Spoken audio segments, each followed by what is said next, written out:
Dude, another shit ass day yesterday. Um and for such a stupid reason, so frustrating. So I was playing BioShock 2 because I hadn't played before. It'd been on my list for like a decade, so I was like, okay, we'll play it. Okay, game, derivative, not as interesting as the first one, but you know, it's not bad. And gameplay wise, it's great. Um, just the story is disappointing. And the game has a problem with crashes, and for most of the game, it was tolerable, but getting into the final level, the game was legit crashing every 5 minutes. Like, it was to the point where I would clear a room of enemies, go to save, and then the game would crash before I could hit the, like, save button. Um, and it got so repeated that I would start having to save like in 30-second intervals, which I'm not fucking doing, and I dropped the game literally in the final fight.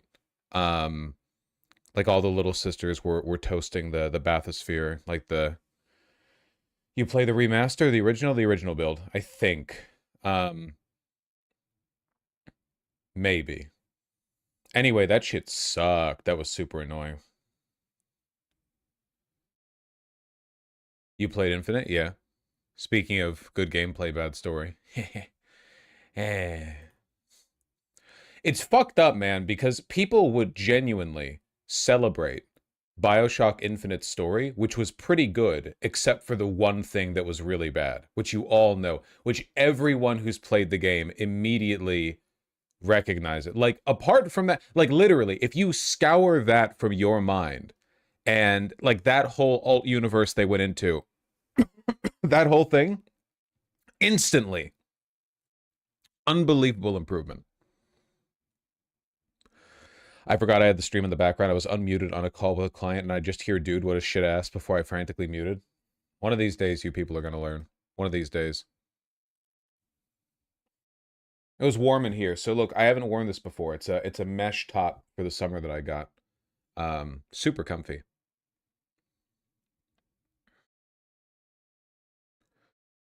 I think there were several dumb things with the story in BioShock Infinite. Like, okay, like there were some problems, but nothing came close to the big fuck about with Vox Populi.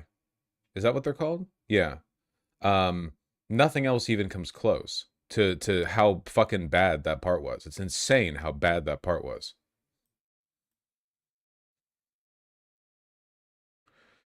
What does BioShock have to do with Ayn Rand? What?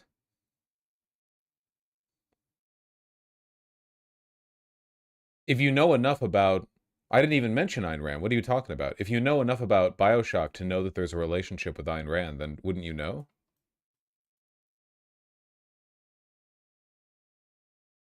Would like you know what I mean? It'd be like asking, what does Epstein have to do with child sex trafficking? Like, don't you know, by virtue of having those 2 points in mind, don't you kind of understand the relationship between the two of them? Um, what else could it be? You know? Yeah, Ayn Rand was inspired by BioShock, and then went on to write Atlas Shrugged. Yes, yes, yes, for sure, for sure, for sure. Um, yeah, Raiders, but there's no fixing that. They have a very poor problem with centrism, man. They do the same thing in BioShock. They do the same thing in System Shock, which is they keep they can they they keep like, well, there's extremes on both sides, you know? They did the same thing with System Shock. They did it with Shodan and the Many. They did it with Andrew Ryan and with the Lamb, you know. And they fucking did it with Comstock and with Vox Populi. They keep doing it over and over and over again. Man, if you are having a like politically informed game, you do not need to be like the moderating force in between two extremes. You don't need to be. It's okay to just have one side be the bad side, man. Oh, and by the way, not a coincidence that like every time the right wing enemy is the much more interesting one to engage with. Shodan as a representation of like hyper individualistic megalomania, as opposed to like the pseudo collectivism of the many. And in BioShock, everyone remembers Andrew Ryan. Nobody gives a fuck about the Lamb. And then in BioShock Infinite, Comstock is somewhat well remembered, at least the setting of Columbia as like you know, like a white supremacist haven, but nobody liked what they did with Vox Populi. So maybe just stick to making the bad guys the right wing. You know what I mean? Like, you keep trying to also have a stand-in for left-wing politics be an enemy, and you keep fucking it up. The one everyone remembers was Andrew Ryan. And people, dude, do you have any idea how fucking stupid they made the Lamb in Bioshock 2? Okay? Everyone remembers, and to an extent respects, Andrew Ryan. The story, Andrew Ryan's attempt to build like a visionary utopian city, Andrew Ryan's increasing disdain and contempt as time goes on, as he realizes that his vision's being corrupted, but he's too arrogant to like course correct. He keeps like, oh, well, the free market will fix it. Like, really memorable villain. You know what the Lamb wants to do, by the way? The Lamb, okay, and she's like the communist, okay? The Lamb, the communist who takes over Rapture. Unironically, you know what her bit is? Her bit is she wants to erase all free will and all self-awareness and create a super race of people who only believe in altruism. That's her bit. Are you fucking kidding me? All of the nuance and depth of Andrew Ryan's ideology. Time to have the communist villain. What do they want? Well, obviously, they would just want to scour thought from the minds of their... Jesus Christ. So dumb. Like, what, you really couldn't think of a better stand-in for, like, a communist villain? You could find them. It's not difficult. They exist in real life, at least nominally. Hello, River. Do you like my rambling? Yes, you do. That's why you're rolling around over there. River, I would pick you up, but I'm wearing a mesh shirt, so if you, like, tried to springboard off me, you'd destroy it.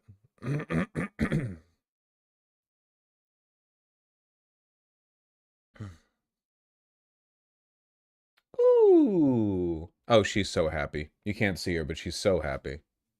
You're so happy. You're so oh. Ooh. Oh, now she's biting my hand. Now she's biting my hand. Why are you biting my hand? Go chase a mouse. Does she even think? No, she would be the perfect subject of the communist utopia of Bioshock 2.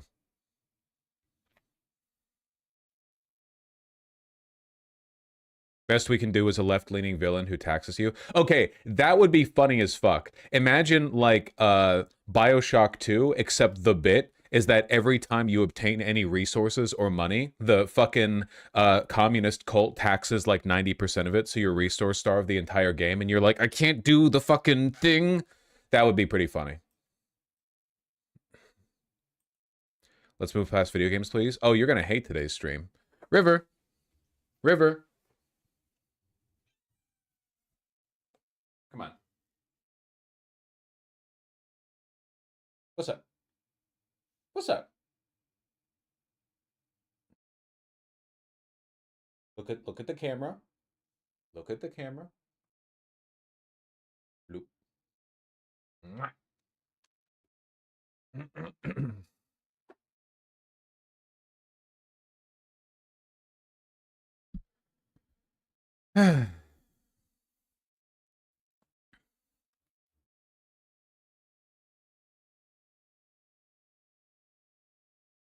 Didn't Ashes of Creation have taxes? I don't know what you mean. River, you're being very distracting. Oh, we're gonna jump? Jump? Jump. Oh. That was not a good jump. Her tail hit the table on the way down. Left-wing villain, they're actually just normal, and you're the bad guy. Yeah, well, you can have a left-wing villain. I just don't think they should be fucking stupid. Like, that's a... Like, you just have to do a good job. You know? Oh no, she's being annoying. She's playing with a loud toy. Okay, River, River, I love you. However, Fish, I have a job. Just barely. It's just barely a job. It just barely counts as being a job. Okay? Fuck.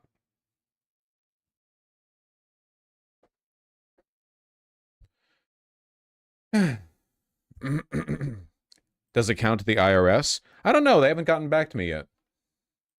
Every year I email them. I ask, do I owe you money? And they haven't emailed me back yet. So, you know, so far I'm keeping it.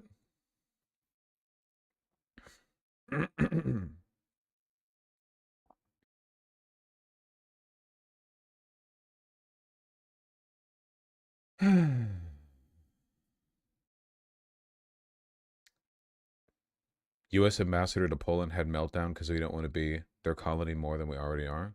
We? Our country is so fucking funny.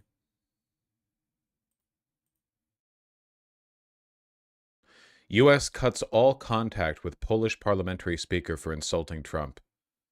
It's like, what if North Korea, but you were already a globalist superpower, you know? How do you even get here? All right, River wants out. River, you've been nothing but trouble. Get on out of here. Get.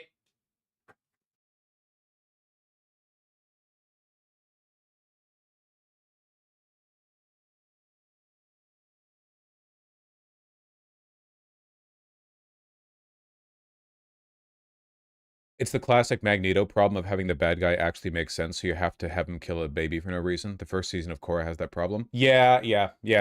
It's a really common problem when your villain is ostensibly left-wing, because all the things that people on the left believe in are good. So rather than like engage with the nuance of trying to pick apart problems in the ideology, which is fine, you know, they just have him kill a baby at some point, basically.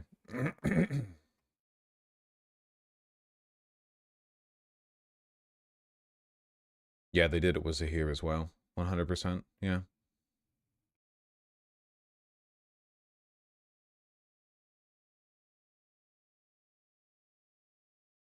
Okay, season 3 and season 4 are much better than season 2, Thana. But yeah, it got pretty bad in season 2. Season 3 has some of my favorite characters in, like, animation.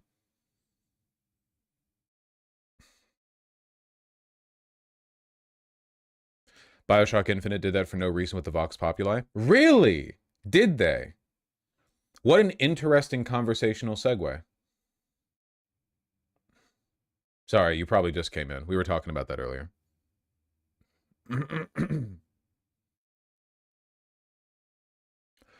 Even as inept a portrayal as Sophia Lamb is, she dog walks Ryan intellectually. I don't think that's true, though. Her ideology was really dumb. Like, I only, like, I know they had a couple of tapes where they were debating and Ryan got dog walked in those tapes, but I feel like that was just the game trying to hype her up as like an intellectual ubermensch, when in reality she was pretty dumb, you know? Also, all she does is fail in the narrative, you know? It's like 20 hours of you making it further and further and her being like, what was it? Agent D? What do they call you? Subject Delta? It was cool of you to bypass my previous 17 barricades, but this one will be your end. Yeah, but Ryan's 100,000 times stupider. He literally tried to make a city with only rich people and forgot they needed someone to sweep the floors, do basic maintenance. I don't really think that's true. He, like, people did maintain Rapture. The fall of the city, well, okay, part of this is like, haha, we're gonna play it up for the video game. But, like, to be clear, Sophia Lamb did, like, she built nothing. All she did, she was literally a parasite. All she did was take what Ryan had already created and try to twist it to her own ideological goals. She never built anything. Like, she didn't preside over any great work. At least Ryan built Rapture, or, you know, presided over it. I don't know. I've just...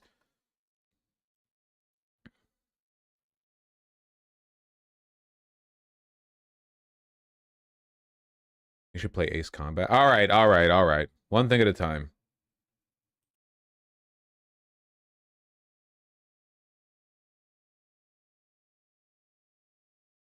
Too many people missed the Fall of Ryan in the first game. How would anyone miss the Fall of Ryan the first? The whole fucking game is about how Ryan failed. Okay, whatever.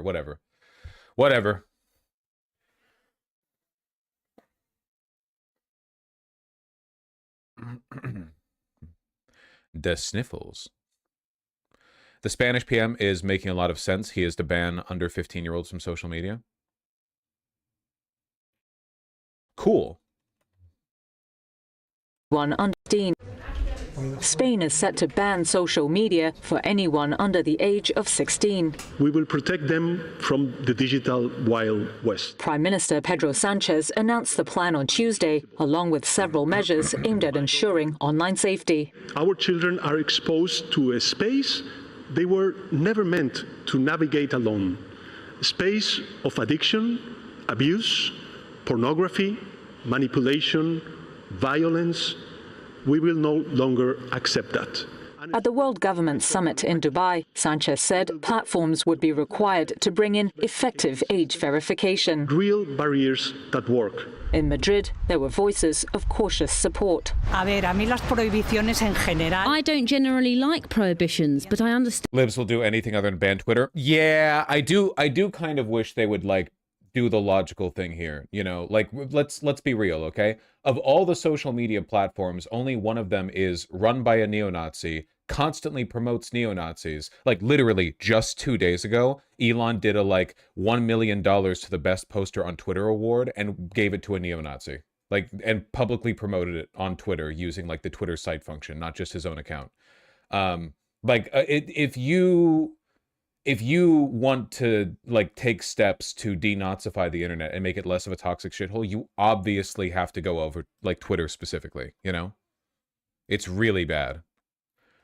I saw polling literally just today. It's the most right-wing social media site because so many normal people have left it. It's more right-wing than Facebook. That this measure is necessary because I believe that children under the age of 16 are not yet capable of managing something as big as social media. Social media is a huge gateway. It has many more right-wing than 4chan. We're talking about real websites, not 4chan. No one uses 4chan. Good things, but many that are not so good. They are bad. And since we don't know how to handle the negative side, I understand that it is better for social media to remain closed to certain age groups. There are many adults who do not know how to use it either, but I fear that gateway cannot be closed. Australia in December became the first country to ban social media for under 16s. Other countries, such as France and Britain, are closely watching the move as they consider similar measures.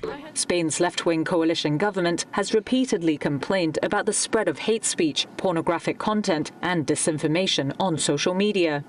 Sanchez said on Tuesday a bill would be introduced. But ban it for kids only, right? No, I think Twitter should be banned because Elon's been acting in flagrant violation of multiple EU regulations for years, and they keep threatening to do something and not doing anything. Like, he breaks the law constantly in ways that other social media sites don't. The fact that the EU doesn't ban the site is like it's yet another, yeah, it's spinelessness, you know. You're essentially saying like, well, it doesn't matter if you break these rules, like they were only here as a virtue signal. Next week to hold company executives to account. CEOs of these techno platforms will face criminal liability for failing to remove illegal or hateful content. It would also criminalize algorithmic manipulation and the amplification of illegal content. Cool. Sanchez said Spain had joined what he called the coalition of the digitally willing with several other European All right, don't be too self-important here. countries to coordinate and enforce cross-border regulation. He acknowledged the tough fight that lay ahead, but stressed the need for countries to defend their digital sovereignty. 82% of Spaniards support banning social media for kids under 14. Damn. Elon Musk calls Spain's prime minister a tyrant. Good. He also said Sanchez is the true fascist totalitarian. Very good. If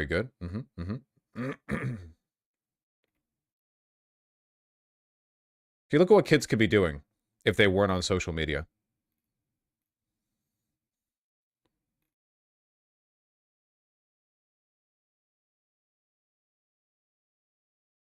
It is fucked up, man. Like, there's probably so many kids these days who have no hobbies and no future prospects and no interest in anything because all they do is like doom scroll. They go to school, they don't learn anything. They like doodle in class or like play with their phone under the desk the whole day, and then they go home and they just like browse social media. They have like no, they're like non-persons basically. They have no engagement with the world. It's super fucked up. Demon tech. Doodling will at least be creative. Yeah, that's why I walked it back. Like, I don't even think they're doodling, you know? Social media has been one of the only avenues of queer acceptance. It's Spain. They'll be fine. We're not talking about like internet bans in Kabul or Tehran or whatever. It's Spain. They'll probably be fine. They're pretty progressive over there, more than we are.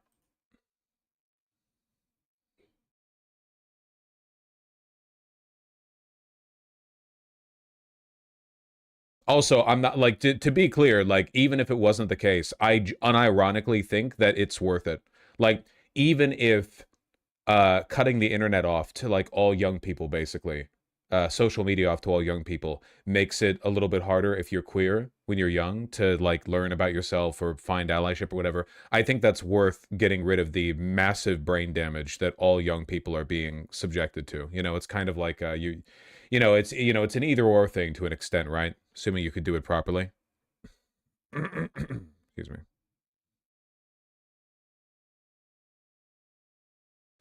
Have you been watching Taylor Lorenz's videos on social media and kids? I don't think her opinions on this are credible. I like Taylor Lorenz for a variety of reasons. I think that when she talks about this subject, she is very irrational. Like consistently, her arguments come across to me like very bad.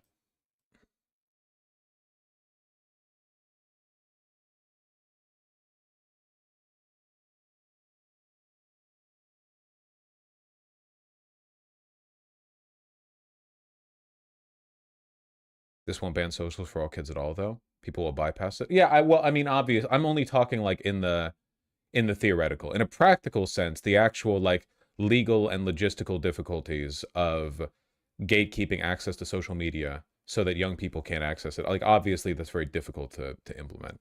I'm just talking, conceptually, I suppose. Don't you think social media bans are a backdoor surveillance opportunity for governments?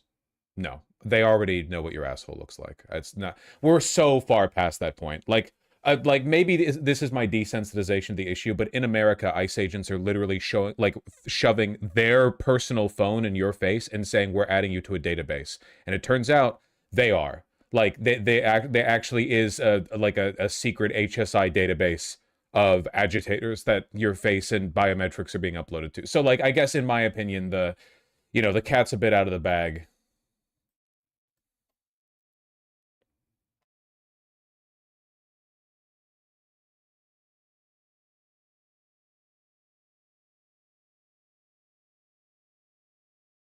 Have you moved over on banning social media for young people? What do you mean? I've always been pretty, like, the internet is evil. What do you mean? I'm a big believer that the internet is evil. Literally, like, single-handedly responsible for the rise of modern neo-Nazism. You know? It's crazy.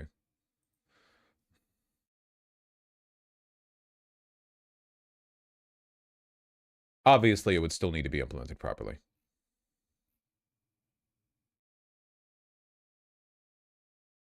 Well, here's the other side, I guess.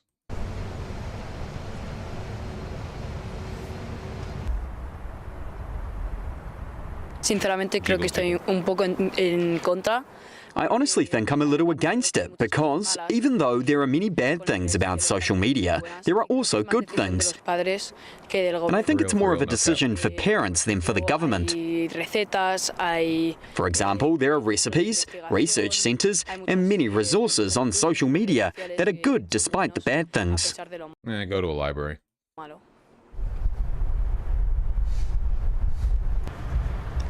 That's it? That's the argument? That got its own video? So I've got 3 kids.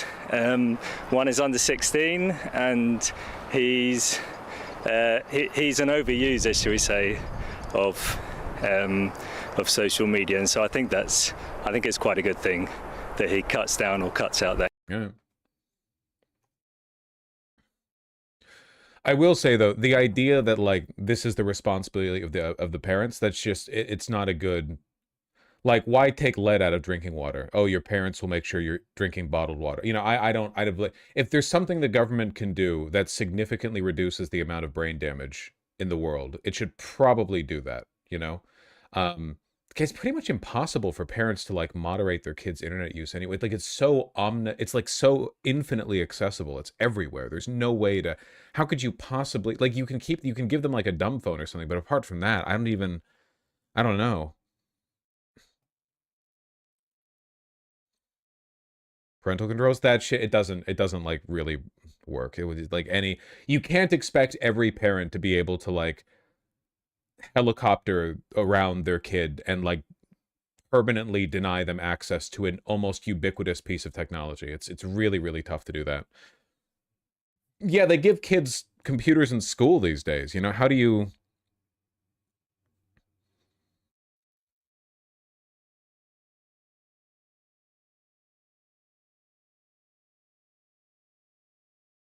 I don't know. Spain says it plans to ban access to social media for minors under 16 and require platforms to employ strict age verification tools. Prime Minister Pedro Sanchez made the announcement today at the World Government Summit in Dubai. He said his government would also introduce a new bill to hold social media executives accountable for illegal and hate speech content, as well as to criminalize algorithmic manipulation and the amplification of illegal content. Would you be okay with a social media tied to students' accounts, so no anonymity and no chance for parents to get access? So people in chat sometimes get mad at me, and I don't know if that's because they're stupid or if it's because I don't know enough about the subject to like clearly define my terms. But I think that over time I've gotten to be more and more favor of some kind of government issued ID that's necessary to access the internet, or at least like many sites on the internet, where like tied to your citizenship or tied to your like registry or whatever the equivalent would be in your country, there would be an anonymous code that you would need in order to have online profiles, but it can't be tracked to your identity from the government database. So like if you provide that code to a website, the website knows the code is valid because it pings the government, and the government's like, yeah, that tracks. No, that's not being used by another person. But that doesn't mean the site knows the person tied to the number, basically. I'm sure like the actual implementation of something like that would be impossibly difficult. Does this mean undocumented immigrants can't access? No, because you couldn't block the whole internet. I guess it would be more like if you're within the bounds of a country, like access to those domains would be gate kept behind that. I'm sure there's a way of doing what I'm talking about, basically. But I think that like, I guess my position is that the internet is actually going to end the world if we don't do something about the bots and algorithmic manipulation. Like the fact that anyone can create a billion Twitter accounts to just like manufacture sentiment within a country basically invalidates democracy. Like there's actually, society is collective consensus, you know? If it's impossible to arrive at authentic collective consensus through the internet because it's possible for anyone with even a little bit of money and time, not even like a lot, like even a little bit, to just completely manufacture consensus, like there's no point in the democratic project, basically. Look, the right, we all now have to take right-wing culture war bullshit seriously, even though we now know for a fact that it's propped up majority by companies and bots. Isn't that insane? Like, it literally, elections have been swayed over this. Like, the future of the free world has already been shifted, like, irrevocably, as a consequence of just, oh yeah, anyone can fake shit online. Like, I feel like that's such a significant problem, you know? Something has to be done about it. I don't know how you could prevent bots from being used online without some kind of, like, digital registry. This is happening in Canada. If you only look at Twitter, you might think that Alberta independence is popular, but in reality, polls show about 70% of people in Alberta support staying in Canada. Yeah. Like it's trivially easy, especially if you're in a smaller country, man. If you're in like, look at Greenland, dude. Like, I know a lot of people are coming to Greenland's defense because, you know, they're anti-American, which they should be. That's good. You know, like they're coming against us on this. But if you imagine, like, what if the American, like, propaganda industrial complex really took to, like, manufacturing that, like, the idea that Greenland wants to be part of America? There are barely any people in Greenland. It would be really, really difficult to push back against that.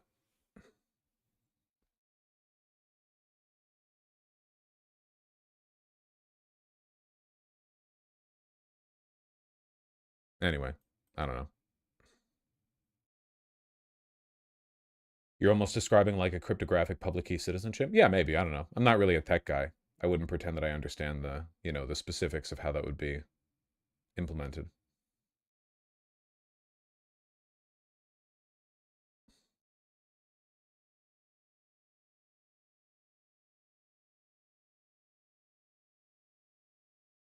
Why not hold negligent parents responsible instead of destroying the internet and privacy? Because what you're describing doesn't actually work and can't actually work. What do you mean? Like, for one, it has nothing to do with the bots that I'm talking about. And for two, like, what do you mean? You're going to have the state, like, arrest parents for giving their 2-year-olds an iPad? Well, actually, hold on. I might be cooking with this. No, it just doesn't fix. It doesn't. Like, the amount of surveillance and policing that it would take to do that would exceed anything that I'm describing on the internet. You know, like, you're advocating for a more totalitarian version of addressing the problem.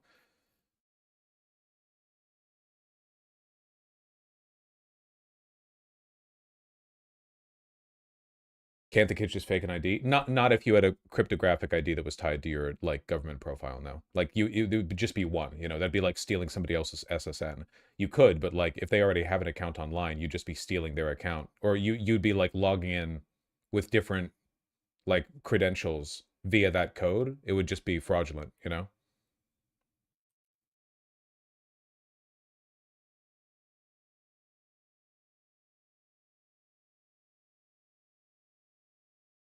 I'd have to learn more about it, Masaiga. Oh, Delonicus, thank you. I really appreciate that. Vash, I was saved from being a Nazi in my teen years when I found Hassan, then you, then a few others. I used to throw Hitler salutes and do all kinds of vile shit when I was like 13 to 15, until I was in the room one day when my dad was watching Hassan. I felt so guilty, and then my dad and I talked about what I was doing. That's really sweet. I'm glad you felt comfortable talking with your dad about that. But yeah, like a testament to what the internet's doing to young people. I guarantee you that you're, you know, you weren't Nazi posting with no prompting from your, you know, from people online. Yeah, good job, Dad.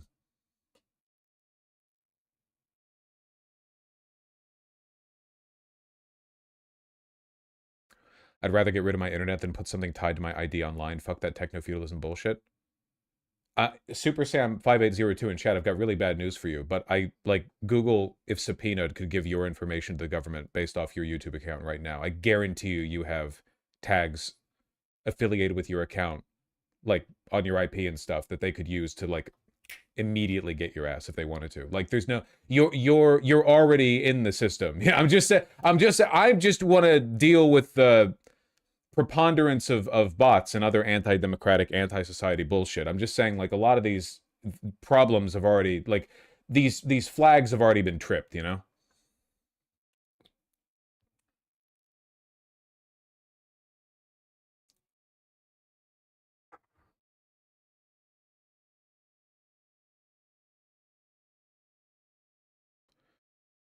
This is missing the forest for the trees. The internet didn't create right-wing radicalization. Mainstream media does it too. We need to crack down the right wing in general. I agree, but I think that, like, the problem extends beyond that. Like, the problem with infiniscroll, brain rot, bot manipulation, stuff like that, that's, like, inherent to the internet in a way that you couldn't address just by engaging in partisan censorship. Not to say I'm not in favor of partisan censorship. I love partisan censorship, you know? I don't even think Republicans should vote. But, you know.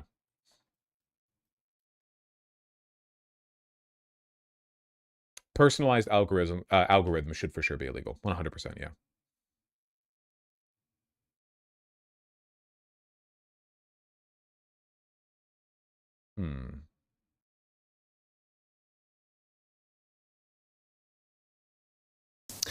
In Spain, Prime Minister Pedro Sanchez has announced a plan to ban social media for youth under the age of 16. Why the fuck do they have kick up here, man? He says it's necessary to protect children from what he called a digital Wild West. The proposal has sparked criticism abroad and mixed responses at home. 14-year-old Daniel is not thrilled at the prospect of being banned from scrolling. Hey, I saw this. I use social media for many things.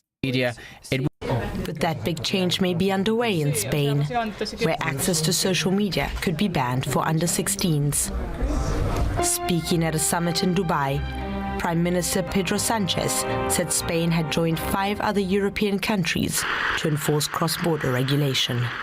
Today, our children are exposed to a space they were never meant to navigate. Social media executives would be held responsible for hate speech on their platforms. Cool. Prosecutors would also... Alana Mosseri, an international relations professor at IE University in Madrid. Professor, Spanish Prime Minister Sanchez calls the platform would amplify disinformation. Elon Musk says, quote, Sanchez is the true fascist totalitarian. Whose side are people in Spain on?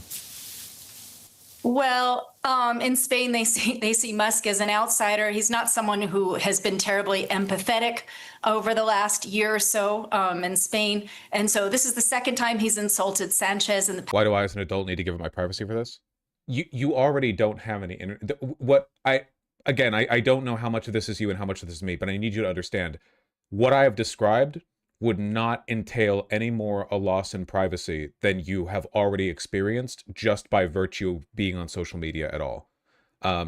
If the government and private corporations already know everything about you, like the mass harvesting of ad data that they use for like targeted advertisements or whatever else, this has been going on for well over a decade. And they have extremely robust profiles on basically anyone with any internet presence whatsoever, and you have not gotten around them. I guarantee it. You just haven't.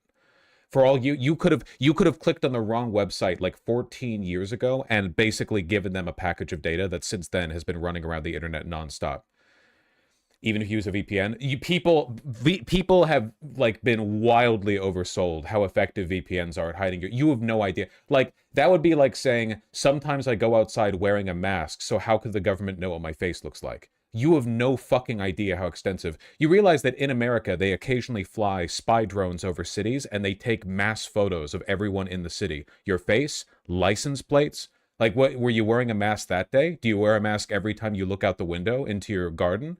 Do you wear a mask whenever you look in the mirror and the mirror has a reflection that people could see from the outside because you left the curtains drawn? I guarantee you, your info is out there, all right? What I'm describing would not in any way add to the amount of information that the government had on you. But yeah, whatever. It's not like VPNs are useless. I don't know what this fearmonger accomplishes. I didn't say VPNs are useless. Why would you have to respond to what I say, not what you think I said. I don't know what this fearmongering accomplishes. It's not fearmongering. What I just said is completely... It's literally not fearmongering. I'm just not lying to you. What did I say that was inaccurate to you?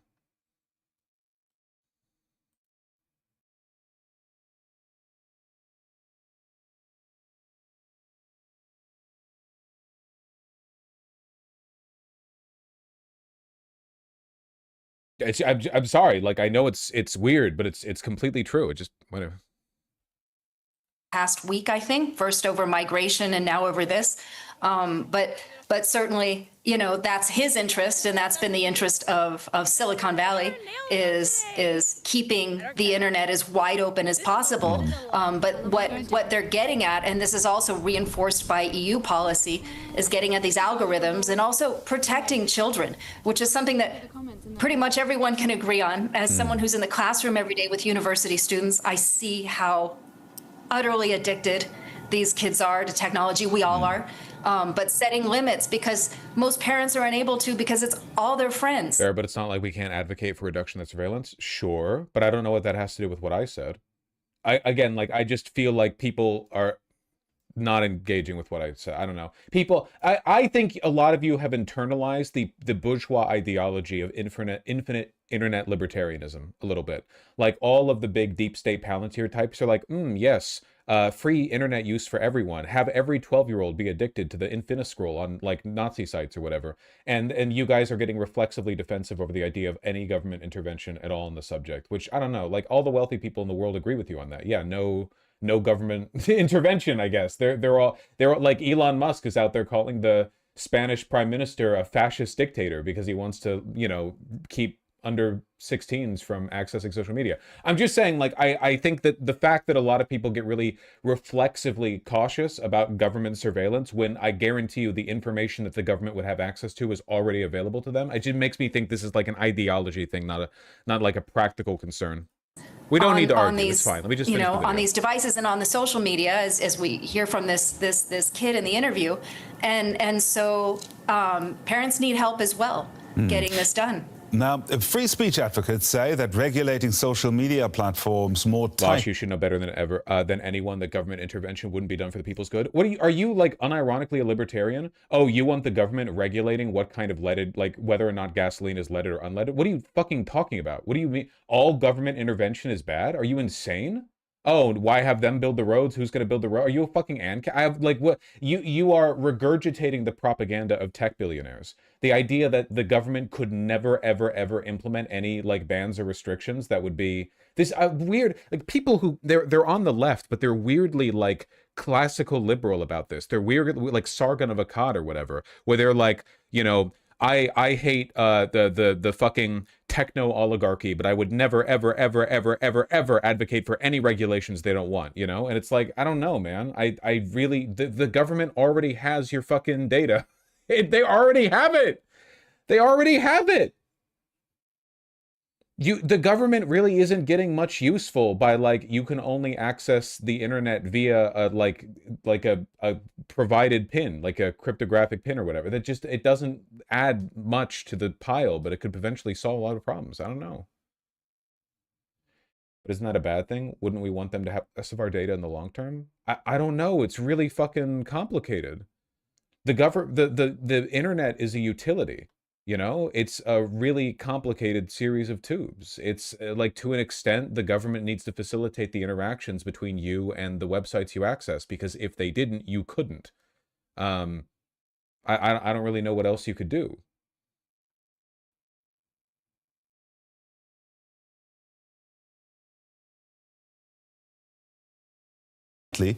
Comes close to censoring. Do they have a point?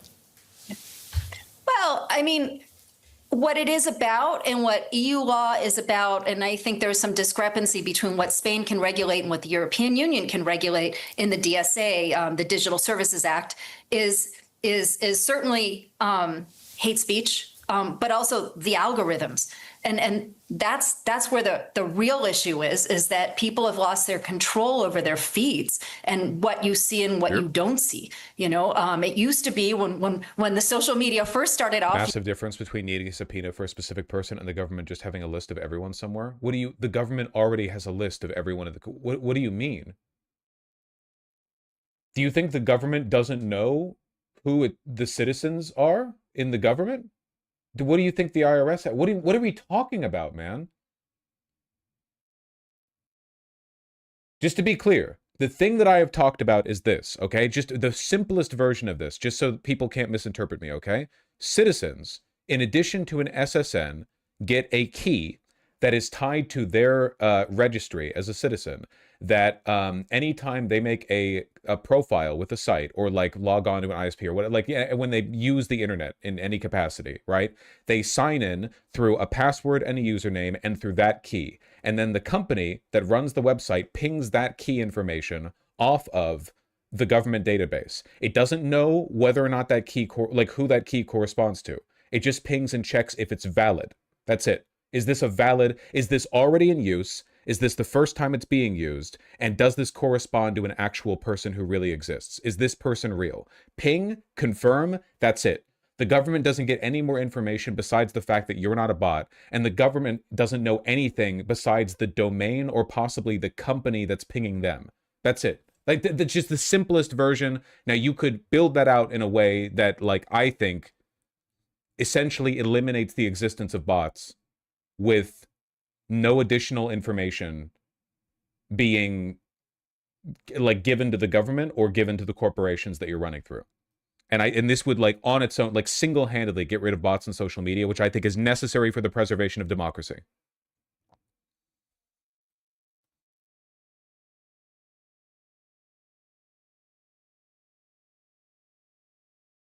I know, you keep telling me, Masaigo.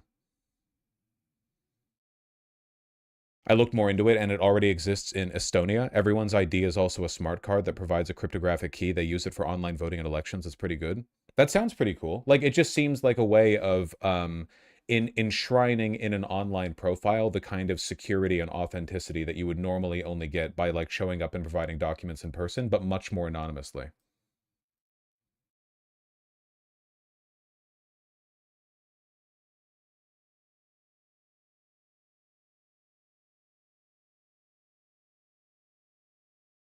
That'd be nice, but I'm not sure how viable it is without linking everything you do on the internet to your real identity.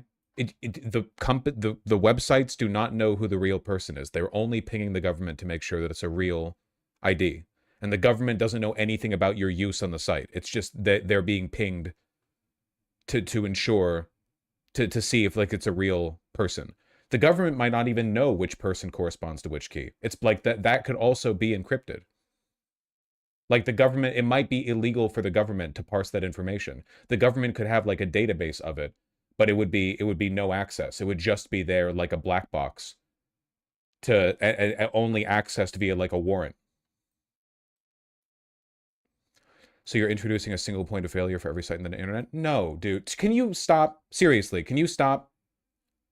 I'm sorry I'm not a fucking net nerd, okay? I'm sorry that I've gone to parties and had sex. I don't know what the fuck you want from me, okay? I've described the concept pretty well, I think. I think that if you're acting in good faith, you understand what I'm talking about. I don't know why, like, single point of failure. What the fuck do you mean? What point of failure exactly? Can you say, oh yeah, if they crack the deep fucking government drive and get the encrypted data of every citizen registered to every key, how exactly would they do that? Well, that's like asking, oh, well, what if they crack into the IRS's databases and gets everyone's info? That would really suck.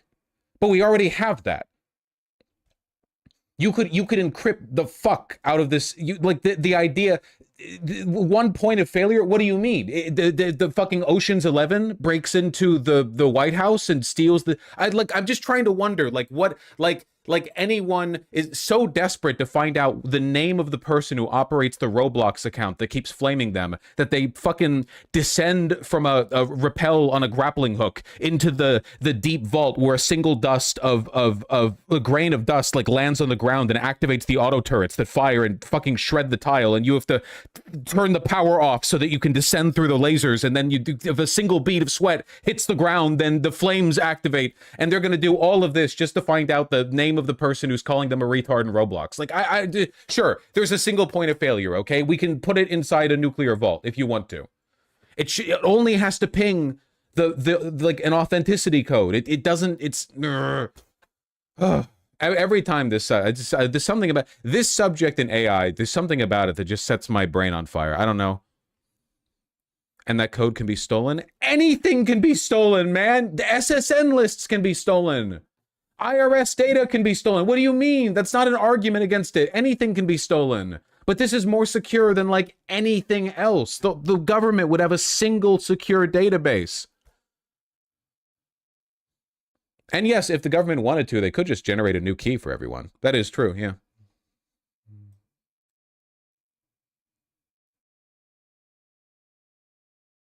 I feel like a lot of people are really reflexively against this stuff, but I don't know how the fuck else.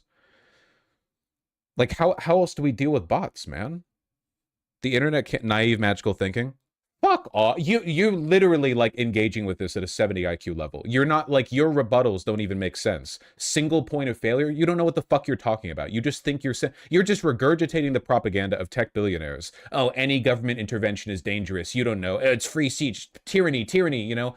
But you don't know enough about the subject to provide specific criticism. So you're getting mad at me over it, okay? Like people in chat acting like this is going to introduce new points of surveillance or points of failure. You trust the government to not put lead in your pipes? What the fuck are you talking about?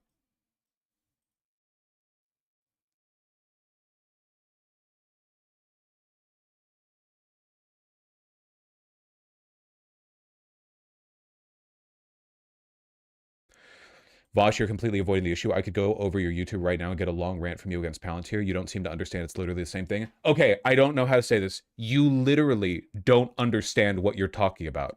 Palantir is a company that correlates massive amounts of scraped data into an AI-like software architecture that it uses to track people's profiles. This is a highly encrypted, single, one-to-one database that correlates people's government IDs to an anonymous, long cryptographic code that can be used to determine authenticity. Versions of this already exist right now. We just don't use it for general internet access. What the version of this that you can access at this moment in day-to-day life is called an authentication key, and it is the single most secure way of keeping your passwords clear on any website.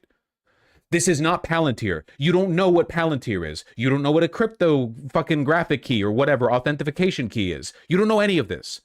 You're just getting mad at me. Why are you saying this shit, man? You don't understand. This is literally Palantir. You're betraying your fans who thought you were consistent on this issue. You don't know what you're talking about.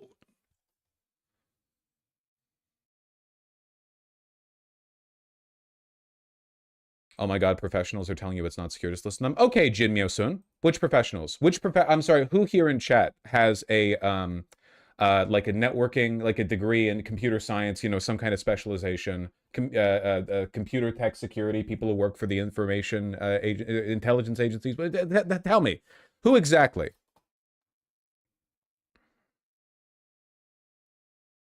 You seem to be deferring to a lot of assumed authority here.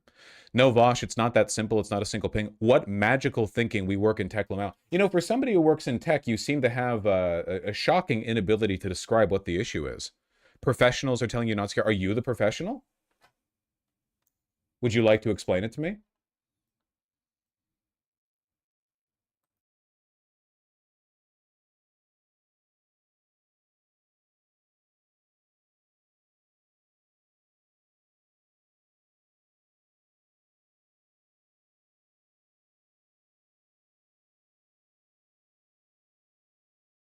Be honest, do you know what you're talking about? Yes. Yes, I do.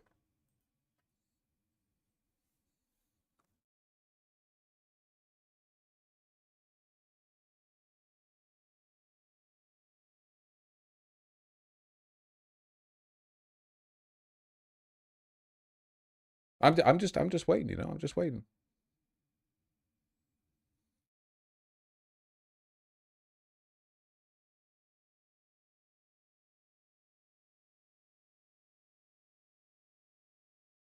I don't think I'm going to get my answer. Jin Myo-sun.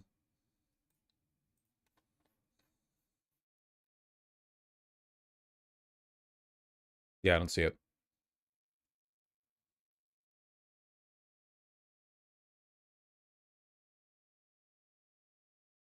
Professional comes in. I literally just signed a check because of this bullshit here. Vosh completely correct on this. I've got several security certifications. Got it.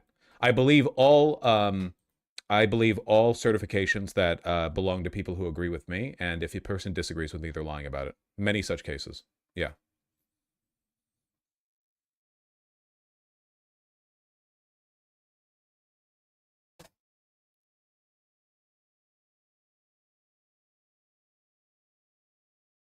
I think it might be time to start banning people. No, it's not about banning people. I just think that I think that on a lot of issues surrounding surveillance, free speech, or government involvement, people default to a kind of moral dumbfounding, where people have strong preconceptions based on like a set of stereotypes they associate with the subject, but they don't really engage with the specifics of it, you know? It's reasonably common around topics that people find icky, you know?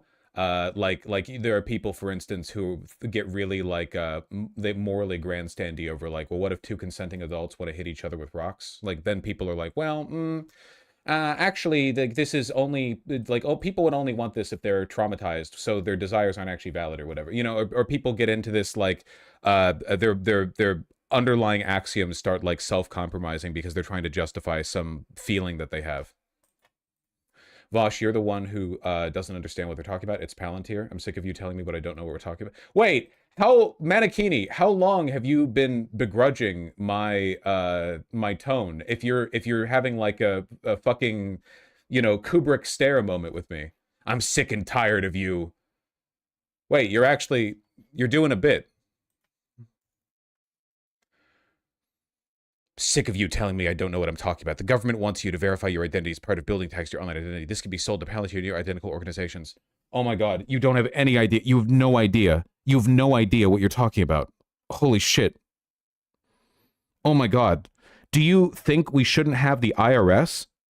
Because the IRS could sell all of that information?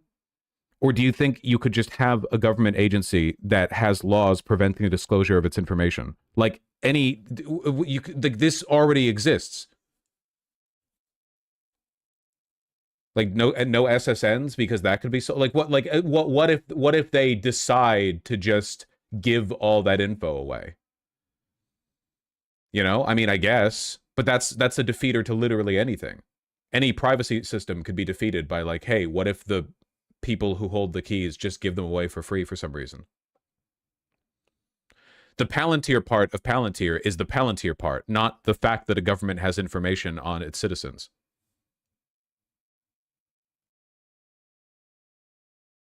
It's so goddamn weird you don't see this connection here. I'm done with you on this. You don't get it, and you don't plan on learning. Well.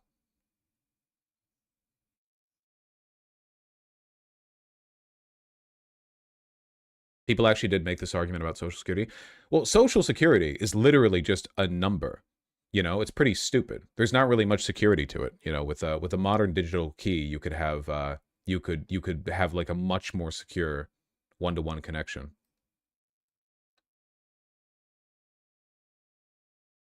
Oh my God.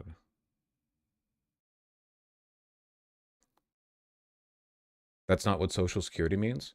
What? What? What do you mean that's not the number? Do you think I don't know what an SSN is? What are you talking about?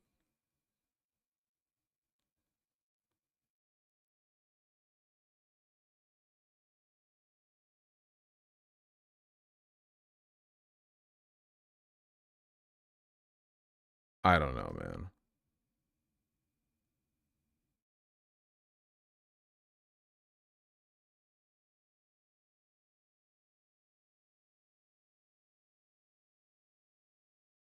Literally work for the Feds and crypto enforcement bureaus. What Vosh describing here is correct. It's literally how crypto transactions are verified, how over currency. It's just like an anonymous key, man.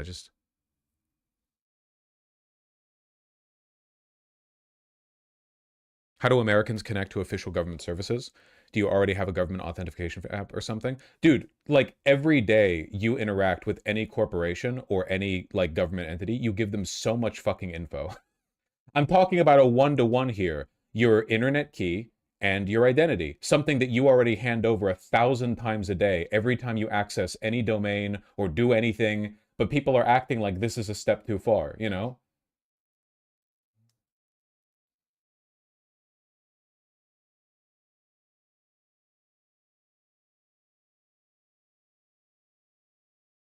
I do wish we had some kind of smart ID.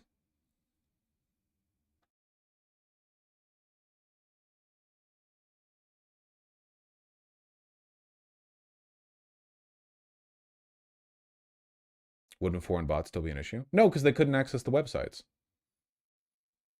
Like, what if any domain past a certain size had to have that requirement? I think that'd be pretty smart, you know?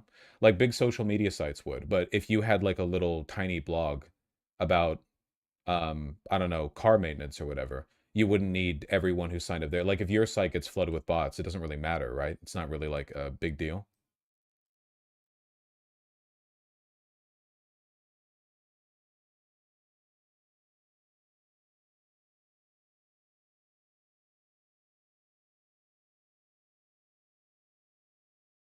The websites already do this with 2FA or passkey. Bots can get around a lot of that stuff now.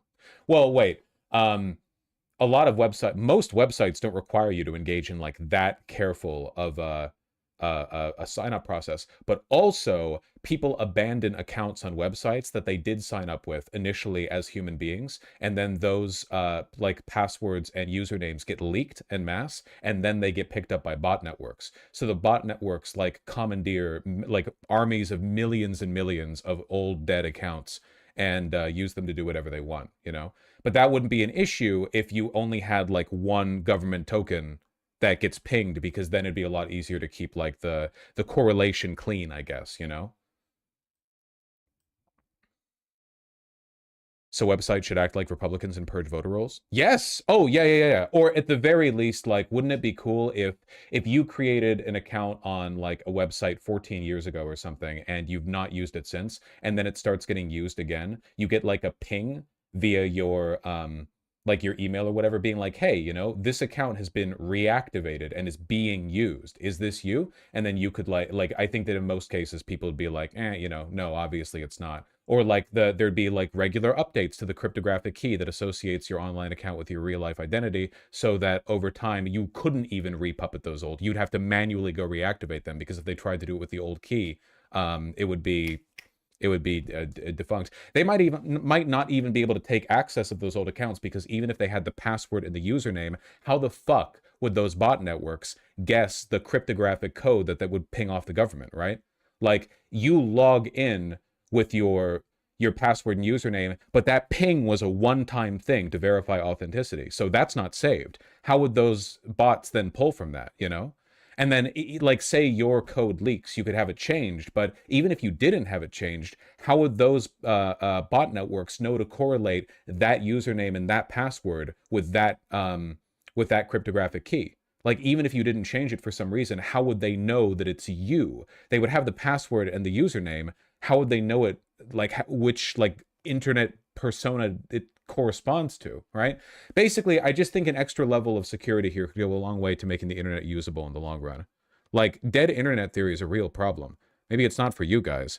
Maybe for you guys, like, you've grown up on this, but I remember back when the internet, everything had to be written by a human, so everything felt personal. But now, like, you go online and it's like, insane political takes have 80,000 likes and it's all bots, and it's literally some guy dropped 20 bucks on it, you know? Entire political movements live or die based off of, like, whether or not you've got the botnets to it. Twitch streamers, like, fall in and out of relevance because they're all fucking botting people, view botting, you know? It's insane. It's, like, genuinely insane. Nothing feels real anymore. It used to be that, I know I'm rambling, it used to be that when you went online and you saw somebody with a crazy fucking take, you know a human being typed that out, and that made it special. Like, that was an actual crazy person. But now the majority of internet traffic is bots. So, like, there's nothing human. It's inhuman, it's unrepresentative, it makes it really easy to manipulate democratic outcomes because people, like, get lured into a false sense of consensus. And it's like, damn, this could literally all be fixed if we just had some extra level of security, just something, just anything that could add that additional bar, you know? And yeah, I don't know. I mean, obviously the actual implementation of this would be done by some fucking eggheads, but it's just like a conceptual thing.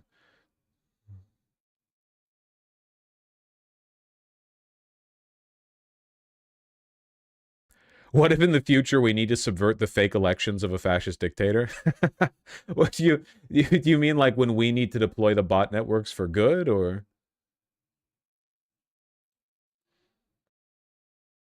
It doesn't help the largest websites, like the security being weak, because they all get to count the bot signups as authentic traffic to investors. Yeah, also, like, not to get like too grim with this or whatever, I actually don't think the internet can survive without some kind of measure like this, because the predominance of bot traffic has destroyed the viability of ad payouts, because now people paying for advertisements have no idea how many people are actually watching their ads, because bot traffic counts too, which means that they're paying out less, which means a lot of websites that can only exist with the revenue off of advertising dollars is going down. The overall share of money available online in terms of, like, website maintenance has been going down over time, not up. The ratio of, like, how many people go to a site versus how many people are like, paying into the existence of that site through ad reads, it's getting worse with time.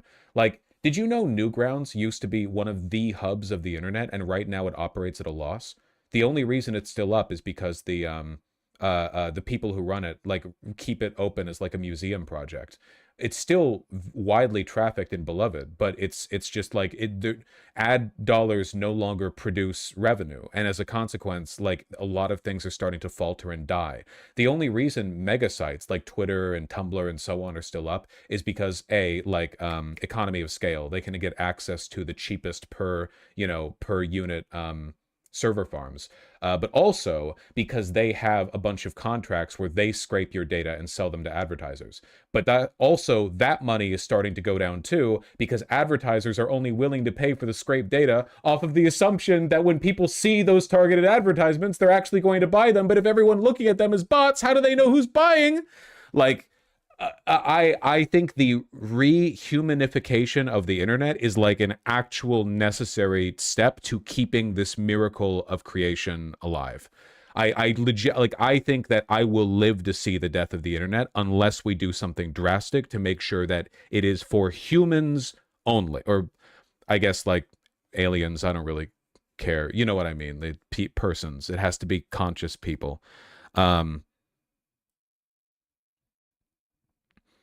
Okay, but advertisers losing money is really funny. Yeah, until the websites you like go down. Do you know how sad I'm going to be when Newgrounds goes down? I'm going to live to see that, you know. The trend that is depriving it of money is only getting worse over time.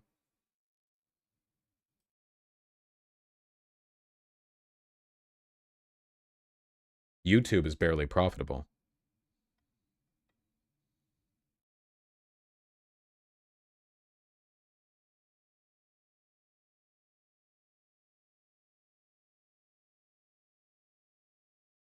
So just to make all social media paid? I don't have an issue with that necessarily. Like the idea of having a cable-like internet package where you need to pay some small amount of money, not just to your internet service provider who are demons, but to the actual websites you care about. Like, I don't give a fuck about you giving money to Comcast. Fuck Comcast, you know? As far as I'm concerned, that internet infrastructure is a utility that should be nationalized, same as other utilities. But, like, imagine if your $70 a month on the internet went to, like, you know, YouTube. I don't know, like, you use YouTube server space all the time. You're using it right now by watching me. This is hosted on YouTube. Like that, a live stream, the live updating, like watching this, it takes a lot of server space. Just a little bit of money kicked that way. It could keep the internet afloat. So a TV license? To an extent, yeah. TV was a lot better back when everyone just paid for cable, you know?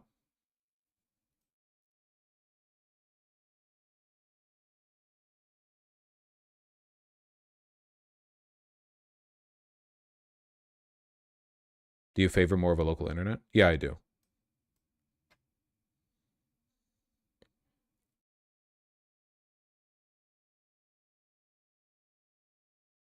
Isn't this what we wanted net neutrality to prevent?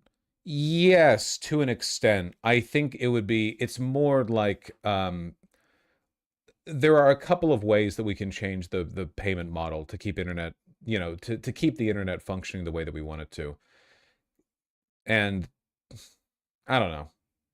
It's just a real problem. A lot of people don't like thinking about it.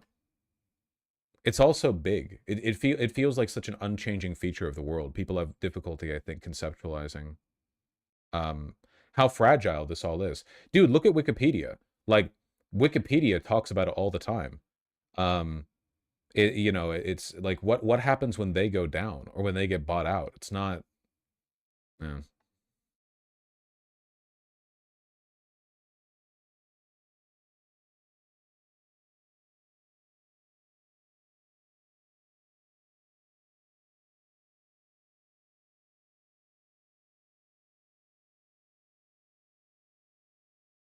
That's true, Masaigo, yeah. All right, all right, all right.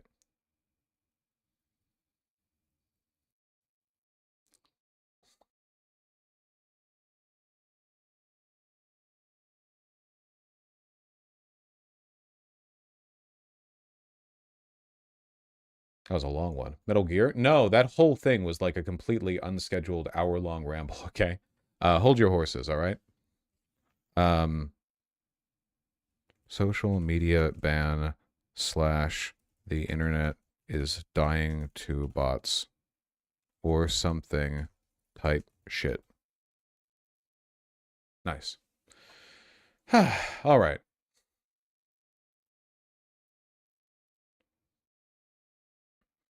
Wouldn't the internet go back to how it was before the profit motive? No such thing. That being said, like, if you guys want the internet to continue to exist, and I do, at least in some form, like, this is an issue that has to be addressed. Making, like, dealing with the payment model for how these sites exist is a big problem that a lot of people on the left are willfully ignorant about. It reminds me of people who are like, just torrent every game and every movie. Well, then, you fucking idiot, no one would be able to make movies or games. You fucking... Like, it's not really about torrenting on an individual level. It's just like a lot of people can't really conceptualize. They literally, like, pretend it's not a problem. They're like, okay, well, who cares if you know, they can't afford to make games? Then they can't afford to make games. Microtransactions? Yeah, I mean, basically. The same thing is happening everywhere, the slopification or the enshittification of payment models, because the infinite convenience and accessibility of the internet has deterred a lot of people from upfront payment. You know, nobody is willing to spend money just like for a product now. Everyone wants everything for free, and then maybe they'll give you money like, you know, as a subscription service, basically. Like all the things you access are free at the point of service, but you know, you pay for access to the site, which isn't necessarily bad, but has a lot of like downstream negative consequences, and I don't know.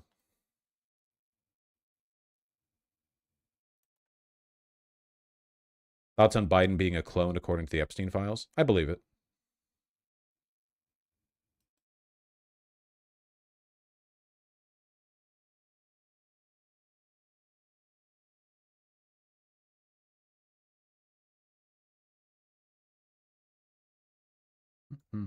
And childcare capacity citywide, and a critical step toward making universal childcare a reality in the city. Now, I know that my fellow New Yorkers to my left here and to my right understand what an RFI is, of course. But I want to spell it out for the members of the press and all the grown-ups who might not. In practical terms, today's RFI will invite new early childhood providers to express interest in participating in our existing 3K program and to launch 2K services. As a reminder, 3K is the program that provides childcare for our city's 3-year-olds. 2K is the program we are building to provide care for 2-year-olds. Bless you. Okay. For 5 years, new providers have been cut off from contributing to our programs. Today, we say no more. The expansion survey will also give us a sense of current 3K and pre-K providers eager to participate and expand their offerings, including providing 2K. As we work to implement 2K and ensure every family in the 5 boroughs also has a 3K seat that meets their needs this fall, we are engaging with providers across the city because we need their wisdom. This is the kind of intentional process we want to lead so we can deliver real change. Step by step, this road will help us realize a new era for New York City, one that all New Yorkers, all families, and all children can afford. It will be an era where young parents no longer feel torn between growing their families and staying in the neighborhoods they love. It'll be an era of economic prosperity where families save more than $20,000 per year per child that they would have otherwise had to pay for childcare. Where parents stay in the workforce because we have finally chosen to treat childcare not as something to be priced out of, but as something that our city provides. And it will be an era where our youngest generation, who have now brought us to day 536, is cared for and loved, where they are not doomed to live lives of debt or suffocated by the realities of time, but one instead of dignity and opportunity, where any day can be the 36th day of your administration. We will build... 36th, man. Have you guys seen that Mamdani's popularity has only been going up? It's basically unprecedented. I've never seen somebody, not only in amount, like how much his popularity has shifted upwards over time, but also the fact that it's happening right after he becomes mayor. September 2025, he was at +8 in New York City. Now, January 2026, he's at +48. Insane. Absolutely insane. Crazy how actually doing stuff makes people like you. Yeah, it's a shame the Democrats aren't going to learn from this. This new era alongside childcare providers, because they too deserve to be able to lead those lives of dignity and opportunity. I know that many providers are at their breaking points. Rising operational costs, low wages, and high staff turnover have taken a toll. We can and will address these issues together. We will also work to welcome more family and home-based childcare providers into our programs. That's how I felt when we came up with this plan. For too long, these providers have been cut off from participating. Together, we will expand the idea of what is possible in our city and what sounds and noises we can make at a press conference. That expansion begins in a real, tangible way today with the launch of our RFI and expansion survey. So if you are interested in becoming a city contracted provider, please apply through our request for information. Applications are open now through both Passport and the New York City Public Schools Info Hub, and will be open until February 19th.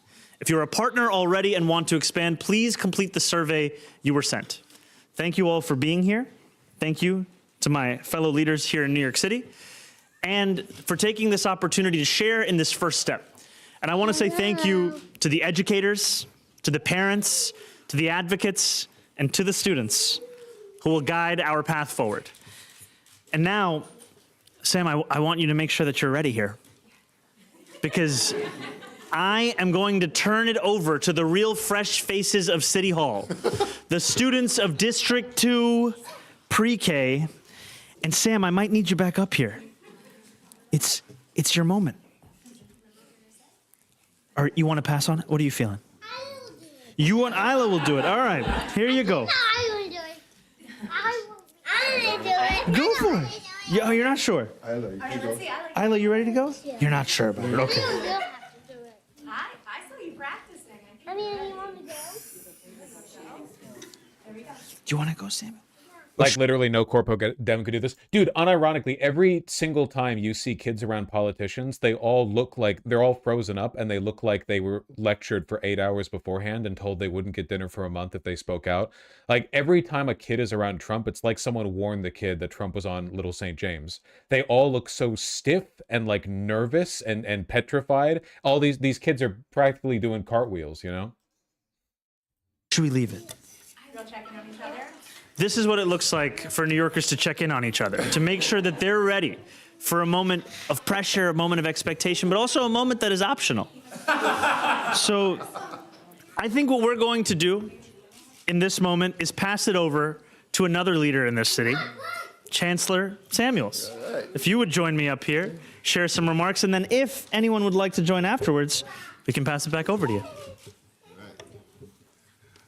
Mr. Mayor, you have one moment in the hardest job in the city, right? To be a pre-K teacher, right? It is so hard, and not only that, but it's so wonderful to be with our New York's cutest for just some time. So these lovely teachers and lovely New York's cutest, they are right below my office. And so I get to see them every single day, which is part of what makes my job so much better than yours.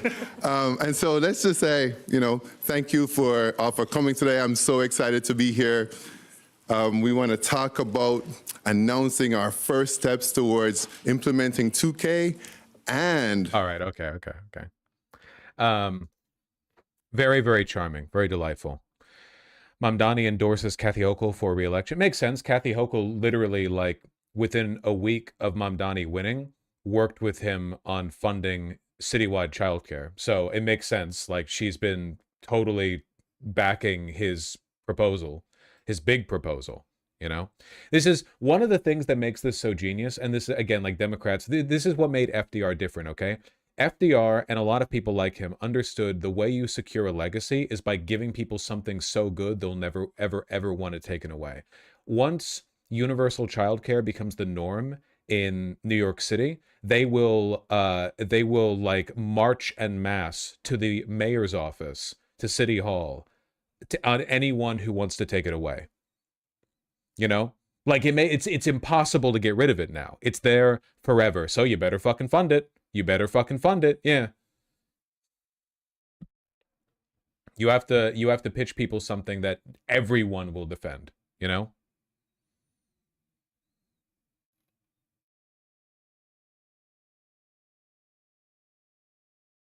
A lot of lifelong FDR New Deal warriors were establishment hacks before FDR shook things up. Yeah. Fucking feckless bureaucrats.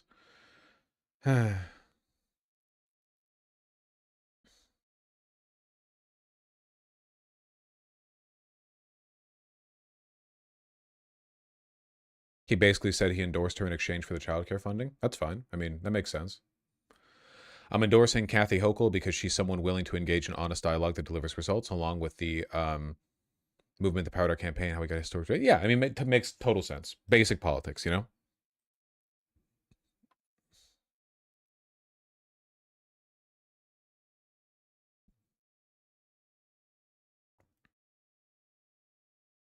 Adorable Mamdani bit. I mean, to be fair, what can you expect of bureaucrats? There's nothing about being a bureaucrat that, like, innately disposes you to being a spineless piece of shit, you know? Bureaucrats aren't necessarily bad people. They're just bureaucrats. Some people mad at Mamdani over snow. No one is actually mad at Mamdani over the snow. This is a completely fake, like, New York Post generated opinion. There was a massive snowstorm. It's going to take a while to get rid of all the snow. It's as simple as that. You know, they did as good of a job as they could, you know, dealing with the snow. But, like, I saw the New York Post was complaining that Mamdani had not shoveled people's sidewalks when everyone in New York City knows that it is the property owner who is responsible for clearing the sidewalks, you know? Like, that is a well-known feature of the city. It's not like the New York Post and other right-wing groups in the city are just trying to play to out-of-towners' bias against Mamdani. There is no real problem here.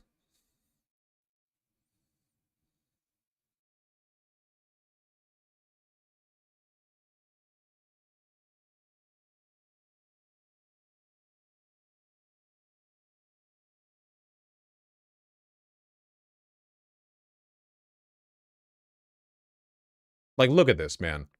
The heaps of trash have prompted some outrage. Actor Michael Rappaport, who is no friend of Mamdani, complained about the trash on the Upper East Side. Wow, really? Councilmember Ina Vernikov. Oh, the, like, lunatic Trump supporter who embarrasses herself daily on Twitter. Yeah, gotcha. Thank you, Eyewitness News, ABC7. Thank you. Really, really good coverage here of, like, a civic issue. Yeah, it's all fake.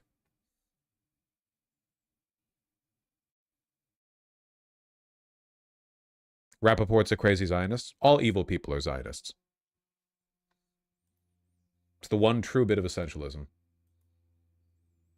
And ugly. And stinky.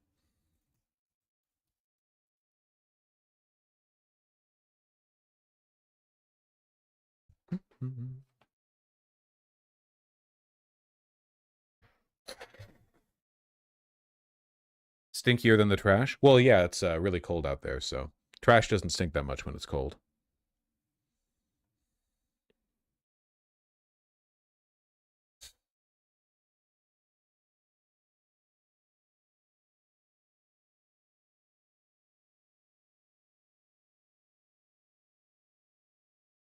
Oh, Masaigu, why would you put yourself in this position?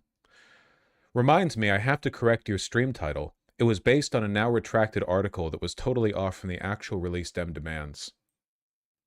Was it?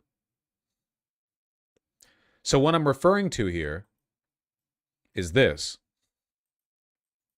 Democrats seem to have softened their demand that federal immigration officers be banned from wearing masks when making deportation arrests. Remember what happened here, okay? Continued funding for the Department of Homeland Security has been decoupled from the funding package that went through a couple of days ago. Dems decoupled it so that it could be argued for separately. It's what's happening right now. Many people were suggesting that the Democrats could use their leverage on this specific bit of funding to get concessions with regard to ICE's behavior. I, very cynically, said the Dems aren't going to do shit because they're pussy-ass bitches. Bitch-ass pussies, even. The House Minority Leader, Rep. Hakeem Jeffries, said this party's position was that, quote, no masks should be deployed in an arbitrary and capricious fashion. Senator Chuck Schumer, the Minority Leader, said that masks should only be used in extraordinary circumstances. Wow. Well, now I am willing to acknowledge that their positions on this matter have changed. However, there is yet one obstacle that lies before us, Masaigu. Chuck Schumer in the flesh. What will he say? Maybe most important, no secret police. These guys go around, these people go around with masks. It makes them more brutal. They're never accountable. No one even knows who they are. There should be no masks except in the most of unusual circumstances. You know, some guys.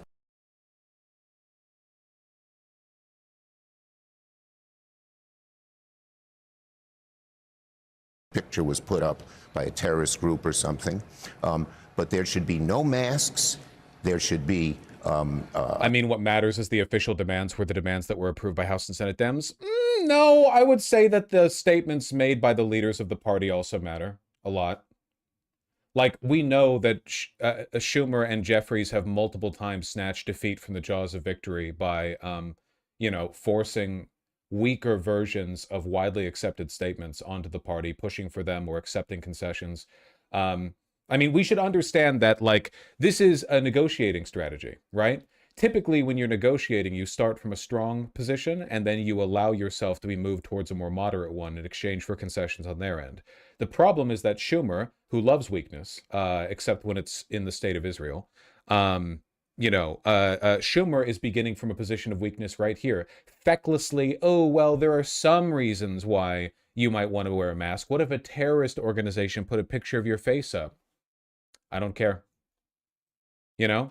I'd say that matters a lot, actually. We'll go over the official requested changes in the Dem propositions, but the fact that Schumer is preemptively capitulating, which, by the way, guys, they always do this. Republicans literally never do that. You will never, ever see a Republican at a podium with the news, whatever else, say, well, okay, here are some concessions we can make, or preemptively, like, I can understand some things that they might be right on. They never, ever do it. Democrats very often do, or you know, Schumer and Jeffries often do. There should be cameras. Everyone should have cameras, and there should be rules on how they use them. And they have to have regular uniforms, not all the stuff they're wearing. But we cannot have secret police. And we cannot, you know, Johnson, the speaker, has said he wants to keep the masks. Well, I guarantee you, when you go down to his district in Louisiana, the sheriffs and police are identified, fully identified with their name and their number. Right. That has to happen across America to prevent these rogue forces from terrorizing cities. No secret police. No secret police. I can't even believe we're saying that in America. It's so un-American. Great stuff. By the way, I think that these are already woefully weak. I actually don't really care about whether or not ICE have body cams on, because even in police departments where the officers are forced to wear body cams, the local police departments often just don't release it, or they turn off the body cams. Do we really think the Department of Homeland Security is going to comply with public requests? Who exactly got... If we have trouble getting good behavior from regular municipal police officers concerning the use of body cams, how the fuck are we going to expect Kristi Noem to comply with demands regarding the use and the responsible surveillance and the disclosure of information? It's not happening. We'll take a look at the list of demands here, okay? Schumer and Jeffries lay out 10 demands for DHS reforms. Hopefully nowhere here does he say, in particularly capricious circumstances, we must have the masks or whatever. Do we expect them to comply with demands to abolish ICE? No, but we should say it anyway. When has taking the maximalist position ever hurt Republicans? Democrats would not suffer in any way if they were like, nope, fuck this, we're gunning for your org. If you want any of our votes, you're gonna gut it like this, you know? They would not suffer in any way for this. Like, abolishing ICE is now supported by a majority of Democrats, even though not a single Democratic politician is in favor of it. Like, as always, populist opinion within the Democratic electorate ferments even though the party is always against it. Can you imagine how popular it would be if the party openly supported it?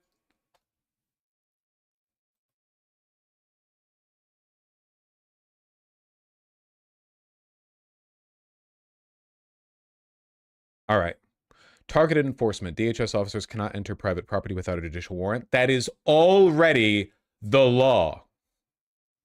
That is already the law.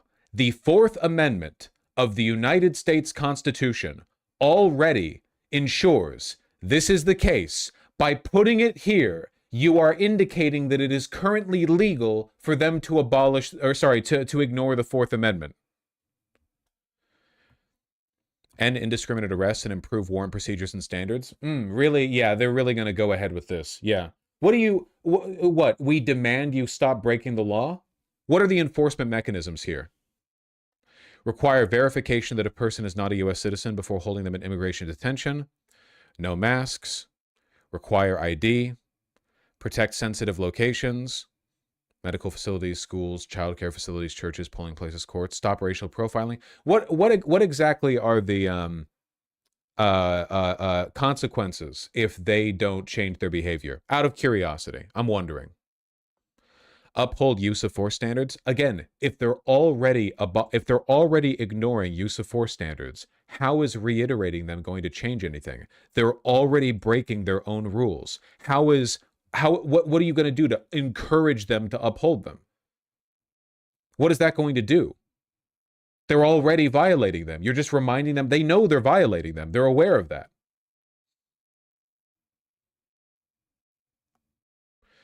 Ensure state and local coordination and oversight. Build safeguards into the system. Oh yeah, sure. Body cameras for accountability, not tracking. No paramilitary police. Yeah. Anyway, none of this is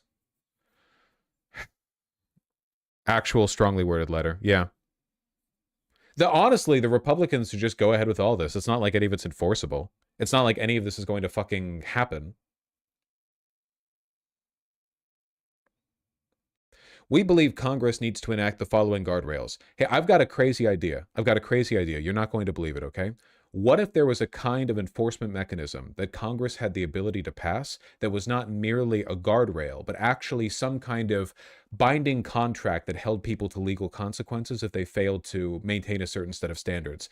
Like you have a bill and then you turn it into I'm struggling with the word here, but it's some kind of, and when you make it and when it's passed, this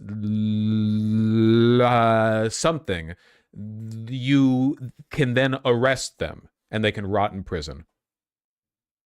Just something conceptually. Does such a thing exist? A strongly worded letter. Wouldn't the enforcement mechanisms be expanded on the actual bill if they exist? No, because they wouldn't do them. I guarantee you, they wouldn't. They wouldn't do them. I'm giving this one to you for free. I'm rolling these dice right now. There is no version of this where the Democrats actually put law into practice here. They will not do it. They're all, like, to be clear, ICE is already breaking the law and they're not doing anything.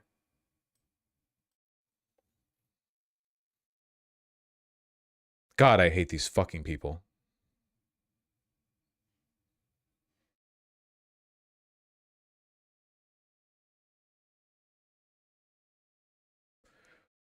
I would encourage everyone to wait and see what actually happens with the negotiations. Sure, but if you wanted to jump the gun and preemptively guess that the Democrats are going to be pathetic and servile, then you would have been right every time it's ever happened for the past, 10 years, at least. Longer than 10 years, but at least 10 years. So I'm just anything could happen, but inertia's really leaning on the side of the Dems not doing anything. They're going to put forward these fucking guardrails, and then nothing's going to change. And Schumer is going to say, I am deeply concerned about the lack of oversight in Kristi Noem's DHS. This version of ICE is refusing to follow their own norms and procedures. And then nothing will happen. As always, the only actual work that's been done over the past few months has been done by the fair people of Minnesota.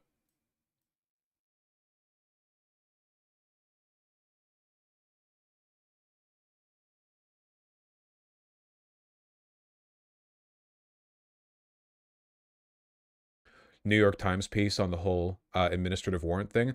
I'm going to lose my fucking mind. Does ICE need a warrant to enter your home? Yes.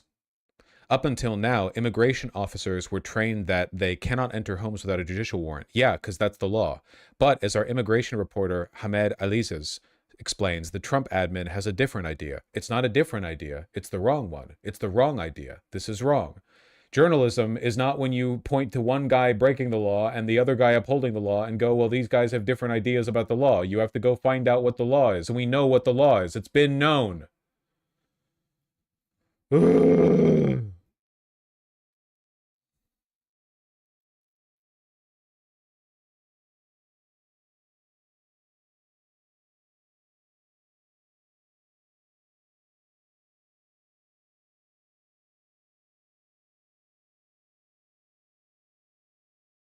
Who's in this house? Show the warrant first. Historically, ICE officers have been trained and told that they cannot enter homes without a judicial warrant because of the Fourth Amendment's protection of unreasonable search and seizure inside of a home. Advocates have told immigrants to not open the door. So typically, ICE officers have waited outside of somebody's home. They've waited for people to go to work. But what we've seen so far in Minnesota is officers entering homes with just this piece of paper, an administrative warrant. There's one key difference between a judicial warrant and an administrative warrant. A pretty big one. A judicial arrest warrant is signed by a judge. An administrative warrant, however, is filled out by ICE. Right, it's not actually a warrant, because that's not what a warrant is. Administrative warrant is a fake term. That's not a real thing. Warrants are signed by judges. The term administrative warrant, it means nothing. Did you know that ICE approved this ICE operation? Wow, thank you. Thank you. Thank you. Thank you. Thank you very much. ICE has always issued administrative warrants if someone's been ordered deported from the country. But historically, just this administrative warrant does not allow you to enter somebody's home to make. Historically, did something change? Did the law change? I think all of these people should be tried and sent to prison regardless of the outcome of the trial. What I hate them so fucking much. I can't say how much I hate the ubiquitous complicity both within the media and the Democratic Party to pretend that there was some kind of new legal interpretation that allowed them to break into homes without a judicial warrant when it is unambiguously a violation of the Fourth Amendment. And it's just it's the fucking Constitution, dude. Make an arrest. Now the Trump administration is essentially saying, well, our understanding is that you can enforce the immigration laws of the country under an administrative order. You cannot enter a house with an administrative warrant because that's fake. That's not a real thing. You can't. Your understanding is a lie. It's wrong. If you have an administrative warrant, that's what we think. This is a real game changer. No, it's not.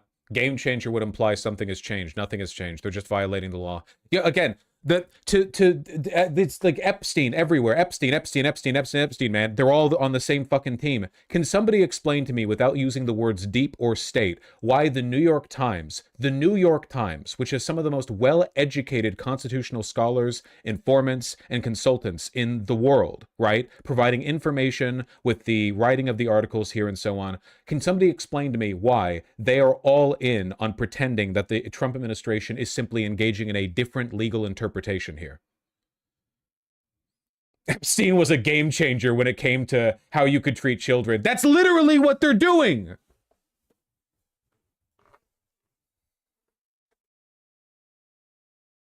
Up until the raid on Little St. James, people thought it was illegal to touch kids. What thought? Thought it what? But NYT?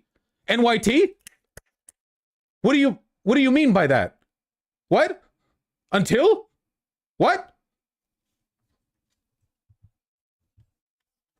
For ICE officers who have been frustrated that immigrants are hiding out in their homes, they're not answering the door. This is really something that will undoubtedly be challenged. It's illegal. It doesn't need to be challenged. The people doing it need to be arrested. If there's a serial murderer, you do not need jurisprudence challenging the viability of their behavior or whatever, the legal viability, okay? They're murdering people, you just arrest them. You just arrest the ICE agents. And ideally, you too.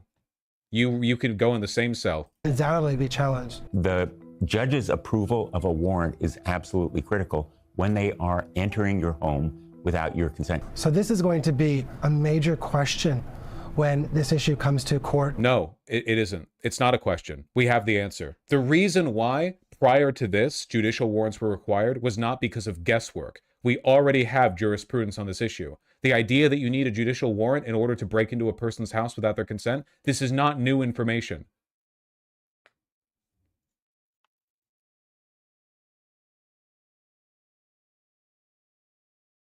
Whether or not an employee of the federal government is allowed to sign a document that allows an officer to enter a home. No, they're not. Isn't it so cool that the deep state told the New York Times that in this video they could not actually challenge the theory. Hey, we want you to cover this, but make sure you never point out that what Trump and his goonies are doing is wrong. Goons, lackeys, sorry. Never, like, you can't actually say it's illegal, you know? You have to call it a cool, bold new interpretation of the law, of the Fourth Amendment. Are there any deep state unbelievers in chat that I can, like, make fun of here? I just, like, the idea that these people, like, are organically arriving at this conclusion is absolutely delusional. And as far as I'm concerned, by the way, this degree of media complicity is treason. I think that in a fair court, you could very reasonably legally argue that the Republican Party is a terroristic organization that is engaged in high treason, is in a systemic effort to undermine the Constitution, and that collaborators in the media would fall under the same category as people providing aid and comfort to the enemy in any other wartime, you know, any other instance of wartime. I 100% believe that.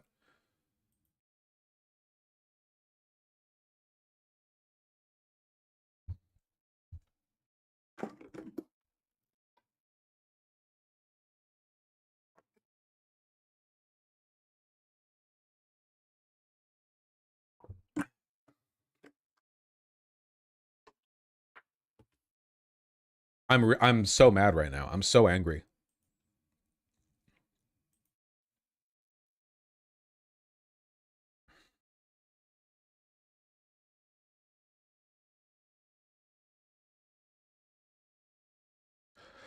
I'm not Fed posting. I don't know USA law. What is the connection between stand your ground laws and ice breaking without a warrant?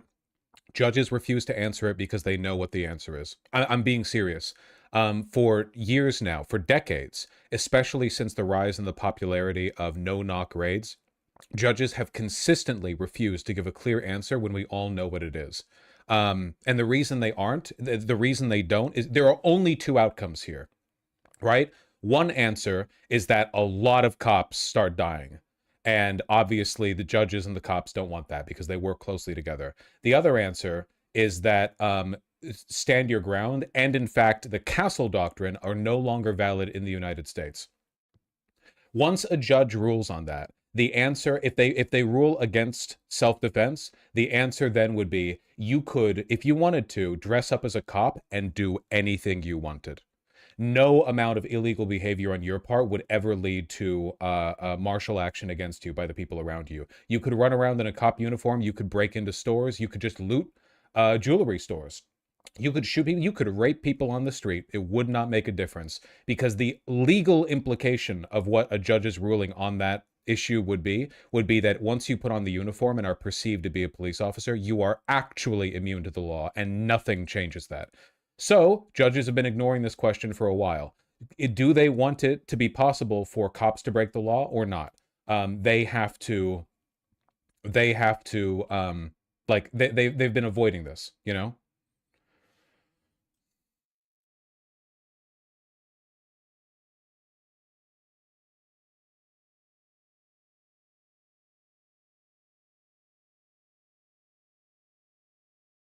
Man, this shit's so depressing. Yeah. You think judges are afraid of what will come out of that ruling? Oh, of course, absolutely, yeah. Like the trend over the past few decades is that right now it is legal for police to break the law. And they're worried because the only way to, like, solidly rule on that topic would either be to go, yeah, they can break the law, in which case society's basically done.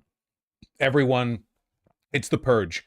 Everyone keeps a cop uniform in their closet in case they want to go and deal with a personal issue, because as soon as they put that uniform on, nobody can do anything against them. You look at them funny, they get your ass, you know? Who's going to stop you? Nobody. And on the other hand, right, judges really don't want to be the ones to say, yeah, if you cop engage in a no-knock warrant and you get got because of it, that's on you, sorry. Because as soon as they do that, they're going to be the target of, like, every fucking police union in the country. It would be a huge shit show. I'm serious, though. If you want, go look at all of the court rulings that have followed acts of violence against police officers during no-knock raids or anything of the kind. Consistently, the judges refrain from providing clear guidance on this matter. They always legally address it as an edge issue or as a single issue rather than like broadly tackling the nature of the problem, if that makes sense, you know?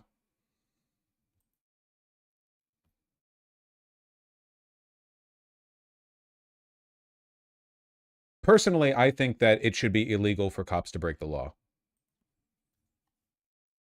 I know it's like, you know, controversial these days. If you don't live in America, you really don't know how bad it is here. It's not a joke. Police can do whatever they want. Not due to explicit judicial privilege, but rather due to implicit judicial I don't know what you'd call it, abstemiousness, like their unwillingness to rule. Like in the void of their ruling, they have given cops infinite permission to do what they want. It's really, really, really bad.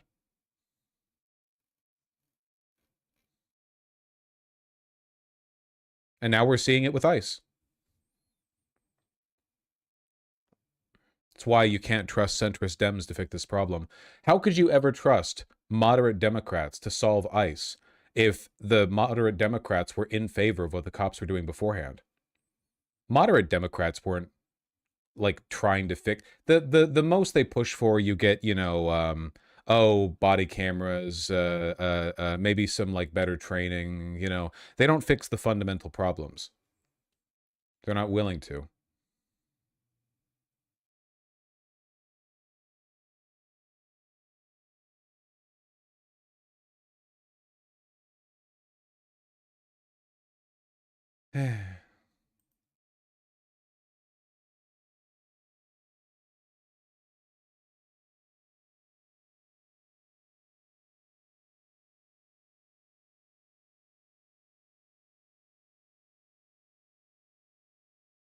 Sorry, this stuff makes me really angry.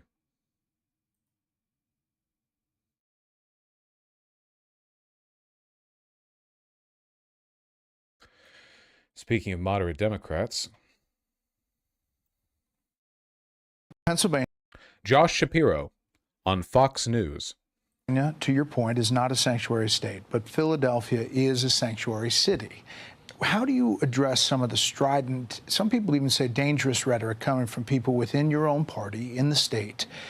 In particular, Philadelphia District Attorney Larry Krasner, who said this in front of Philadelphia City Hall. This is a small bunch of wannabe Nazis. That's what they are. In a country of 350 million, we outnumber them. If we have to hunt you down the way they hunted down Nazis for decades, we will find your identities. We will find you. We will achieve justice. I love Philly. Makes some people really uncomfortable. They look at that and say an elected official is dehumanizing law enforcement and could lead to someone getting really hurt. What's your take on that? That kind of rhetoric is unacceptable. It is abhorrent, and it is wrong. Thank you, Josh Shapiro. Period. Hard stop. End of sentence. I think what we need, and I've called for this in Minnesota, and I practice this in Pennsylvania, is we need to bring down the rhetoric, bring down the temperature, and create calm in the community. Yay. Remember, this is the guy that compared the Palestine encampment protesters to the Ku Klux Klan. This was one of the VP contenders for Kamala Harris, in case you're wondering how things are going in the party back in 2024. Oh yeah, speaking of Kamala Harris, I guess I can't get away with not showing this. Madam Vice President, what's going on with Kamala HQ? Well, I'm so glad you asked. I have good news. So Kamala HQ is turning into headquarters, and it's where you can go online to get I don't know why it's so quiet. basically the latest of what's going on, and also to meet and revisit with some of our great, courageous leaders, be they elected leaders, community leaders, civic leaders, faith leaders, young leaders. I'm really excited about it. So stay engaged, and I'll see you out there. Thank you. Nice. Very good. TBH, I'm kind of glad this was a nothing burger. No announcement for any political run. Maybe. So they've rebranded the Kamala HQ to headquarters _67. That's because it's a new Gen Z-led progressive content hub. And it's doing the same standard, like, left meme account posting. I hate it here. They love condescending to us, man. A bunch of, like, mid-30s consultants in DC, people who are going to have $100 million in their bank account by the time they finally retire at 92. You know, crafting meme accounts to finally relate to the young'uns. Just posting. Is Kamala Harris better or worse than Newsom? In a lot of senses, I would say worse. I think that Newsom's politics are worse, but what Kamala Harris could be doing by signing up for the primary is worse than what Newsom's doing, you know? You can't keep running after you've lost. Like, Kamala Harris should not be able to run again. You can't lose a close election like that and then just keep coming back to get your ass dished over and over and over again. Yeah, there need to be consequences for failure. Like, at least Governor Newsom succeeded in being governor.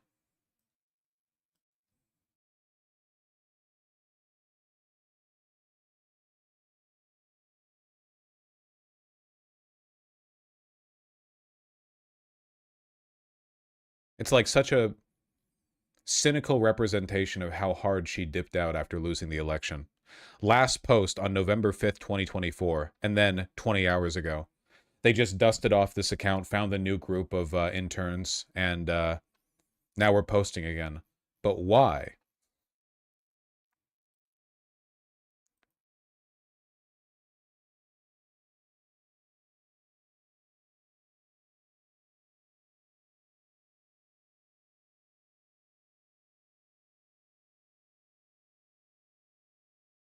Can we please go back to Zeron? I think I'd rather go back to Metal Gear Solid 1, to be honest with you.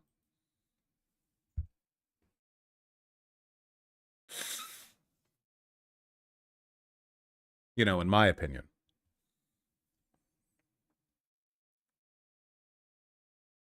Man, please check out the Elon tweet. What, the one where he says he's not happy? I don't really care.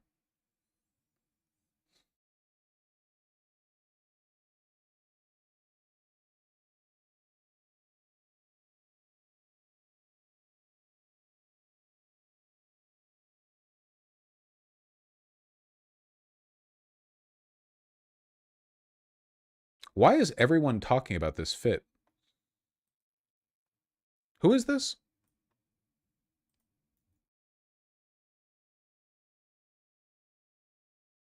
Who is this? Does anyone know?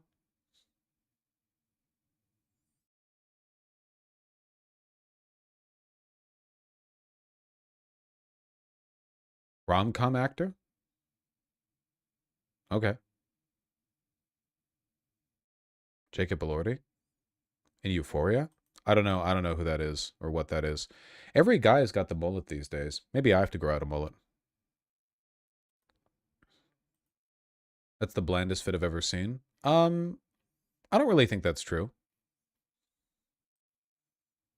I mean, a lot of in this case, as is ever the case, right? A lot of being attractive is being like tall and skinny and having good facial structure. In terms of the fit itself, Arc'teryx beta jacket, sweatpants, and Saint Laurent penny loafers.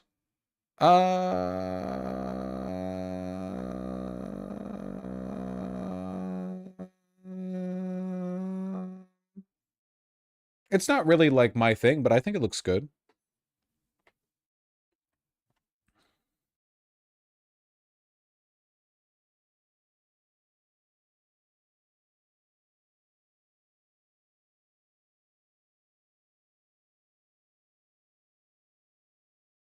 Have you seen ROA at all? I'm curious as to your opinion. What do you mean ROA?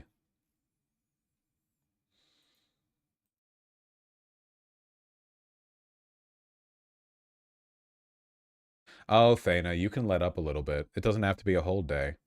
Sometimes I feel bad because I know there are some black people who watch me and then they're like, I'm cool, I'm gonna drop the soft A. But you have to realize that from the perspective of people outside the stream, you're all white. So you're getting digital white-faced, you know? So it's just I had someone offer me proof before and I had to turn them down because bro. Hey, look, you know, I get it.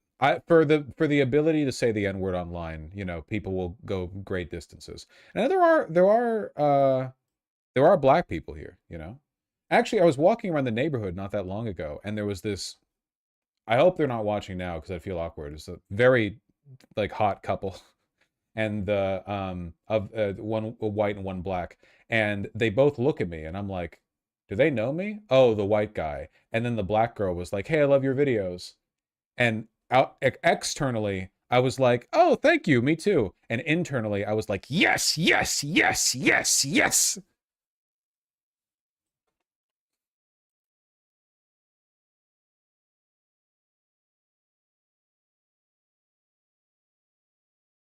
Me too? Yeah, like, why would I put them out otherwise?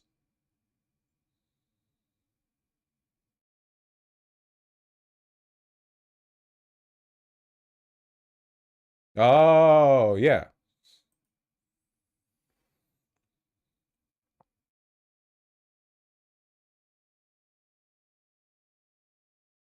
No, anyway.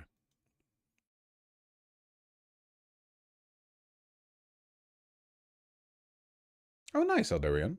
Happy to hear that. Not a bad idea, Masaigo. All right. Armchair Politician, thank you for the tier 2 sub. Vent CG, thank you for the tier 1 sub. Wonton Suf, thank you likewise. Tamora and Tamora again, thank you for the $5 both. Replaying MGS4 and it seems so prescient about AI PMCs. Whoa! No spoilers, buckaroo. I ain't played that game. And then your later dono was, I didn't realize you were playing Metal Gear Solid 1. Sorry for mentioning Metal Gear Solid 4's story, but man, am I sad it's locked to the PS3. Do you think it'll ever get ported? I don't know shit about that, you know? But I appreciate the apology. Don't worry, we'll find a way to get it, okay? Machine, Soli, Travis M, and Semilocon, thank you for the tier 1 subs. And Jack DeBruce, thank you for the super kind 20 bucks. I know streaming's the hardest job, but do you plan on doing anything special when you hit 600,000 subs? I don't think you did anything for 500k. Also, Dispatch when? I don't think I'm going to play Dispatch on stream. Maybe I will. I've seen like so much porn of the muscle girl, so like, I don't know, maybe there's something to it. But yeah, I don't really know anything else beyond that. Which one, lol? The big one. As for 600k, I don't know. I don't really... I should do more community stuff. I keep threatening to. Dallas Cowboys fan, thank you for the $2. Flop Bingus Republic and Adlet Astria, thank you for the $10 both. I really appreciate that. Kamala returning somehow is less interesting than if Jar Jar Binks ran for Chancellor against Palpatine. I feel like what she's doing is like laying the groundwork now for her candidacy, but it's possible she's just trying to leverage like a little bit of internet clout with the pre-existing account in order to like position herself as some kind of miniature kingmaker for the primaries in 2028. I don't know. Could be either. Could be a lot of other stuff, you know. Lamb was more of a communist in a cult/commune sense than Marx. The left in the Bioshock games are more antagonistic than villainous. They're a response to Raptures and Columbia's brutality. I disagree. I agree that Lamb was more like of a cultist than a literal communist, but she was evil as fuck. Like, she was insanely evil. In my opinion, more so than Andrew Ryan. Like, Andrew Ryan at least built stuff. You know, she was like just she built nothing. She only tore apart what was around her already, and she enslaved everyone into what she wanted to be like an actual like brain jacked cult. You know, like she I feel like she was a lot more monstrous than Andrew Ryan. At least Andrew Ryan was trying to build something good. Her plans were fucking insane. She had wanted to build a utopian. The Rip Demon Lady from Dispatch was inspired by Lean Beef Patty. Oh, a celebrity.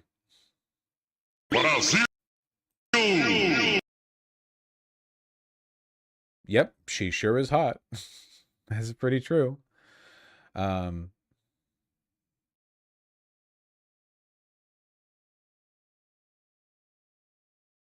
Yes.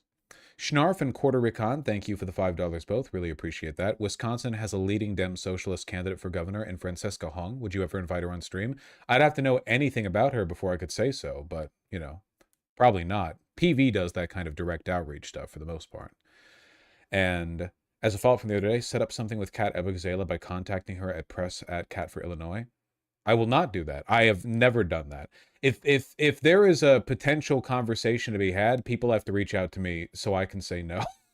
I'm not reaching out to anyone's press account to talk to them, okay? I'm perfectly capable of talking to Kat. Sorry, not talking to Kat. Talking about Kat without scheduling an interview, you know?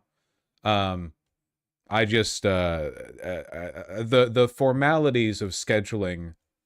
Why not? Because interviews are usually fucking boring. Okay? Because when I'm not doing an interview, I can riff and talk about what I want and be real. But when I am in an interview, it's like, what will you do for the people of your constituent? As if I give a fuck. The average constituent in any district is probably an unsalvageable retard, you know? I don't care about, like, oh, how will you do for the... Like, and all the interesting questions, you can't even ask a politician because they'll grit their teeth and give you a half answer. So, no, I love talking about politics, okay? Talking to politicians is entirely different.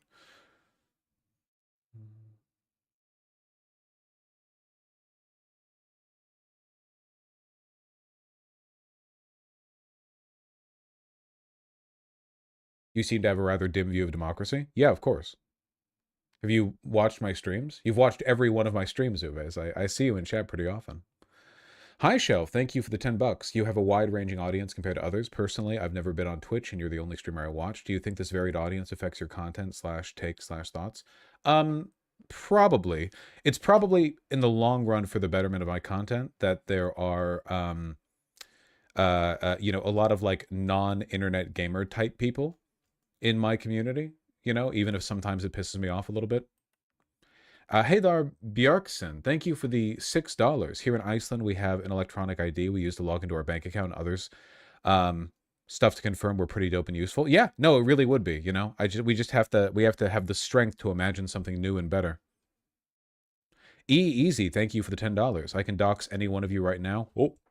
Billionaires have been selling your info for 2 decades. All your info is online. I can find anyone's address, phone number, criminal history in 10 minutes. That's probably true, yeah. The internet privacy, like, mandate is pretty much a lost cause, you know? Unfortunate, but true.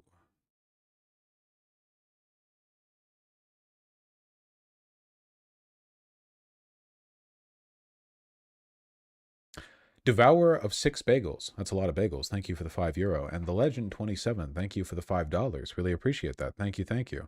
I'm up for stronger internet measures as long as it prevents my boomer coworkers from consuming conservative Cocomelon accounts based in India. Yes. In addition to getting rid of the bots, we need to do something about the Indians, okay? We can't keep letting them pretend to be saviors of the white race for, like, the equivalent of $7 a month on blue check money. We can't do it, okay?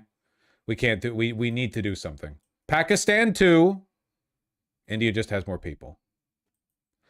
Humble Bumble. Thank you for the $10. Another name. Thank you likewise. Really appreciate that. Flock, the AI license reader company, is now partnering with Ring, the AI home surveillance company. Yep. Privacy is dead. Might as well stop the spread of Nazis by bots. Totally agree. I'm behind, but that person going on about the ID verification thing is indeed dumb. Also, cybersecurity people are a cancer in IT. They run tools but have no idea about tech. Okay. Well, I can't weigh in on your intra-computer science beefing, you know? You know, I can't really speak to that. I don't pretend to know a lot about tech. I really, really don't. I just know enough to know that what I was describing is doable. Sean Riordan, thank you for the 2 $5 donos. No masks, along with lax verification of agents, makes it much easier to infiltrate and cosplay as ICE and do tons of illegal stuff too. Yeah, which is, again, like what I was talking about earlier with judges refusing to rule on whether or not cops can be, whether you can defend yourself against cops who are breaking the law. Would you rather have your game developed by Ubisoft or EA? Ubisoft, easily.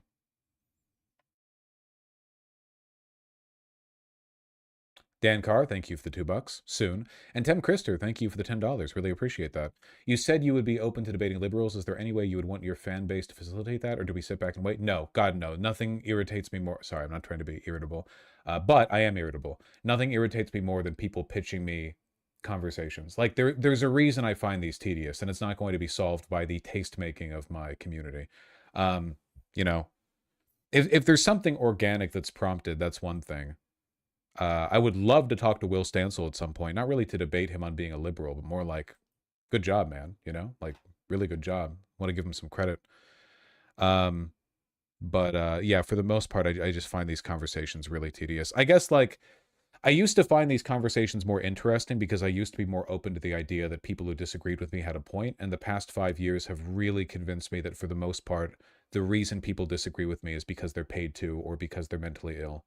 There's not really much of an argument to be had. It's basically just like, are you willing to live in reality? I'm not really, like, we don't really talk about, like, the marginal or debatable issues here that much. Like, imagine I was having a conversation about urban planning with, like, a guy who has really strong, well-informed but different opinions than mine when it came to, like, how a city should be laid out. You could get some really interesting, like, I would get mad and he could prove me wrong on something or what. Like, there's a lot to discuss there. But right now, like, the big line is between people who live in reality and people who don't. So I don't really know, like, what, like, it's tedious for a reason, you know? It's not that I find disagreement itself tedious. It's that the disagreement has to be rooted in a shared understanding of reality. Otherwise, yeah, how can I care about their opinions? I generally agree with you on this, but low-key, how do you not go a little insane? I am the Joker. It's most people in real life are normal and fine, okay? The internet just elevates the worst of them. I've been watching some more recent Destiny debates. They've vindicated your position here. I've been saying this for years. I legitimately have no idea, like, what else you can... I don't know. I don't know. I don't know. A little bit Joker pilled.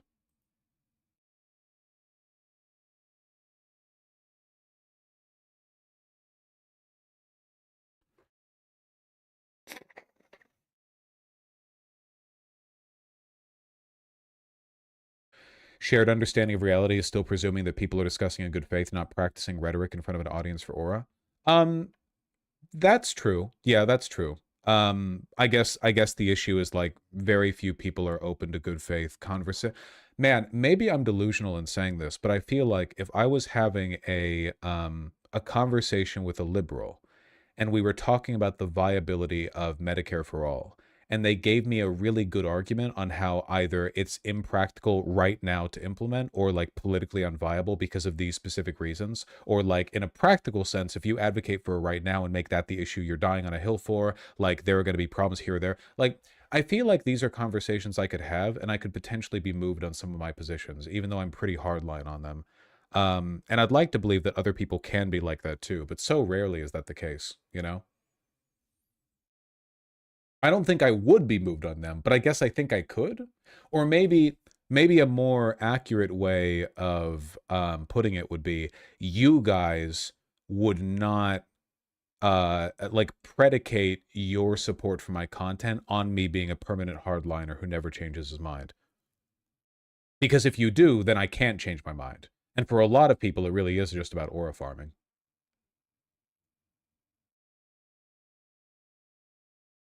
And then what do you do?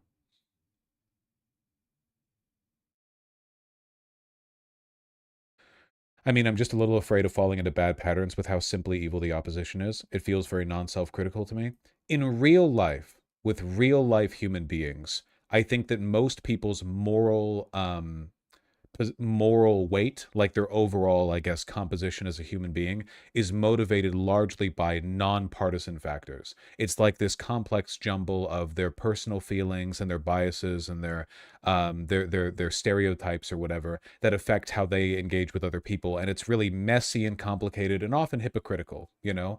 And people are just like that, right? Whereas when we're engaging, especially online over politics, everything is reduced to a very, very slim, very partisan engagement in which, yes, our opposition are objectively just evil, you know? Like, when it's reduced to those levels, yes, we are fighting for good and they are fighting for evil. They are demonic, and society can only move forward if we overpower them. So yeah, like, that's just true. But, like, on an interpersonal level, you know, it's always a lot more complicated than that, I think.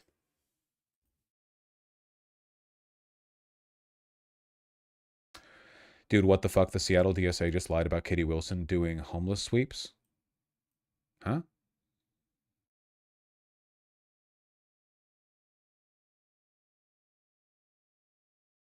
What's happening?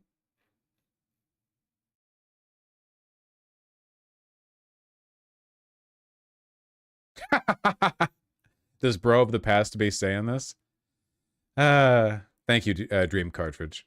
I'll give that one update. I'll be millennial for a moment. That's good. Okay.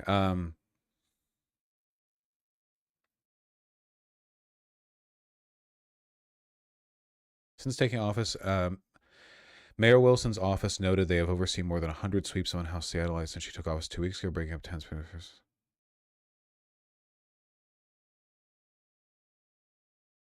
I just don't think this is true. Like, obviously, there are the corrections here from PV, but more than 100 sweeps of unhoused Seattleites in 2 weeks? Doesn't that, like, defy credit? Like, that doesn't that challenge your...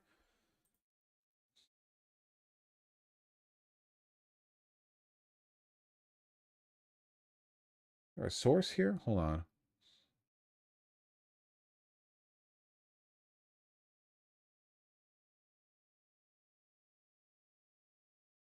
Trying to see if I can find a source for this. I want to play Metal Gear Solid.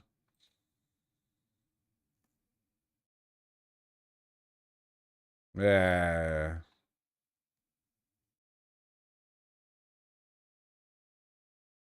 thank you, Kiswati.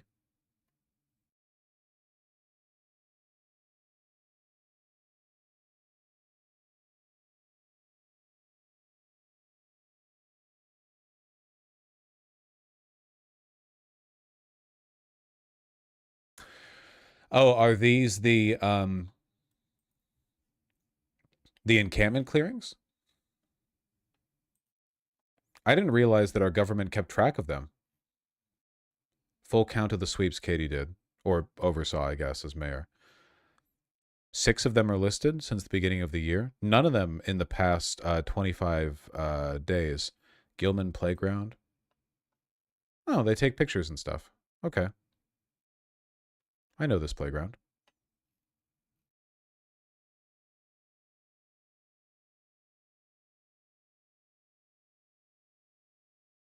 Well, I appreciate the organization. Mobility impact, partial, large amount of debris, no. Near facility for children / elderly, yes. Near waterway, no. Blocking traffic sightlines, no. Blocking entry. That's nice and orderly, you know. Inspection, posted for closure, resolution. 1 tent. Albert Davis, OB. Yeah, just another tent, just 1 tent.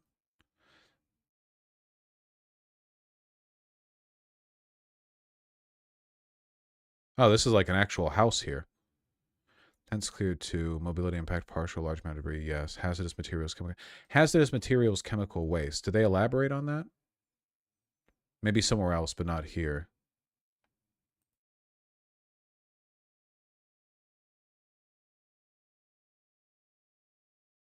Oh, well, that looks a bit reckless.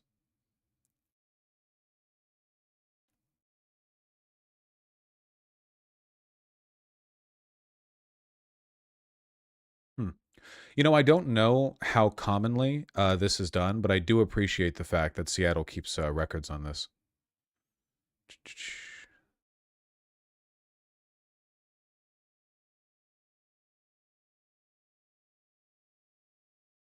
Look at previous quarters. Like to see how rough it can get. Oh, this is a relatively big one. I see.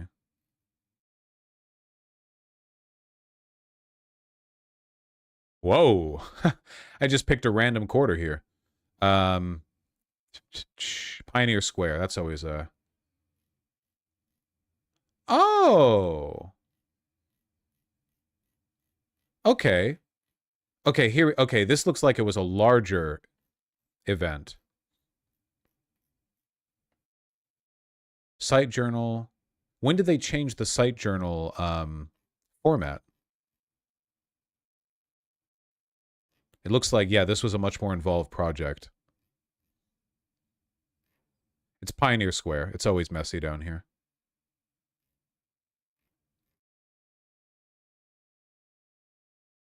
Yeah, different format for large encampments, maybe. Pioneer Square would probably, like, always warrant that.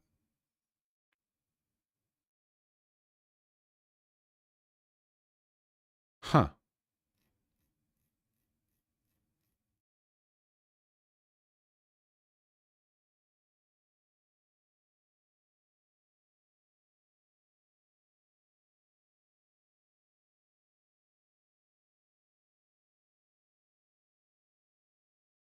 Wonder how long back these go. Back to 2017. Okay.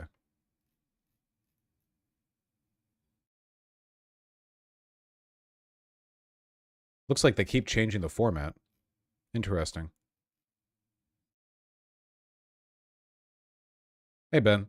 Oh, we saw the PV post talking about homeless encampment clear-ups being done by Katie Wilson, so we're looking at... Oh, shit! They found a plinker over here. Fuck, I'm forgetting the name of this gun. The 22 LR. I mean, it could be like a BB gun. I don't know.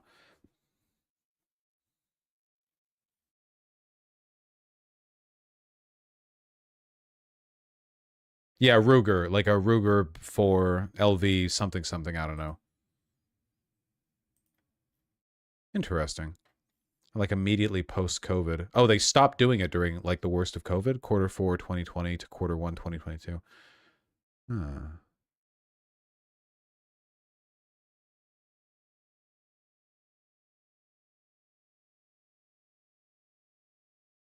Huh. All right, well, anyway, let's finish reading these donos real quick.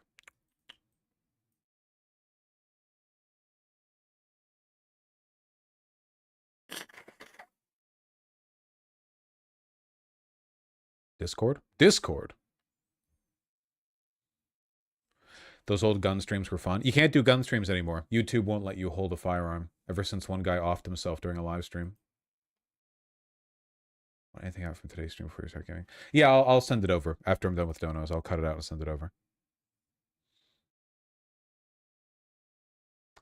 All right. Do. You still go to the gun range? Sometimes. Sometimes. Tim Christer, thank you for the very kind $10. It feels like the online youth that are spurned by Trump are turning more towards liberalism than leftism because of the prominence of people like Dean Withers rather than you, and I don't want Biden too. I'm not sure if that's entirely true. Like, support for radical political positions is probably more common than ever before among young people. That being said, yeah, I mean, I don't know. I could like respond more to stuff Dean Withers does. The problem is that people like Dean Withers come across as really reasonable when they're up against the Trump administration, but like they don't really have solutions in a lot of cases. So the issue is that like you have to look beyond the immediate critique. I still can't believe he cried about Charlie Kirk and then like made up that his children and wife were there or something. Ringak, thank you for the tier 1 sub. Thank you. Sake, thank you for the 15 gifted tier 1 subs. My goodness. We're never getting to the FromSoft President Mecha game, are we? Oh, that's right. The Wolf something. Chaos, whatever that game's called. Yeah, that's also on the list, I think. It's always fascinating how most arguments with chat only take one general assumption that you're not doing this in malice, and you can usually end an agreement. You should have this guy in your stream. He's right very often and pretty photogenic. Sounds like a good convo. Vosh.gg. Nah, I know that guy. He acts in bad faith. Yeah, people often like the idea of debate or contentious conversations, but then like in reality they turn into frustrating slogs pretty much immediately because no one's willing to budge.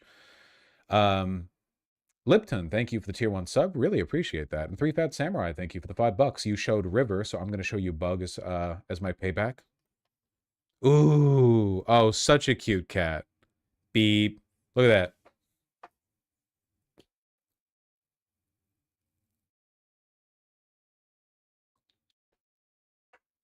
Such round eyes.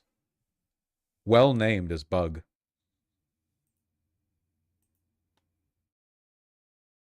Does look like a toy. All right, folks. I think it's time. Here, 1 second. Let me pitch off the non-Vidya stuff to the editors. Tempest, are you watching right now? Can I just talk?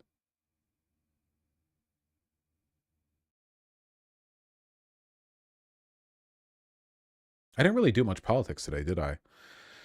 The Mamdani bit, or the bit at the end with judicial warrants, or complaining that the Dems never do enough, probably. I don't really have any title suggestions. I'm still, like, mentally recouping a little bit from arguing with chat over whether or not having, like, a crypto key is a security failing or whatever. The Mamdani bit was super cute. Oh, I don't know if Temp is actually here. Oh, okay. Sent the Mamdani bit or the bit at the end about judicial warrants and Dem weakness, maybe? Something in that ballpark. I like those. Okay. Yeah. Let's get this up. Can we do a video on your streaming setup? It's not that interesting.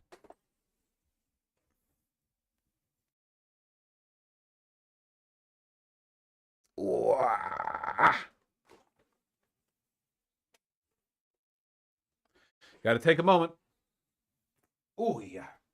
Ooh.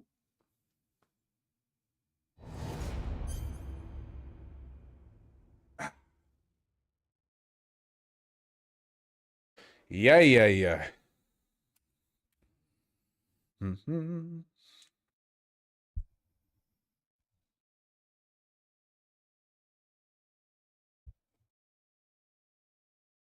Mm-hmm.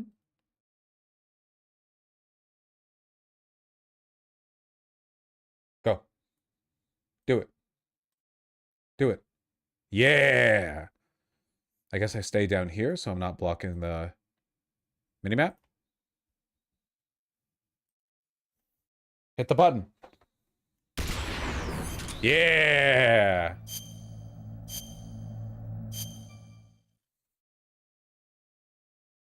All right. Time to experience some more Peak after we spent an hour trying to no-hit Revolver Ocelot. We're doing Metal Gear Solid 1, the original.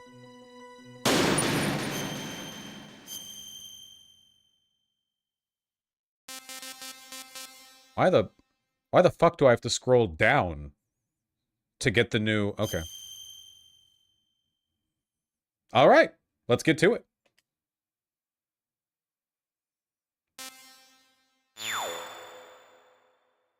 Wait, did you only just get past Ocelot?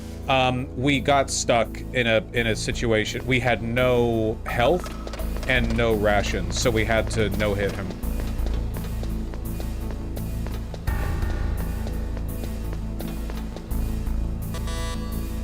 Ba-ba.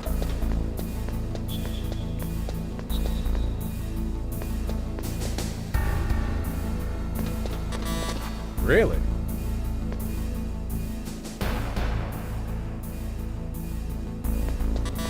Really?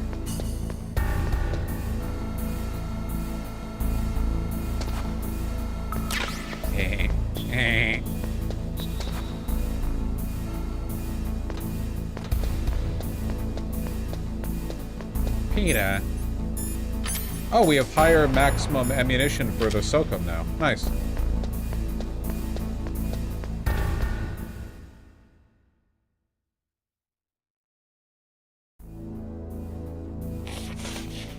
Okay, rules are the same as before. Please no gameplay advice or spoilers or anything like that. Just let me play the dang game. And also, if you're enjoying the stream, please like and subscribe. Come over to the website, vosh.gg, where the chat is present. Thank you.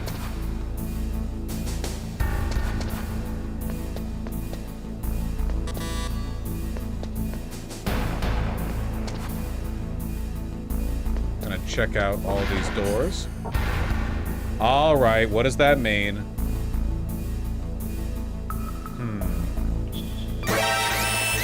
Yeah. I hit it. Looks like the place is protected by infrared sensors. Yeah. Somehow you'll have to make it past the beams. If you have any questions about weapons or equipment, you should ask our military analyst, Nastasha. Her frequency is 141.52.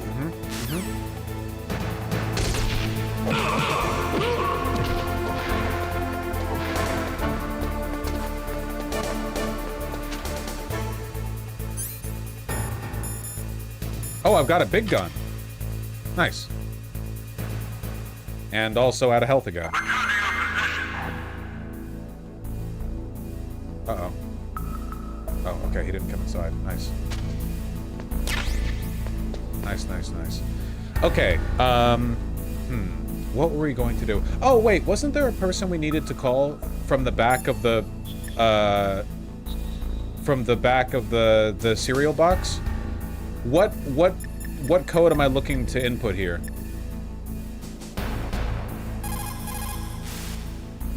The DARPA chief and President Baker. So now the terrorists know both detonation codes. Yeah, and on top of that, they both Here's a pic of the died right CD in front of case. my eyes. Snake. Well, now that the do you actually want to know it? Yeah, I'd have the CD. I'd have the fucking box in real life. Is to either use the detonation code release keys that Meryl's holding, or find the Metal Gear chief engineer that President Baker mentioned, Al Emmerich. In any case, you should contact Meryl by codec. Wasn't her frequency written on the back of the CD case? Okay. 140.15.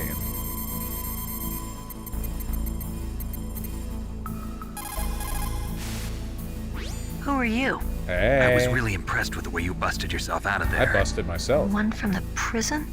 You're the Colonel's niece, Meryl, right? No, it's not him. Just exactly who are you? I'm the fool that your uncle sent all alone into the middle of this whole mess. You came by yourself? You think you're some kind of one-man army? You're not even armed.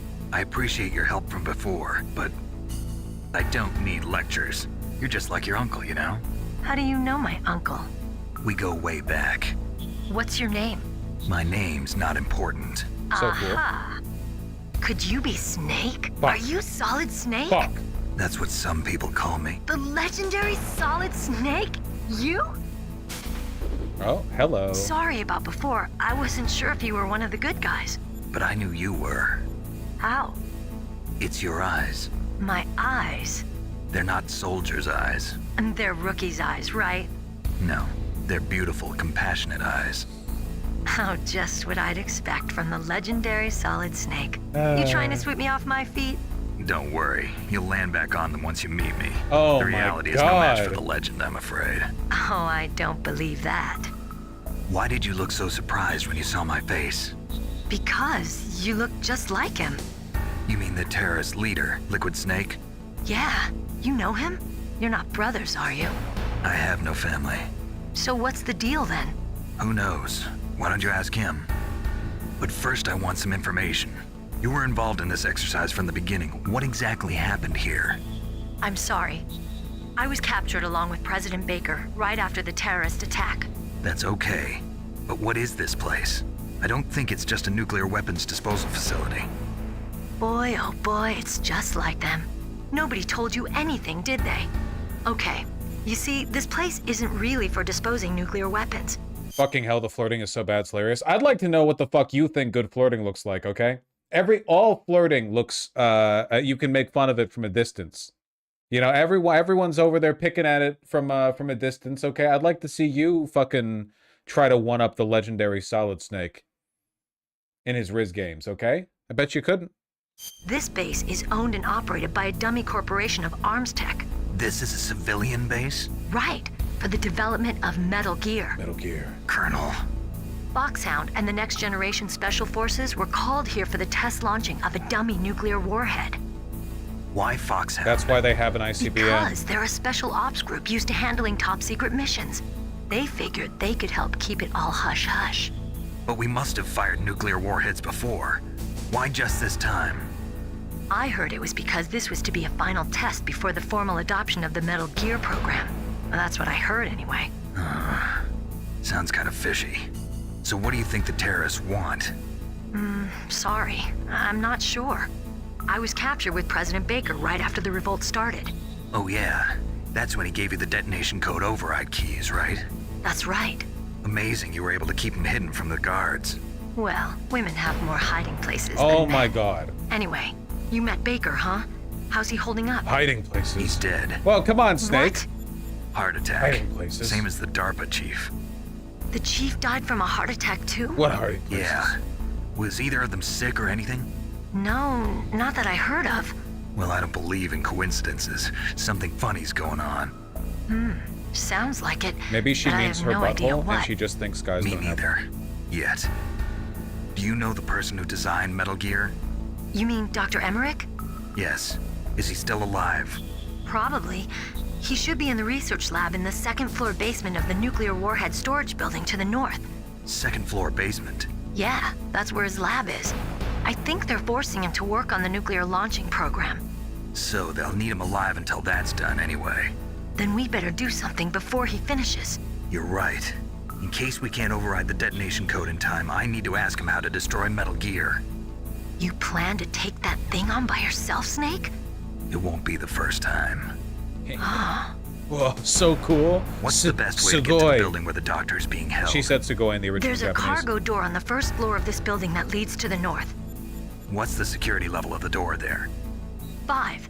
But it's okay. I've got a level 5 card. Well, I've got to go save the doctor. You should go. I'm going with you.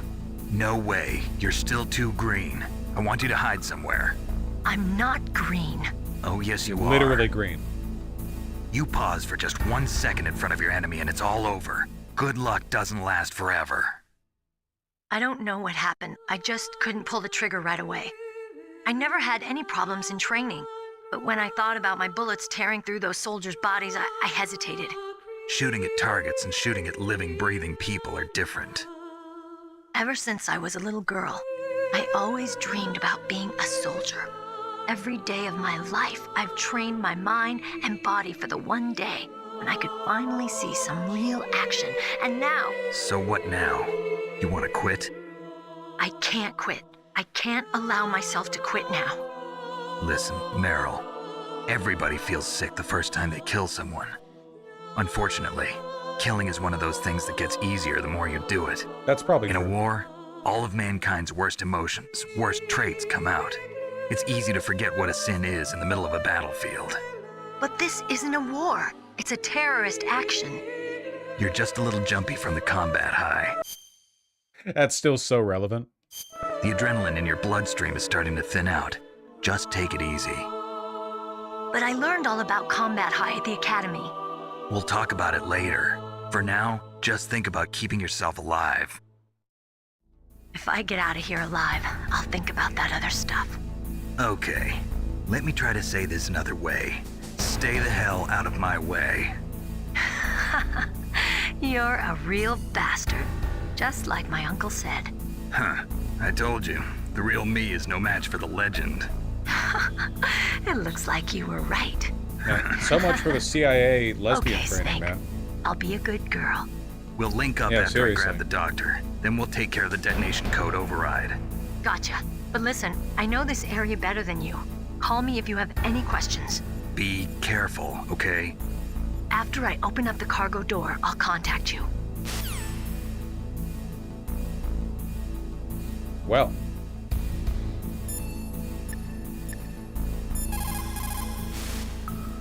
Don't worry, Colonel. Meryl is fine. Thank God. man, there is so much Meryl is a dialogue. very strong woman.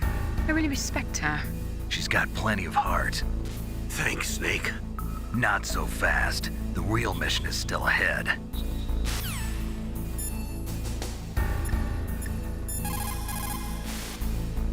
Snake, don't be so impatient. Settle down.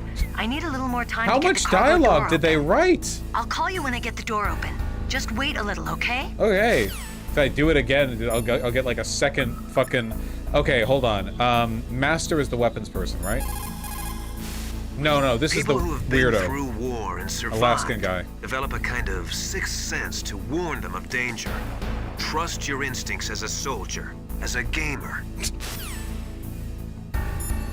Who do I talk to ask about the about the laser tripwires? Have I called them before, or is that a different person? 14125? Okay, I haven't then. No, fuck. In war, a split second. More dialogue, man. 14125.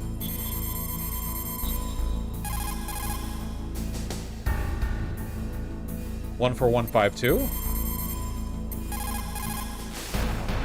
This is Nastasha Romanenko. A Hi. pleasure to work with you, Solid Snake. You're the nuclear specialist that the Colonel mentioned? That's me. You can ask me anything about nukes that you want. I am also a military analyst, so I have an extensive knowledge of weapon systems as well. They asked me to participate in this operation as a supervisor from the Nuclear Emergency Search Team. I was happy to accept. We must not allow terrorists to get their How do you hands even on find nuclear voice weapons actresses of any this sexy? kind. I hope I can help you to stop them. You're a tough lady. Those terrorists are serious about launching a nuclear weapon? The world cannot stand by idly and allow that to happen, and neither can I. Unfortunately, all I can do from here is provide you with information. Hopefully that'll be enough. Another soldier here wouldn't make a difference anyway. It's good to work with you, Nastasha. Same here, Snake. God damn. That is a FAMAS. It is a bullpup-style assault rifle. It is durable and easy to use. Very resistant to overheating. It is a reliable weapon with smooth action. It can fire up to 1,000 rounds per minute. On full auto, you will empty a 25-round magazine in a few seconds. Raise the localization team. Oh, dude, nothing at this time had this kind of voice acting. Not even close. This was like completely out there, you know? Very good. Maybe Half-Life? Nah. Look, Half-Life had some good voice acting, but for the most part, it was just like jokey stuff meant to enhance the setting a little bit. This is like extensive conversations, you know? Really, really crazy stuff.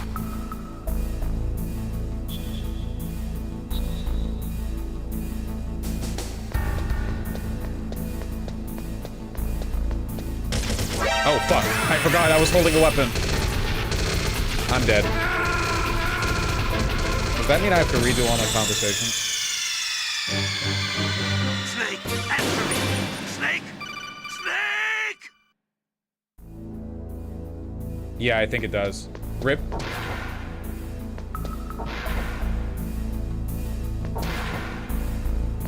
Well, hold on. Forgot to save? Yeah. Yeah. Okay, what was it? It's one... Hold on. It's 14151? What was it? 52? Oh, it remembered. This is Nastasha Rom... And then what was the other one? For the girl who we infantilized the fuck out of? 14015, okay.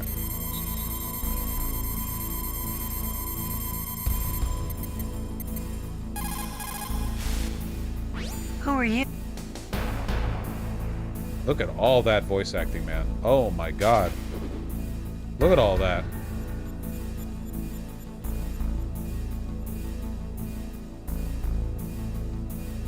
Jesus Christ. Kind of a testament to the quality of the writing that it didn't feel like it was dragging on the whole time we watched it, even though that was like 8 minutes of conversation.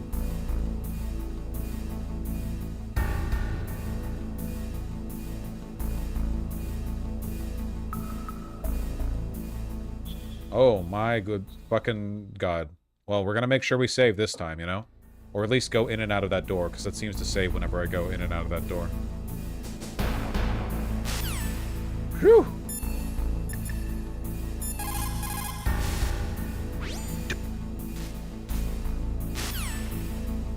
Okay. In and out, in and out. In and out of the door.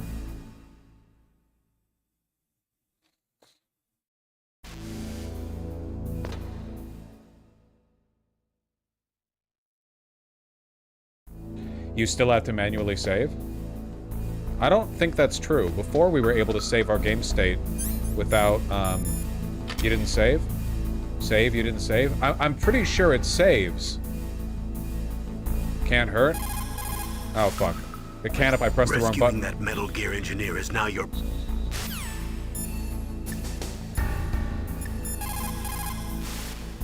What's up, Snake? Hi.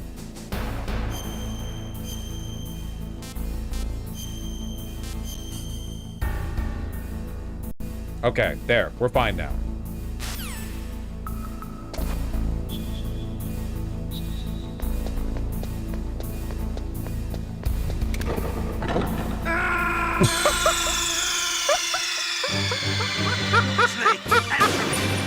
I saw the other guard covering with the sight line. Oh my god.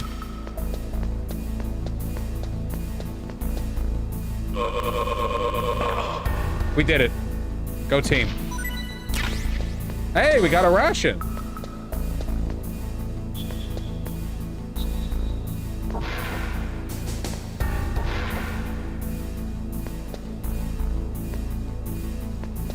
Okay, where are you going next? Where are you going next?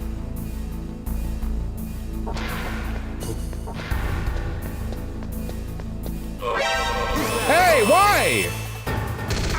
Ah! Did you see that? You see that fucking juke? Did you see that shit? Tell me you saw that. Round the corner?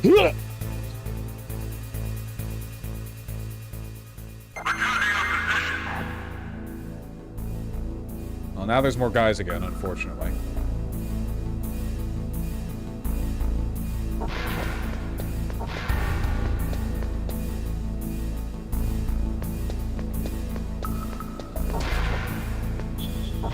Right, well. Oh, wait, we should be able to get the one lady to talk about it.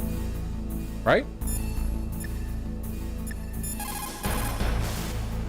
Snake, that room is set with infrared sensors. You should be able to see them if you had some smoke. Cigarette smoke or something. Sorry, but these are smokeless cigarettes. Oh. You mean those cigarettes that are designed to cut down on secondhand smoke? Oh, well, don't worry. If you blow the smoke in the direction of the infrared sensors, you should be able to see them. That was a good idea, bringing the cigarettes, but don't smoke too much. Cigarettes make you weak in mind and body. You're cute, lady. They are bad for you. The Snake somehow know. Okay, I was wondering, is Snake gonna comment on the fact that she's smoking right now? Somehow?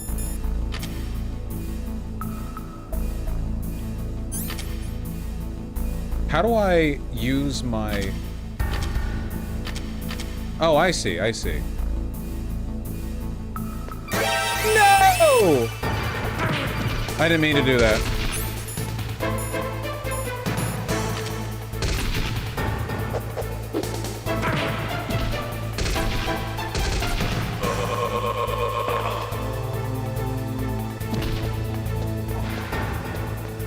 We're doing very good.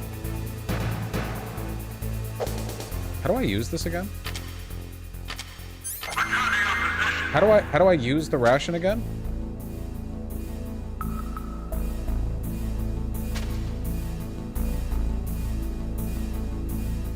In menu? Oh. Oh, it doesn't full heal. That's fucked up. That's fucked up.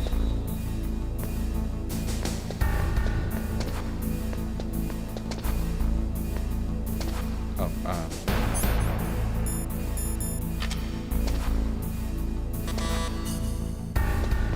Diesel bug, I knew that, but be careful, because if I didn't know that, you'd be in a pit right now.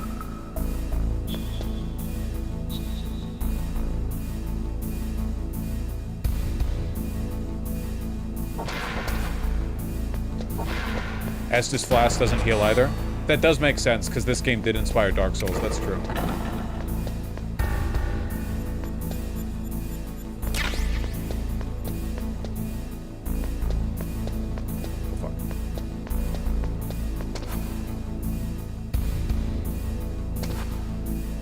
So cool.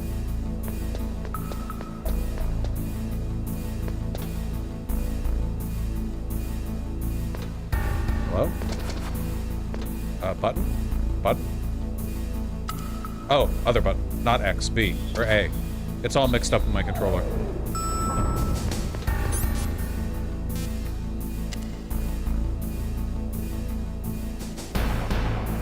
B2? B2? B2? You are on B2?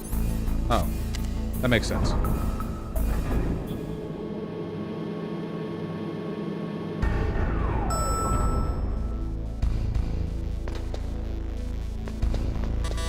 Hey.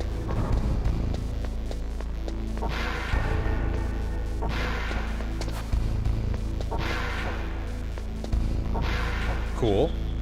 High-level security access right here. Gotcha, gotcha.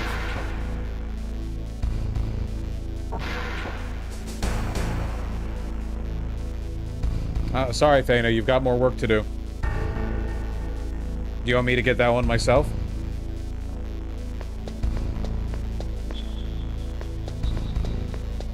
What? Oh, ganja cookies up there. Yeah, I'll do it. Ooh, an hour.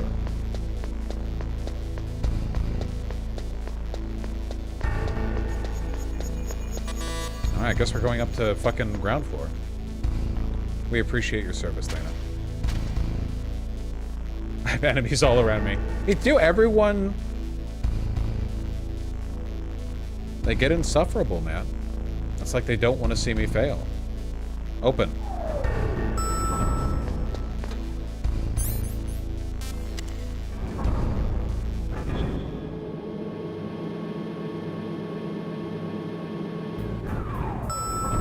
That chatter. Oh, fuck.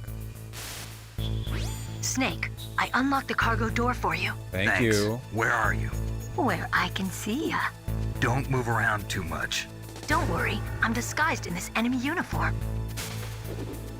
You won't be for long with the way you walk. What does that mean? Nothing. Listen, Snake, the cargo door is like an airlock. It's equipped with infrared sensors. Be careful. If an intruder is sensed, gas is released. Gas? Yes. Okay, so we'll meet at the nuclear warhead storage building. Wait, you said you'd stay put and be a good girl. Oh my god, Kojima. I changed my mind. Don't get careless. That's when things always turn sour. Sorry, but this is the only way I can figure out whether or not I'm cut out to be a soldier. I gotta get my hands dirty. These guys are professionals. You're gonna get yourself killed. See you there. He's saying you got a badass. For those who weren't here for the last stream, when we first meet her, she puts on an enemy uniform and she runs away from us, and it cuts to a close-up in PS1 graphics of her having a fat ass in the uniform. Like, everyone else has a slightly different... In the guard uniform, everyone else looks slightly different, but her, like, ass is stretching the fabric. For PS1 graphics good? No, it was great. For PS1 graphics, it did a really good job of conveying, like, she's wearing the same uniform as the rest of them, but also her ass is really, really fat. So, you know, Kojima, you've done it again. You're...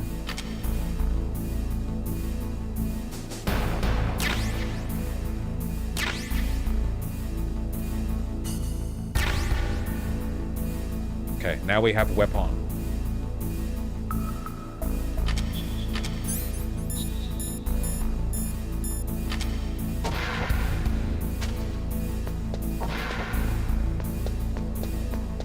Integral to the plot. Being weird about women is absolutely integral to the plot in a Kojima game.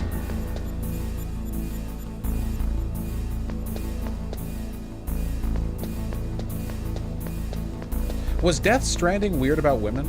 I feel like Death Stranding might have been like the one Kojima game. Yes, it was? Was it? What happened that was weird about women? Like the I'm not fragile stuff? Like what are we talking about? Feet? Okay.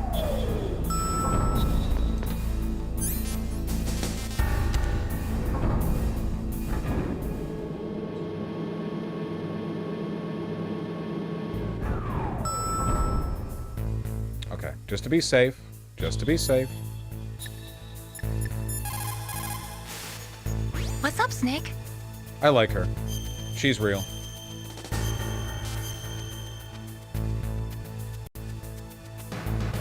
How's it going, Snake? Have you gotten used to using the radar yet? Yeah, it's a great system. Not only can I read the topography, but I can monitor the movement of the bad guys, too. Pretty convenient, huh? It also makes it easy for us to see everything that you're doing. You're watching everything? Of course. If you were my boyfriend, you'd never be able to cheat on me. Being monitored 24 hours a day, that'd be like hell. Don't think of it like that. At least you'd never get lost. You know what I really appreciate about Snake's character? He does do the, like, grizzled veteran who attracts the love of every woman around him thing, but he's not humorless at all. He doesn't do the James Bond thing of being like, well, I guess I should say Daniel Craig thing, of being like a brooding misery guts all the time. He's clearly having fun talking to them and being charming. Like, he's not all self-serious. He makes jokes at his own expense pretty often. Really appreciate that. So, yeah, more like Geralt of Rivia, who I also really, really like. Fucking Witcher 3 had shit-ass combat, man, but I stuck with that game 100% because of Geralt's character. I read the books because of the game, you know? I really, really, really like Geralt.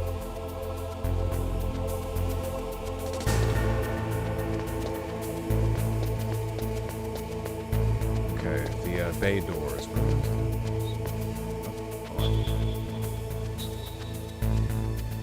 So cool.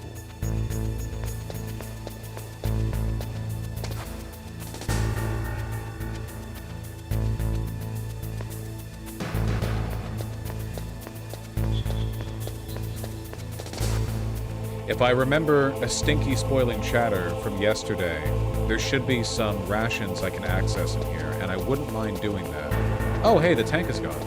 Cool.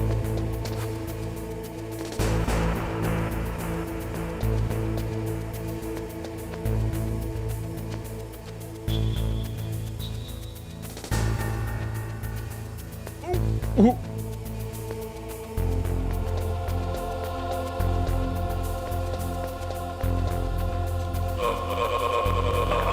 Nice. Perfect.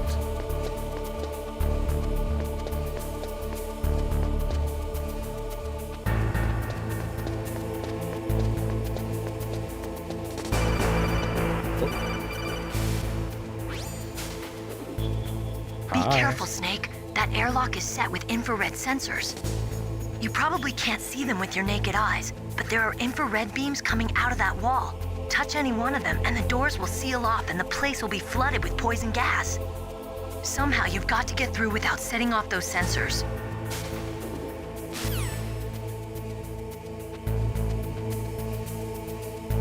I really appreciate the fact that they made the Russian lady useful by telling you how to use the cigarettes. Oh, fuck. I stopped, like, right on the edge there.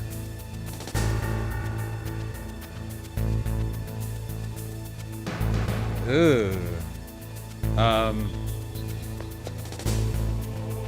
Is there a gap? There's gotta be a gap. Otherwise, how would I even... like the... Hold on.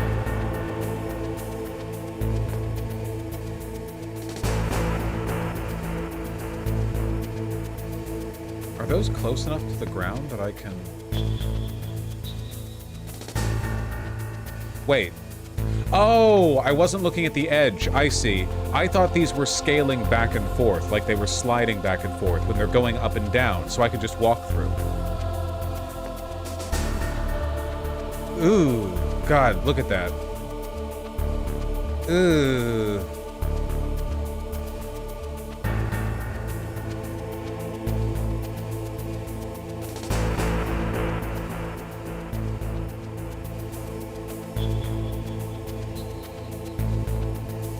You can get a feel for it by looking at the edge, like at the side, to see what part of the wall next to you it goes up and down with. Ooh.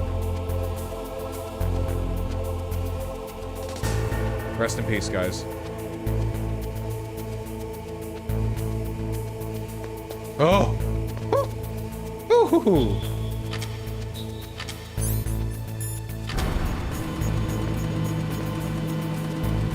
Why the mutes? People can't really help themselves. It's not their fault. It's like a disease or something.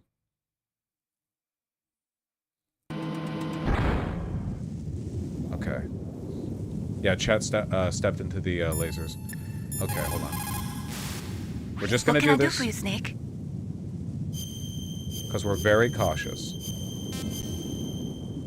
Did you like the books? The Witcher books? Yeah, they were pretty great. I only read the first 3, I think. They were really, really good.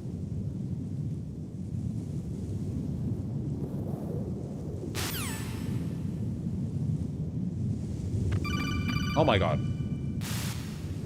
Snake, be careful. There are claymore mines around there. Use a mine detector. Okay. Who are you? Just call me Deep Throat. Deep Throat? Kojima? The informant from the Watergate scandal? You've done it again. Never mind about that. You're not using burst transmission. Are you nearby? Listen, there's a tank in front of your position waiting to ambush you. Who are you anyway? One of your fans. Ants? Kojima, you've done it again. A mine detector. I don't think I have a mine detector.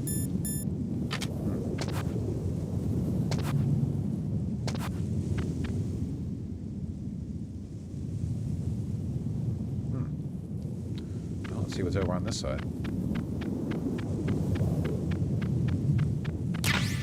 A ration. Nice. For when I get blown up by a mine.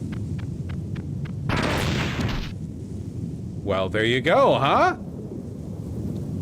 All right. Well, I guess we follow tank treads, because they probably didn't roll over. The tank treads stopped.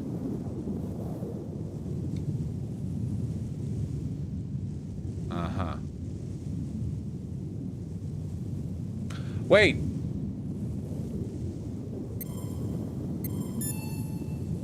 Natasha, help me out. It is just like Baker said. Fuck. We are facing increasing danger from stored nuclear materials.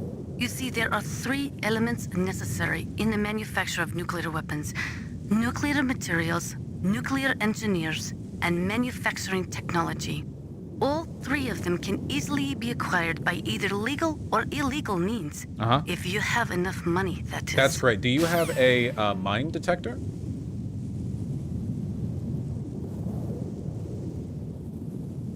Mine detector. Mine detector. Did I miss a...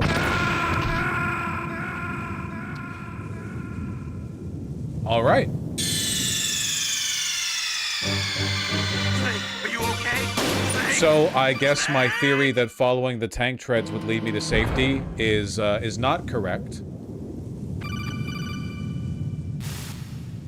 Snake.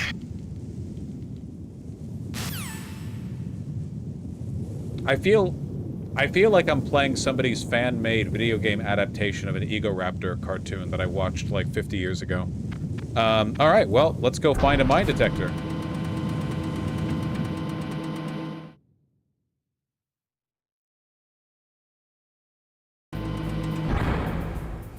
Oh, fuck, I forgot about these. Never mind. We'll figure it out.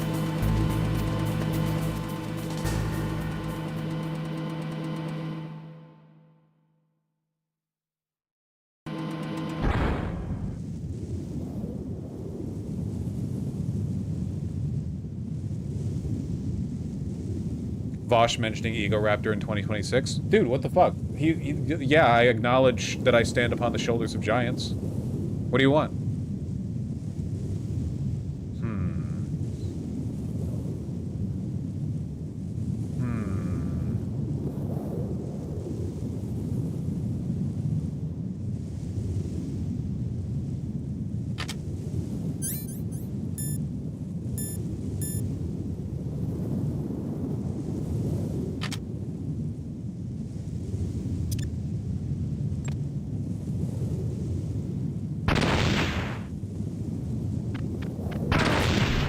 Okay.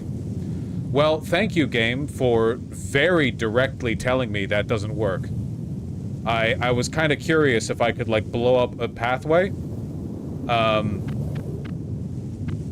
Just take me out. Oh, shit.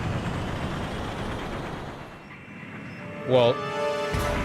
But I haven't even solved problem A. You can't hit me with problem B. I haven't even fixed problem A. Territory. Hello. Snakes don't belong in Alaska. Ah. I will not let you pass. Send him a message.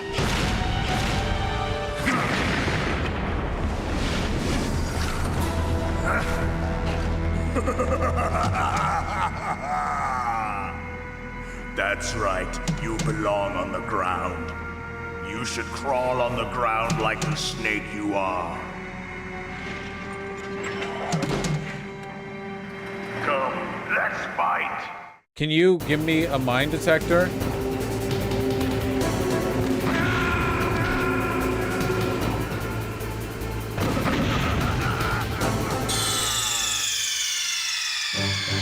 Guys,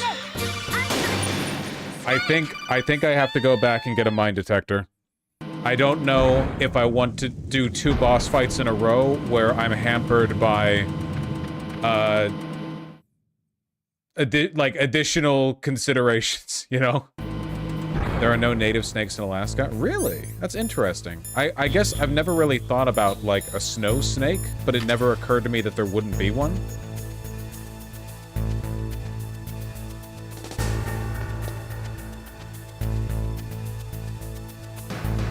Okay, it's not that bad once you have a feel for it. Cool mechanic.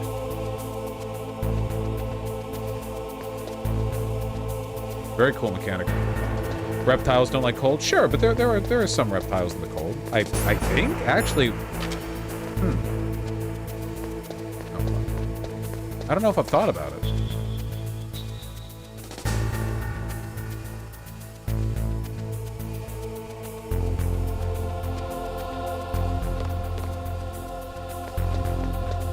Arctic vipers exist?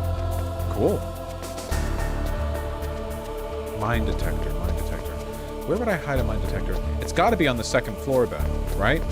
Because I've already gone to all the 1st floor.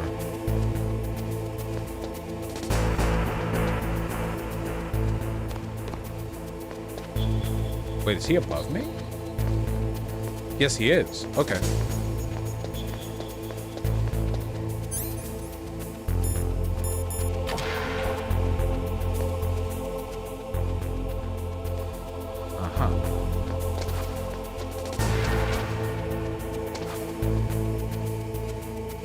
I wonder if my silenced pistol is silenced enough that I could dispatch this guy without making anyone upsetty spaghetti with me, you know?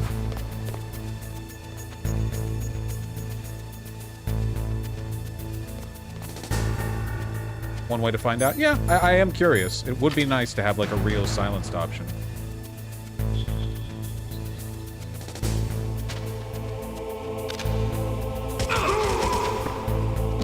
Cool. Okay. That's good. That's much easier than having to run up and melee.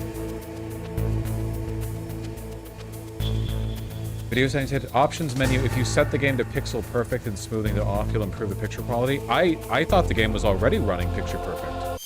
Is it not?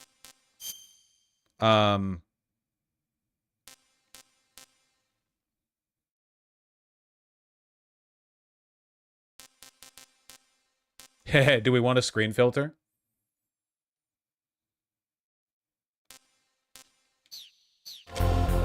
Oh, wow. Well, that certainly looks like a PS1 game.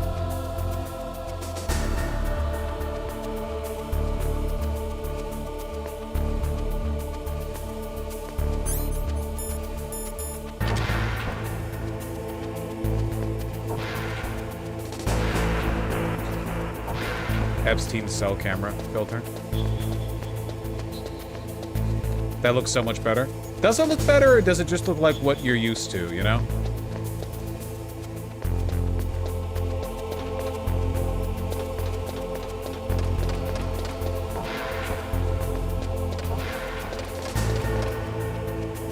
It's closer to its intended look. Look, I do not mind CRT filters for the most part. I tend to keep them on, so I don't really mind, you know? I'm cool.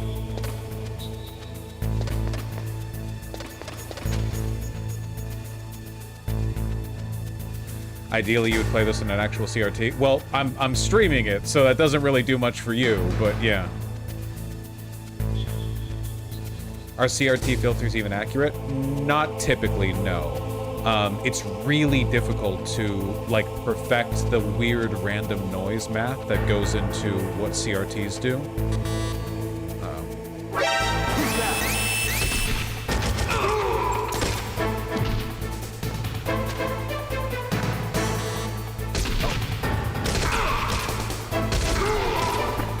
What is going on here?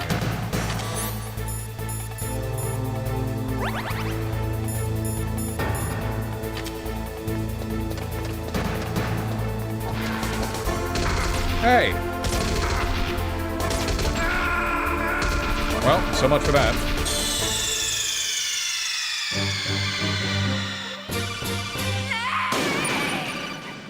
It's 2 pixel perfect, so it doesn't use an actual CRT shader.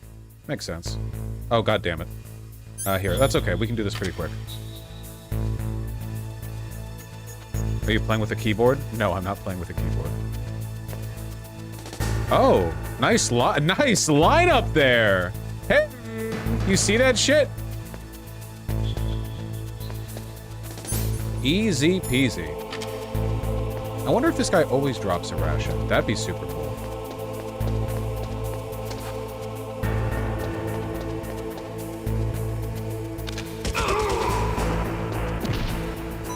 Dope. Okay. That's good to keep in mind.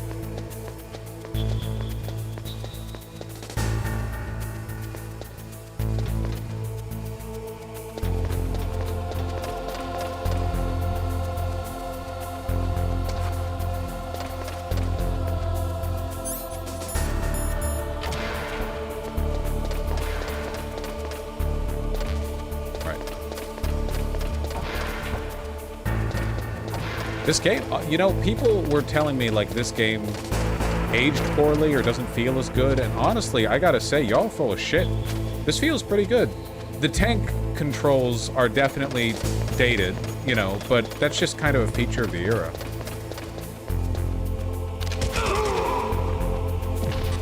Sweet. Who said that? Oh, you know, people.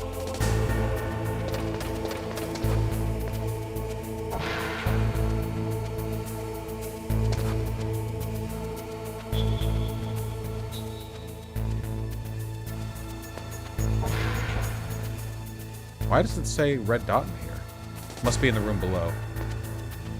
I have not been in here before. A ration.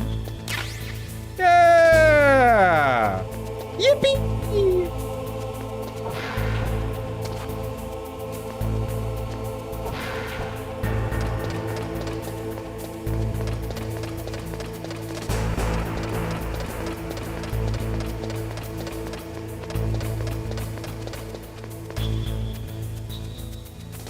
Tank controls is when it's like Resident Evil. You're correct. These are not tank controls. I misspoke. I should have. What I meant was another feature of Resident Evil, which is fixed camera control, where every area you can be in, the camera kind of like does its own thing. You know, I think that for the most part, that actually tends to work better. Yeah, fixed perspective. That tends to work better with tank controls. This isn't fixed camera. It is in some areas, and that's the tough part. Like over here, this feels fine and normal. But then when you go into like some corners or some rooms, and then it's like, oh, now we're switching the angle. We're in a new angle now, you know? But it's cool. Gaming's come a long way. All right, let's not fuck this up, huh?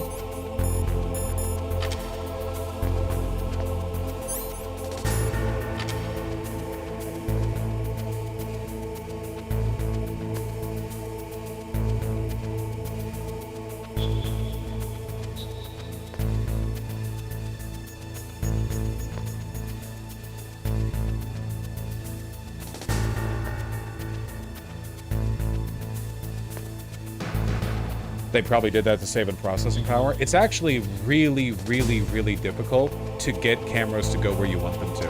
I watched a video once on how they put together the camera in like Super Mario 64 versus Super Mario Galaxy versus Super Mario Sunshine.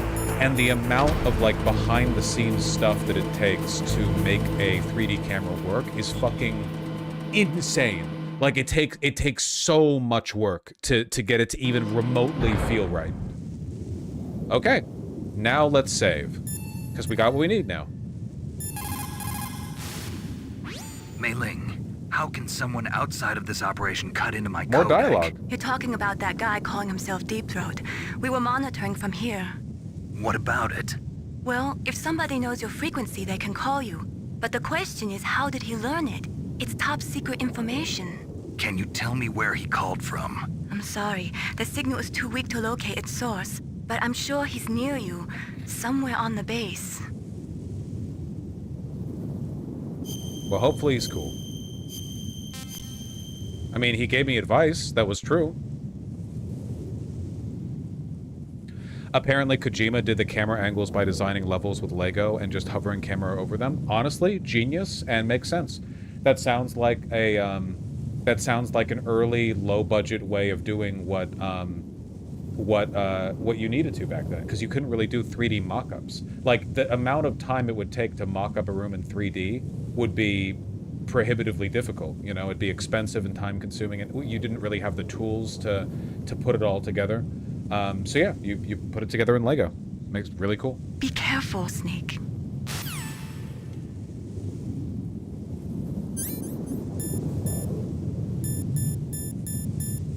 Okay, it's not a left item, it's a right item. It's not a right item, it's a left item? It's right here. Sorry. I'm stupid. When equipped, buried mines show up in radar screen. Oh. Oh my god, look at the radar screen. Holy shit. Okay. Well, Are they claymores? They're claymores, yeah. They're not, regular mines. Deep Throat said. Well, I guess it's time for us to fight a boss, huh? Probably gonna be a grenade kind of fight.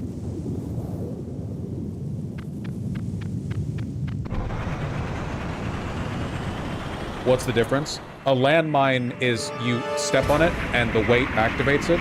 A claymore is often triggered by like a remote wire. It has a shaped explosive that shoots a blast forward. Claymores are directional. They're usually placed in like doorways and stuff, whereas landmines are a lot. Don't belong in Alaska. You know, they tend to be like buried in the ground. I will not let you pass. Okay.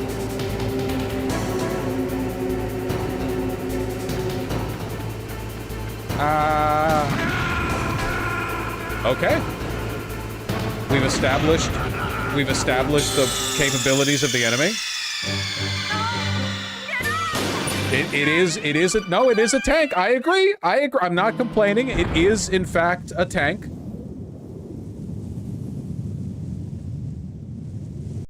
One second, sorry. My window is slightly misaligned. It was kind of pissing me off. I forgot to... Yeah, okay. I forgot to... What's wrong? Snake! Snake! Okay. Tank can one... Okay, yeah. Pull out the mine detector. Thank you. Okay, the tank can one-shot me. So... how do we deal with that? Well, let's take a look at the environment, okay? So the tank is going to park its ass right there. How do I approach the tank without getting blasted? I don't think I do. Okay, well, let's...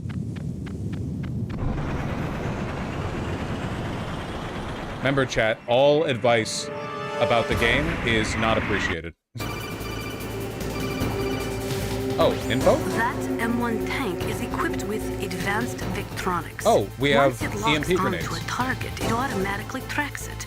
And its main gun is effective up to 3,000 meters. What? To get close, you'll have to confuse its tracking. Okay. 3 kilometers, effective up to 3 kilometers. That's okay. All right. System. Use your chaff. If you can jam the system and get close enough, it won't be able to use its main gun. use your chaff at a long distance to fool its electronic systems. Well, since it's you saying it.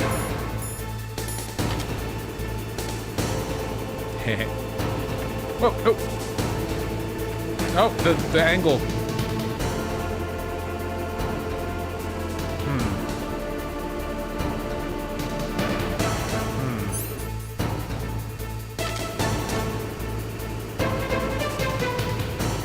What? It bounced? I don't think that did it. Did it do it? Whoa! Oh.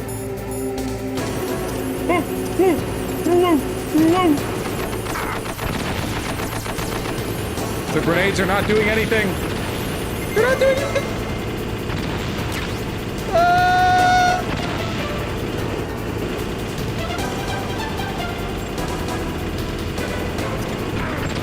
Oh, fuck. What? It rolled over me.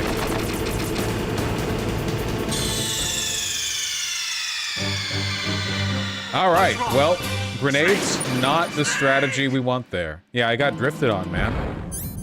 That's fucked up. Maybe C4? We'll see.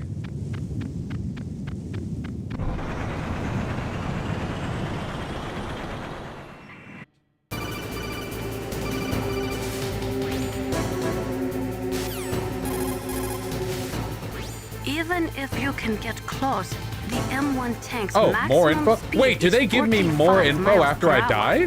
First, you'll have to slow it down. Go after its caterpillars with C4 or grenades.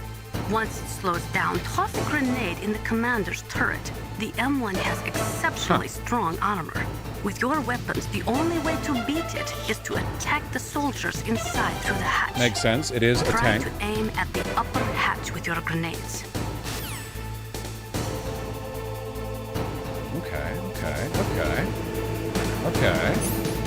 Okay. Get ready. Chaff, go.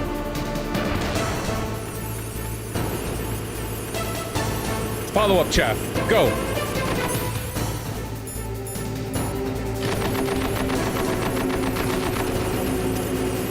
Caterpillars.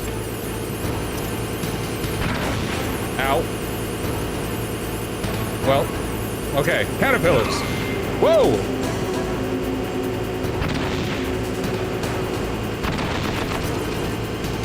Whoa! Another chap.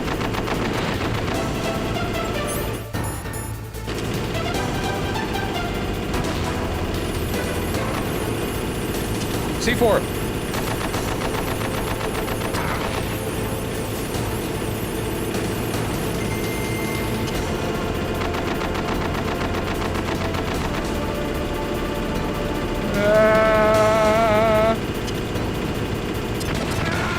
Oh, fuck. Well, we did some damage.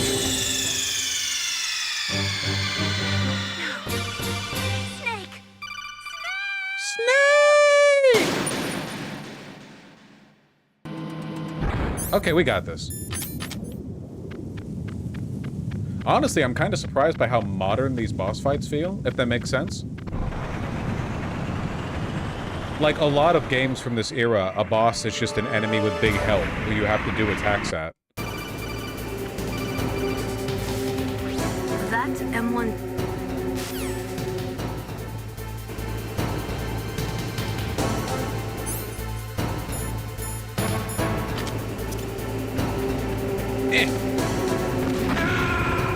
Alright. Gonna have to wait a little bit before running out there. No, that's fine, that's fine.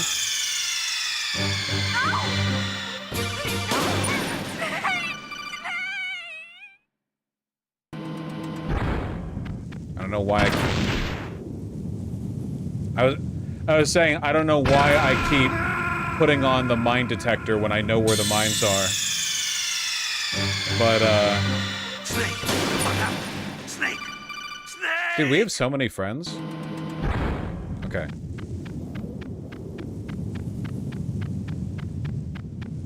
Yeah, there.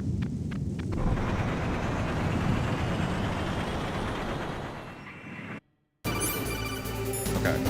Rations, equipped. Chaff grenade, chaffed. Deployed. Not answering this call.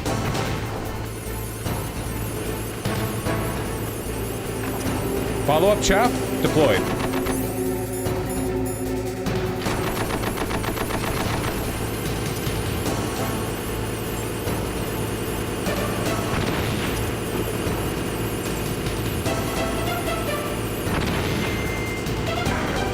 Hey!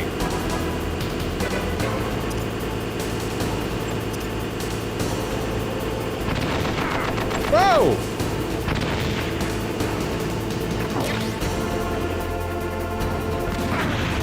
Damn it. Huh? Oh, he's having fun.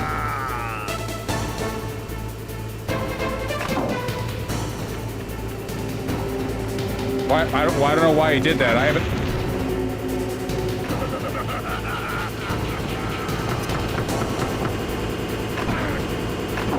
Alright, this didn't go very well.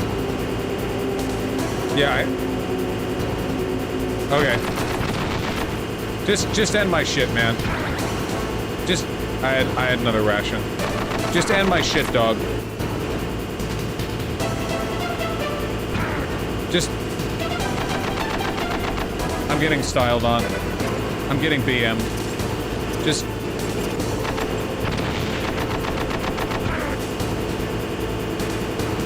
I would love to know why these grenades are going off at such weird times. Oh, there we go.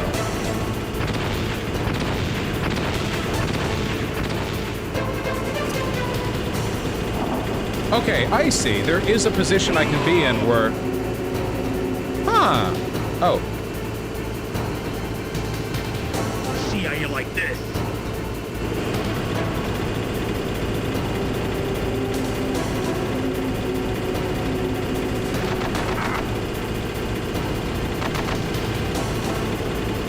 Oh, I'm completely out of...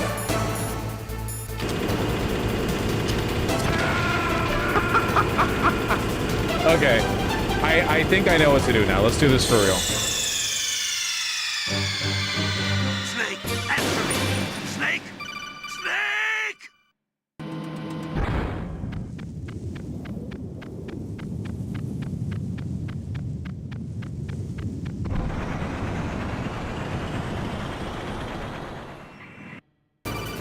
Okay, hold on. Rations on. Chaff grenaded. Go! Go, go, go.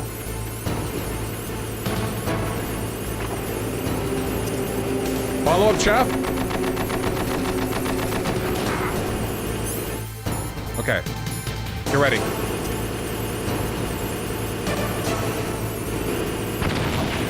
I think that was a hit. Yeah!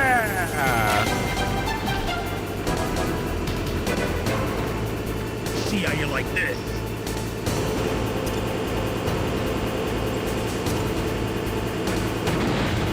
Got that.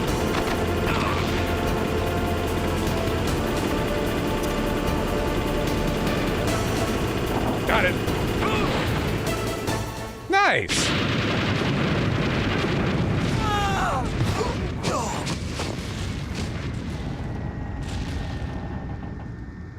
Get shit on, dude. Though this time, the other guy was never here. Like, I didn't see him on top of the turret. The shaman?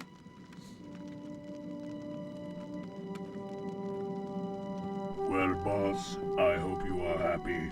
He got the card. We'll play with him a little longer. You would be wise not Can we toss one more grenade in this tank, please? What did you think of him? He is just as you said.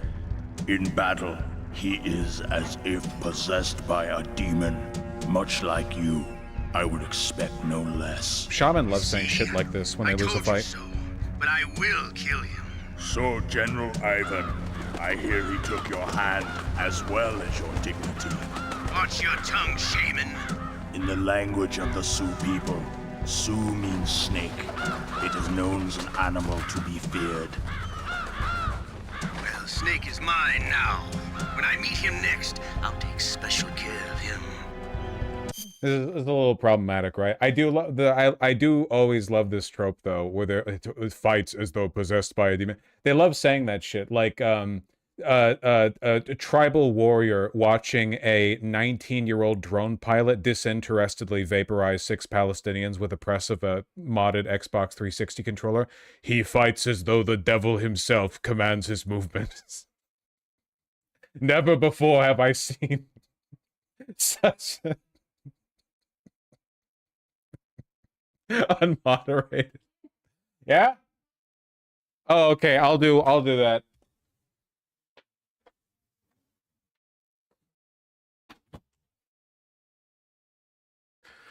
The lion runs strong in his blood. Not yet. Don't kill him yet. He and I will meet again in battle. Same prediction as always? Yes, the raven on my head. It thirsts for his blood. Alright.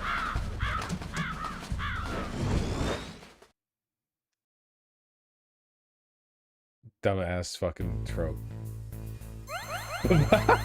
Vosh mocks the wisdom of the elephant. I'm sorry, I'm sorry! Oh, we can get 3 max rations now.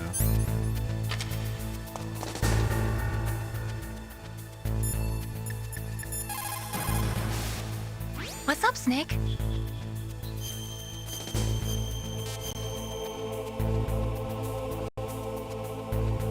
In my parents' homeland, they say, if there are more wolves, the people are eaten.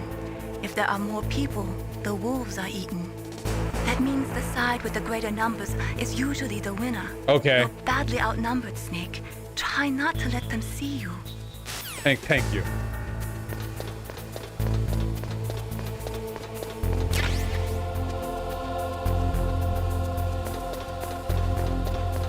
It is better to fart thinking of shit than to shit thinking of fart.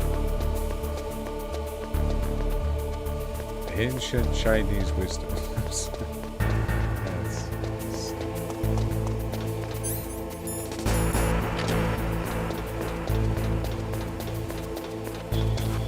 Oh no? Oh wait.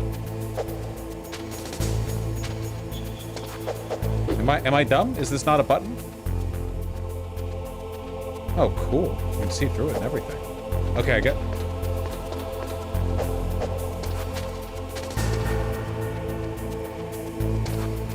Okay.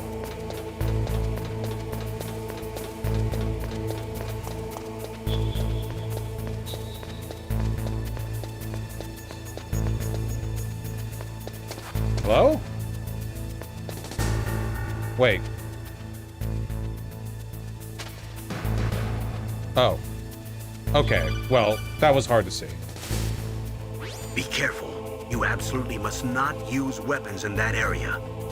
I've already programmed the nanomachine so that he won't be able to, Colonel. Oh. What? What are you talking What? about? Have you forgotten? That's where they keep the nuclear warheads. Don't you see them?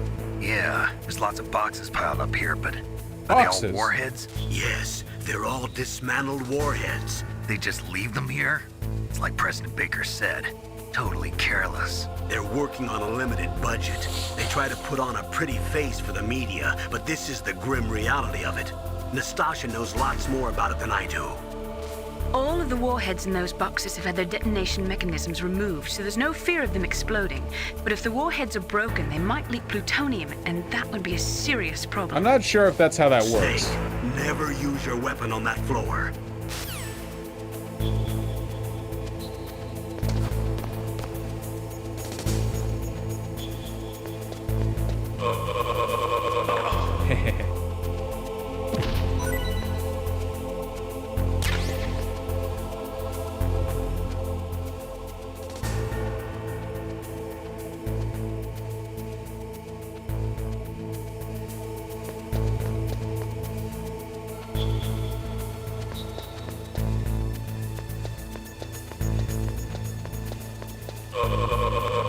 I'm getting pretty alright at that. Quickly jerking these guys off and putting them to sleep.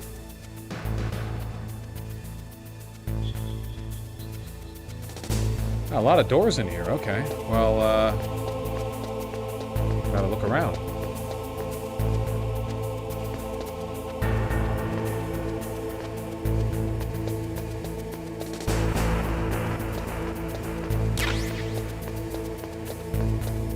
Nothing down here on the first floor?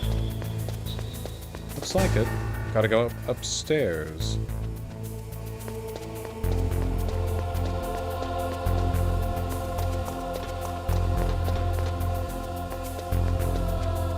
And back around.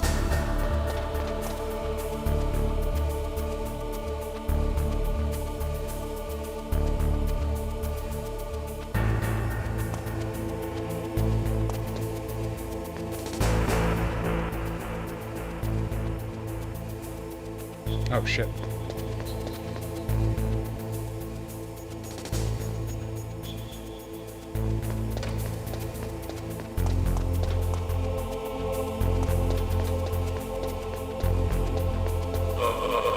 Nice! That's 3 for 3.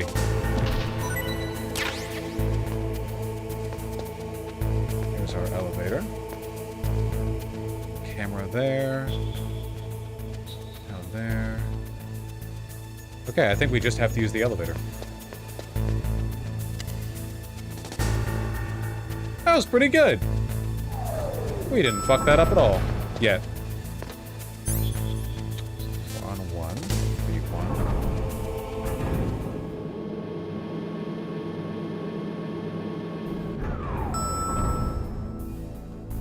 Alright. Let's, nope. Well, I guess we'll listen anyway. Snake, you've got to rescue Dr. Emmerich, the Metal Gear engineer. Is this going to be He's probably being Oticon? held Wait, don't, prisoner Chad, in the don't answer second-floor that. It's basement always of the rhetorical. Warhead storage building. Or is that Metal Gear Solid 2, where we meet our gay lover?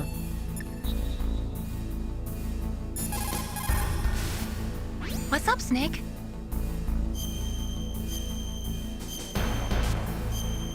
This is what Tim Walls was lured by when he did that semester abroad in communist China. Snake, like Confucius said, the cautious seldom err. If you proceed cautiously, you probably won't make a big mistake. Snake, even after you get used to the mission, don't lose your concentration. Would you not betray the American empire if you know, you were palling around with Mei Ling over there in Xinjiang, Chongqing, Beijing, China? Ni hao? She was raised in America? Yeah, but that's the shit Tim Walls was on, getting sloppy topped from. That's why House Republicans were concerned.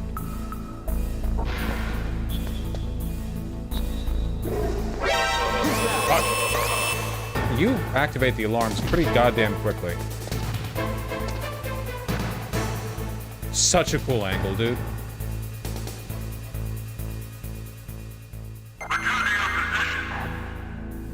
The soundtrack is gold. Dude, legitimately, this game is old as fucking dinosaur bones, and the audio all sounds like it could be from a new game. Obviously, you know, you're not getting, like, sweeping orchestral scores or whatever the fuck, E33 music, but, in turn, like, the sound mixing, just sounds really good. I mean, it's CD audio. Yeah, it makes sense. We're not working with a cartridge or anything.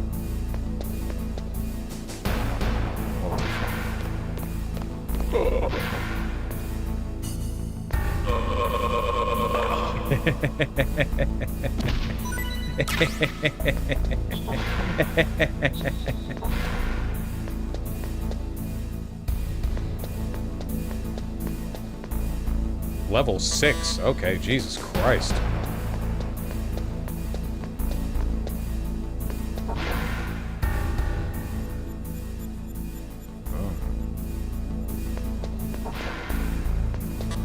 Playing Metal Gear like a murder hobo? Well, look, okay, these guys are all threatening to nuke the United States. It's not like we have a moral reason to not... We're not playing Dishonored right now, all right?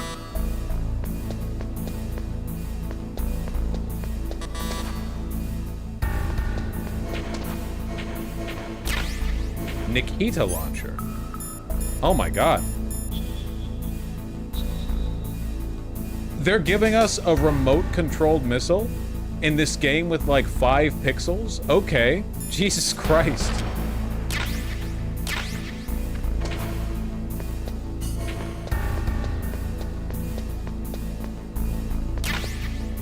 Alright, we're stocking up.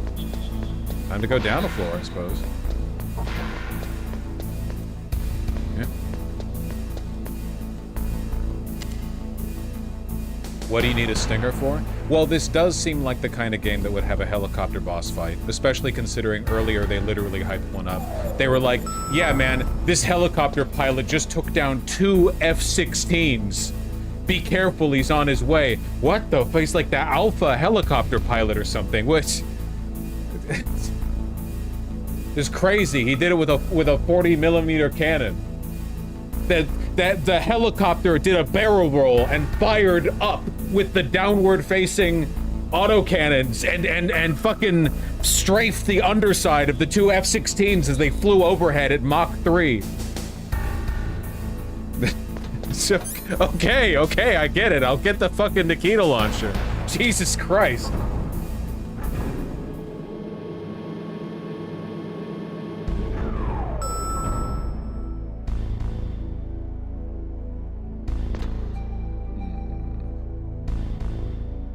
Helicopters usually carry anti-air missiles. Okay, Tesla 33, you fucking contrarian who wants to ruin the fun and take my very funny story and reduce it to something. You find me stats on how many F-16s have been downed by AA missiles fired by helicopters. Go ahead, because whatever that number is, it's +2.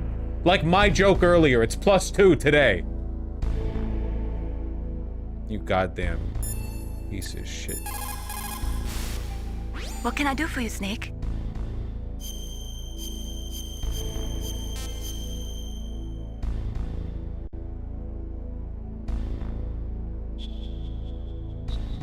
Yeah, I've heard of it.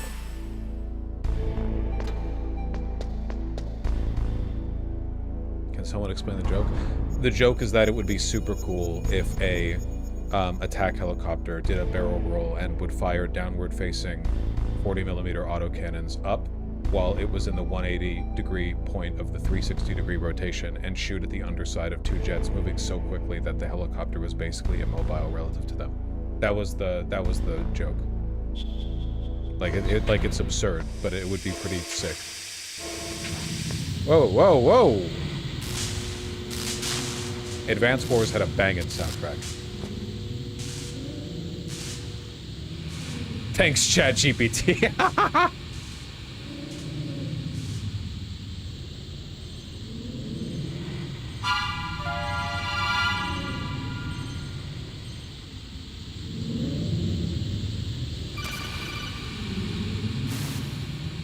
Snake, watch out. That place is filled with gas. Really? Also, the floor is electrified. Really? First, destroy the high voltage switch. It's the switchboard on the northwest wall. But how? I can't reach it. Use a remote-controlled missile. Ah, okay.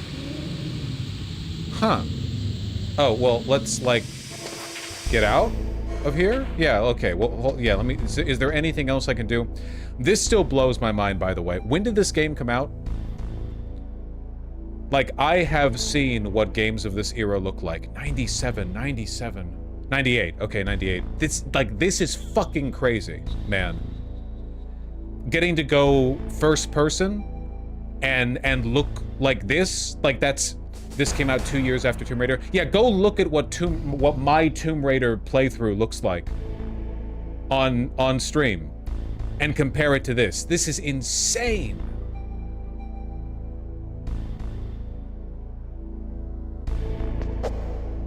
If I could break these windows? Probably not. Okay, there is no way to go except for forward. Alright, let's see if I fuck this up. Probably. Okay.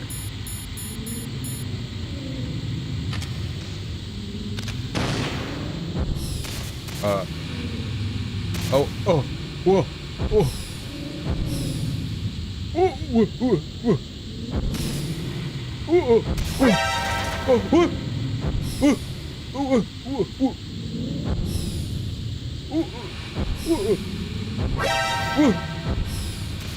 What? What? What? No, what? Oh, it was open!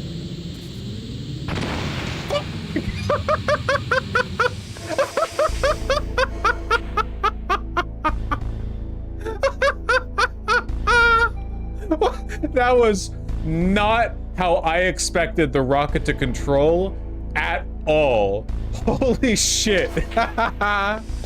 Oh my god. Okay.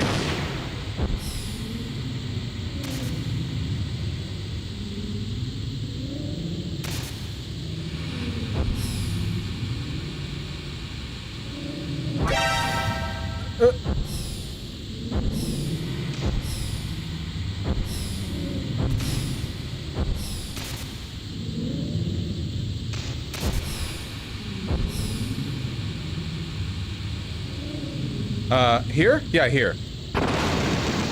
Oh. Okay. Okay, let me take a deep breath.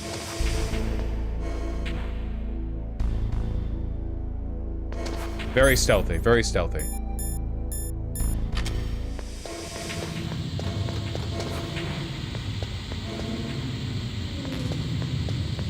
Good to know we have that much,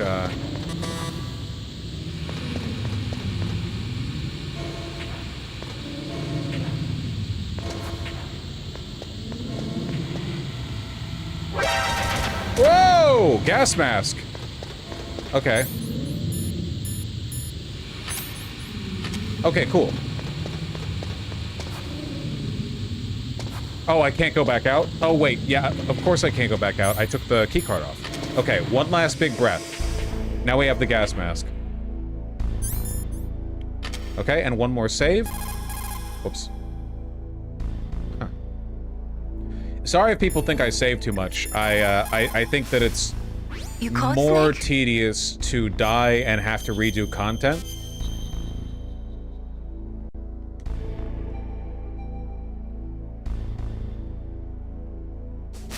Sorry, I wanted to hear that one.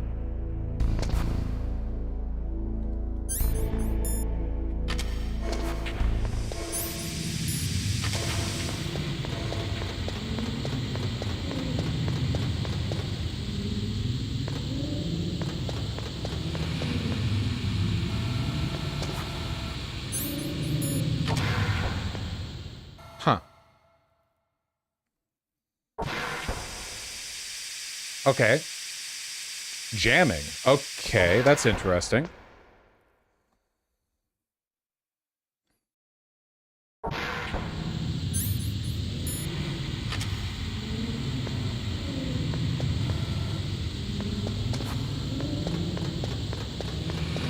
Let's see what we can get over here. Lot of cameras. Like a lot of cameras over here.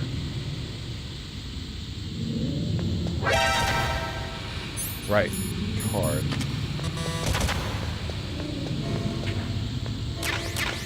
C4, grenade. They really do not want you... Nikita missile. They really do not want you to run out of ammunition in this game.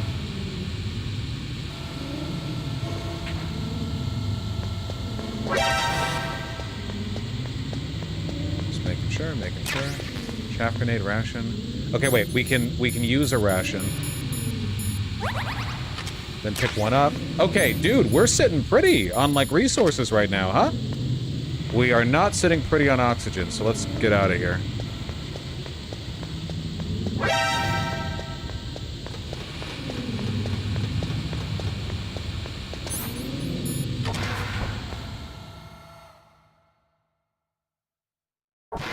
Nice. Okay. Jamming. I anticipate a boss fight.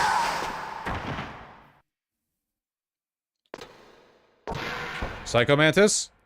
This feels very Psycho Mantis-y.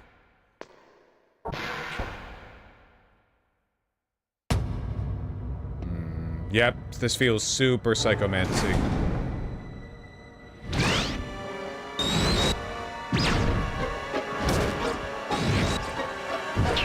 Or maybe the ninja guy. Looks like they were cut by some type of blade. Yeah, probably the ninja guy then.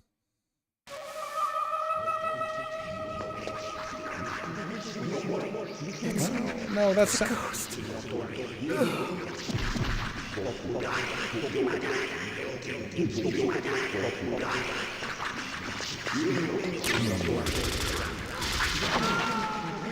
Okay.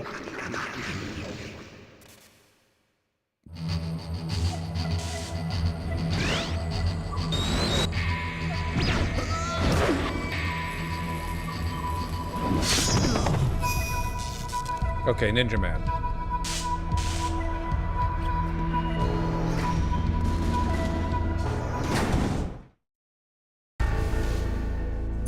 Alright, we're switching to our larger gun.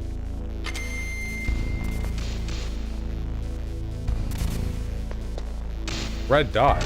Are you still marked as alive? Oh! What a cool little detail. Can I, like, put you out of your misery? You'll make it.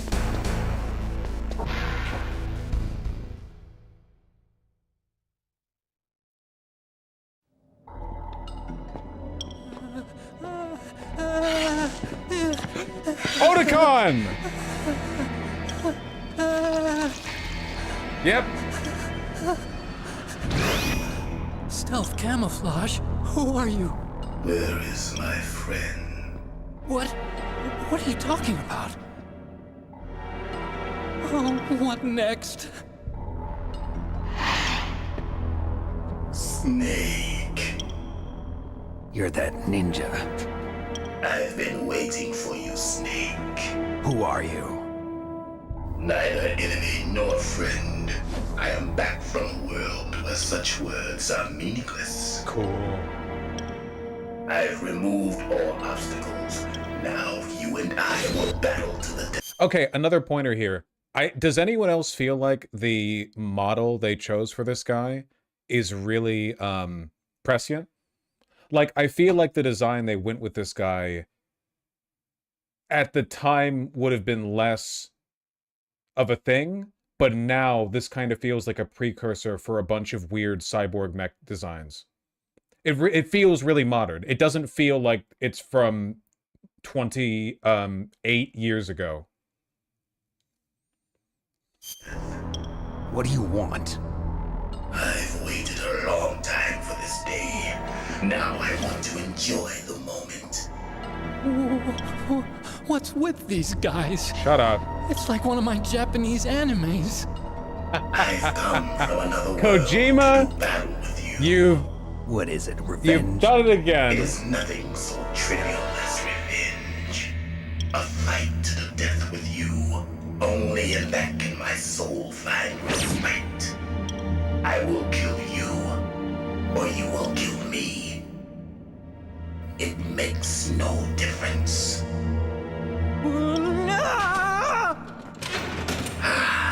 Fine. He can watch from inside there. I need that man. Keep your hands off him. Now, all right. Make me feel it. Make me feel alive again.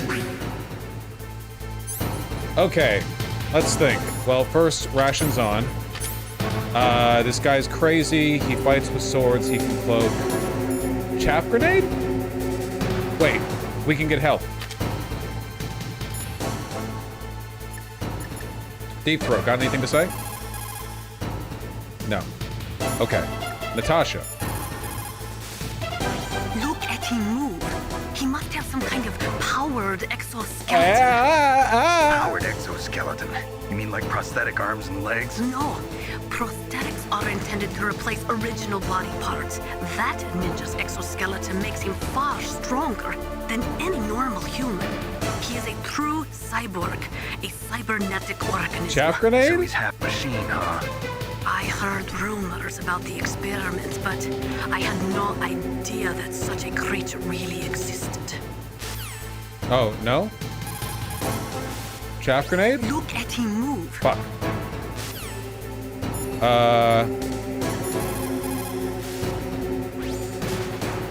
Hi. Ninja? I've never heard of any member of Foxhound like that. But you're gonna have to do something about him if you want to save Dr. Emmerich.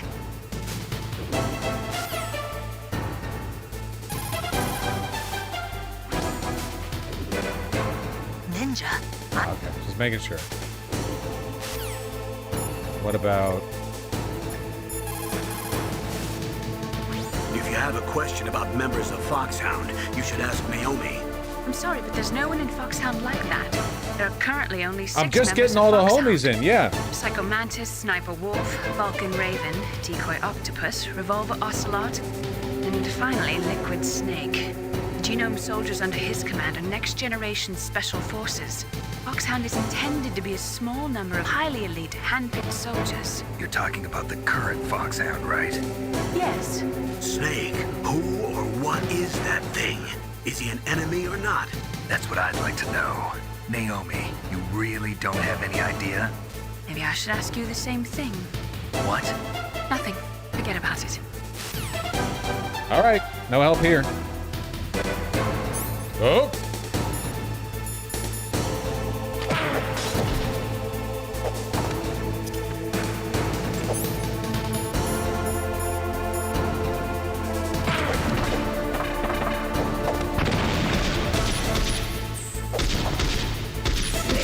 You can't defeat me with a weapon like that. Great.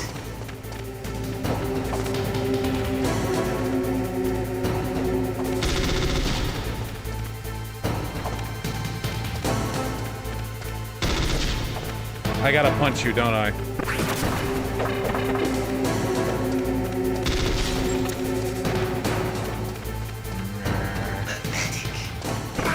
So far, I agree.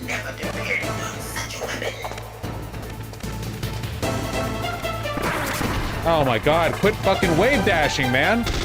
Okay, we definitely cannot hurt him with bullets. He's a fucking cyborg warrior ninja. He would never be killed by a bullet.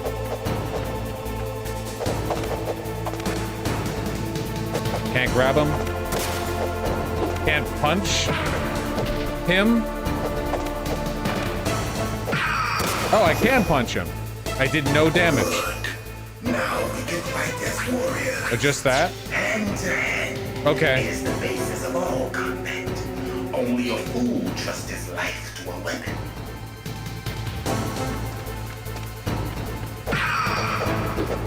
Oh my god, dude, I do no damage to this guy. What the fuck? Look at that. This isn't fair. All I have are peptides. You're a cyborg. Hey, okay. We can combo? Maybe? Why doesn't it sometimes it lets me combo?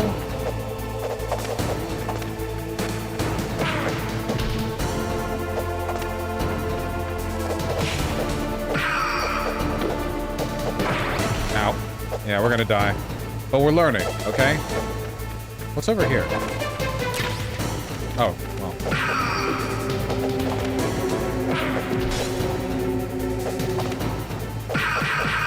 Oh, there we go.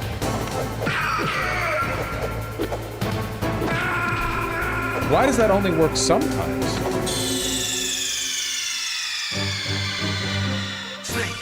So I can never actually stun lock him, but I don't. Sometimes it lets me get those 3-hit combos, and sometimes it doesn't. I guess I can always try for that. Huh. I wonder if I can help this guy now.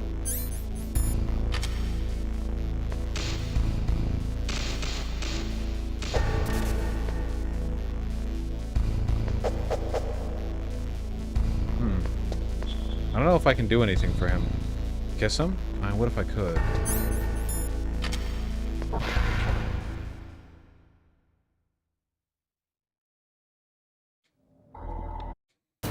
Now, make me feel it. Make me feel alive again.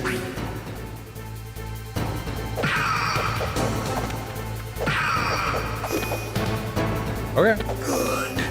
Now we can fight as warriors. Hand to hand. It is the basis of all combat. Only a fool trusts his life to a weapon. I wish I had a melee weapon of some kind.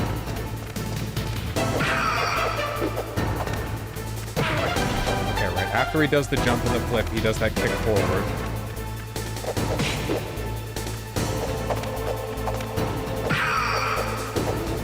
Okay, then he's gonna do, yeah, that.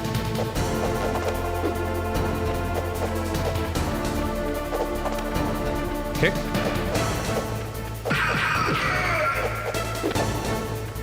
Okay.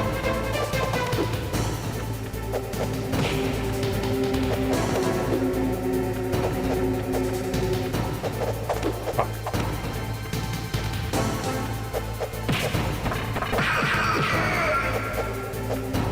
Okay.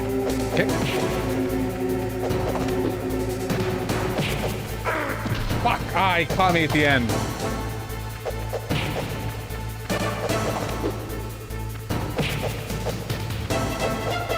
Ah, really?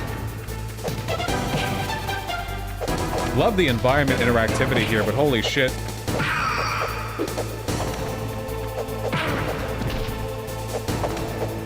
Wait, hold on. This one is being done with great and personal prejudice.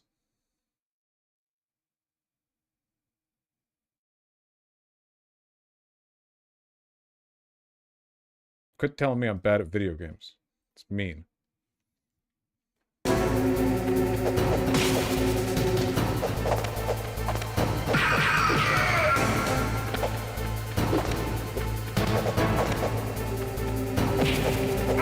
Ah, it's the end of the end of the kick. There's always like one last flourish that I don't. Okay, come on. Kick, do your kick. Fuck. Okay, bait out the kick.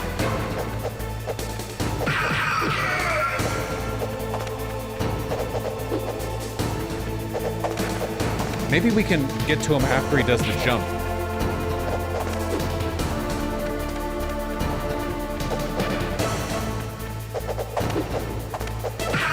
Yeah, we gotta be more aggressive.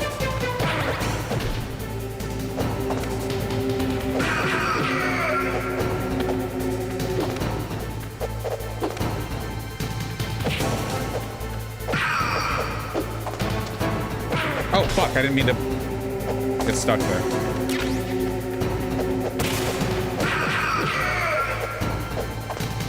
Okay, okay. Come on, we're doing fine. Well. Aw, really? That's what I get for talking, I guess.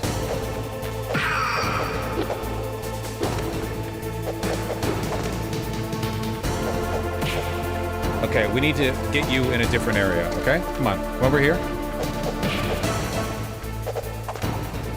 It's gonna kick. Okay. That was my bad. I took my hand off the controller for a second. Why? No one knows. Dramatic tension, maybe.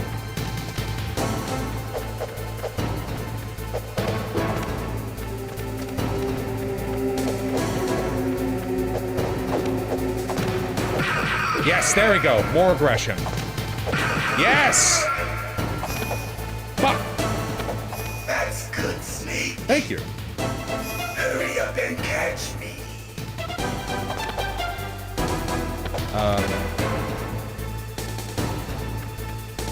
Are you attacking or just running?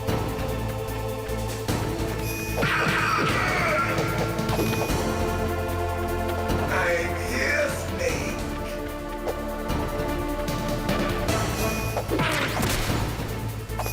How would that give me bullets in this fight?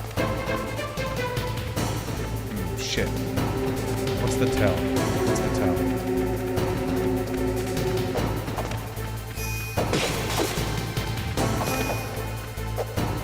Hurry up and catch me.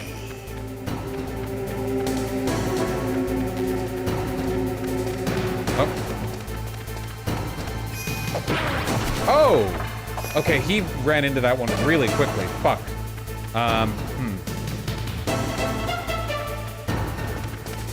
He was over there. Oh, I got him. He's moving differently. It's not the same pattern as before. He's running from the right. See, that's a different kick.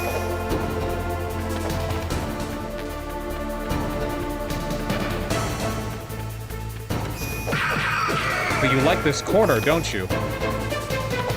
Like old times. I've been waiting. ready for this pain?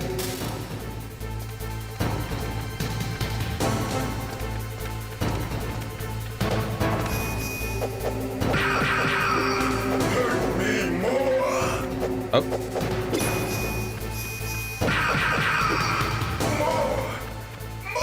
All right. Ooh, that was a punch. That's it. I remember that punch.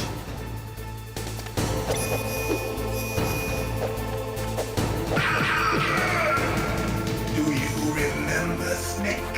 The feel of battle. Let me kick you. Flashing of bone and sinew.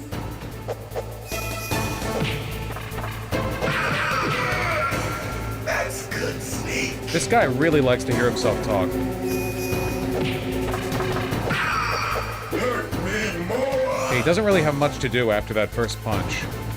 We wait for the teleport and the punch, and then we go in and it's free. And it's free. It's totally free.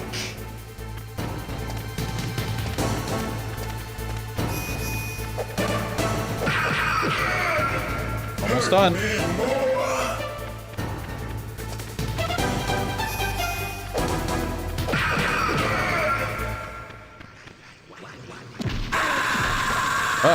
That hurt me? Hey, hey, hey! Hurt me more.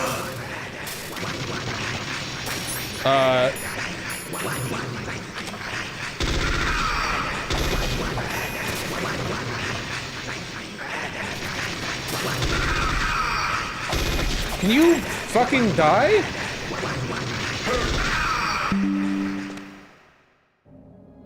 Nice!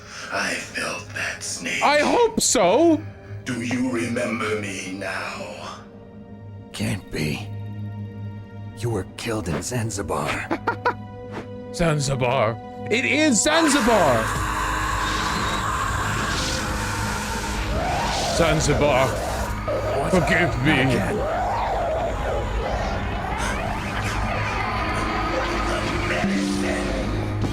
I don't know why I'm getting an error noise. What's happening?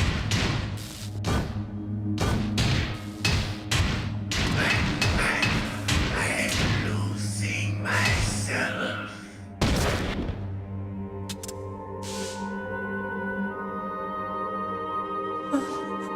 Is it over? Who fucking knows, man? No.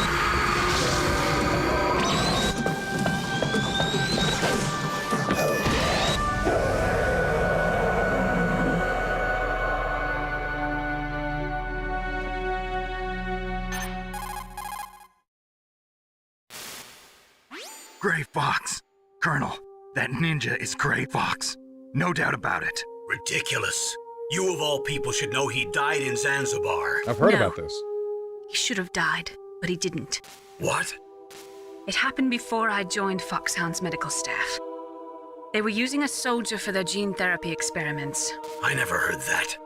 It happened right after you retired. My predecessor, Dr. Clark, was in charge. Dr. Clark. Yes, he started the gene therapy project. And where is he now? He was killed in an explosion in his lab 2 years ago. So what about this soldier? Apparently, for their test subject, they decided to use the body of a soldier who was recovered after the fall of Zanzibar. And that was Gray Fox. But he was already dead. Yes, but they revived him. They fitted him with a prototype exoskeleton and kept him drugged for 4 years while they experimented on him like a plaything. Today's genome soldiers were born from those experiments. Damn. That's the sickest thing I ever heard. They used him to test all sorts of gene therapy techniques. Naomi, why didn't you tell us about this sooner? Because it's confidential information. Is that the only reason?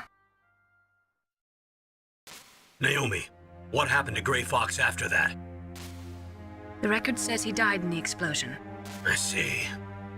But even if that ninja is Gray Fox, the question is, why? From what I could tell, he didn't know who he was.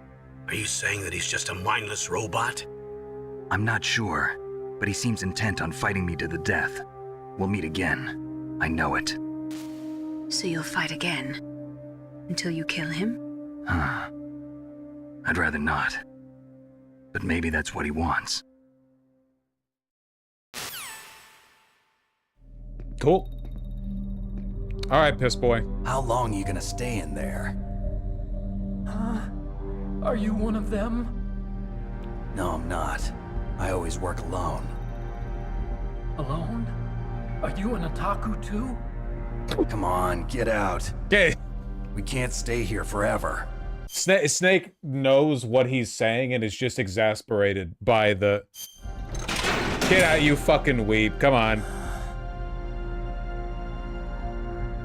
Your uniform is different than theirs. You're the Metal Gear Chief Engineer, Hal Emmerich, right? You know me? I heard about you from Meryl. Oh, so you're here to rescue me? Sorry, but no. There's something that I've got to do first. Oh, well, at least you're not one of them. Huh. Are you hurt? I'm okay. I just twisted my ankle a little bit trying It's all to the get dried away. piss. Well, that's all. It's nothing to hardened worry my about. pants. I want to ask you something. I need information about Metal Gear. Huh? Metal Gear? Yeah. What's Metal Gear really designed for? It's a mobile TMD. It's designed to shoot down nuclear missiles. Only for defensive purposes, of course. Oh yeah. I already know that Metal Gear is nothing but a nuclear-equipped walking deathmobile. Nuclear? What are you talking about? The terrorists are planning to use Metal Gear to launch a nuclear missile. You telling me you didn't know? Damn, he's got the Adidas on. They're gonna put a dismantled warhead into Metal Gear's TMD missile module? Wrong. From the beginning, the purpose of this exercise was to test Metal Gear's nuclear launch capability using a dummy nuclear warhead. The terrorists are just continuing the work you started. No, you're wrong. I heard it directly from your boss, Baker. No. A nuclear missile on Rex? So you really didn't know? No. All the armament was You're built by a at a separate nuclear department, and the president missile personally disposal supervised the facility. final assembly of the main unit. President Baker? Yeah. I was never told exactly what they armed Rex with. I only know it's equipped with a Vulcan cannon, a laser, and a railgun.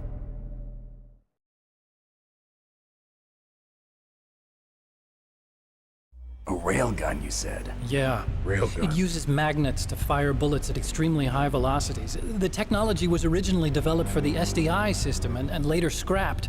We were successful in miniaturizing Thank you, it Doc. in a joint venture between Arms Tech and Rivermore National Labs. You're forgiven. The railgun is on Rex's right arm. Metal Gear's main function is to launch nuclear missiles. You sure you're not forgetting something? It's true that Metal Gear has a missile module on his back that can carry up to 8 missiles, but are you saying it was originally meant to carry nuclear missiles? Dog, it could be any... You can put nukes in any kind of missile. Yeah, but that's not all If it can fire a missile, it can fire... Unless it's like a tiny little fucking Sidewinder or whatever. If it's a large missile, you could put a nuclear warhead on it. That's what a warhead is. think. If Metal Gear fired only standard nuclear missiles, then they should already have all the practical data they need. No. Could it be? Metal Gear's co-developer, Rivermore National Labs, was working on a new type of nuclear weapon. They were using NOVA and NIF laser nuclear fusion testing equipment and supercomputers. So they developed a new type of nuclear weapon in a VR testing lab, huh? Yes, but you can't use virtual data on a battlefield. They would need actual launch data. These are some of the supercomputers. If you link these, you can test everything in a virtual environment. But it's all just theoretical. So this exercise was designed to test the real thing. What did our president do? If the terrorists launched that thing... Damn. Damn. Got any more piss in there? I'm such a fool. It's all my fault.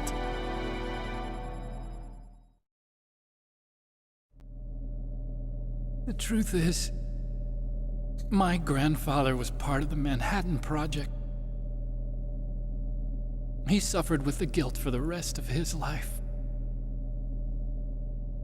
And my father, he was born on August 6th, 1945. The day of the Hiroshima bomb. God's got a sense of humor, all right. 3 generations of Emmerich men. We must have the curse of nuclear weapons written into our DNA. They're really playing all the hits with this stock footage, huh? I used to think that I could use science to help mankind, but the one that wound up getting used was me. Using science to help mankind, it's just in the movies. That's enough crying. Pull yourself together. Where is Metal Gear? Where on this base are they keeping it?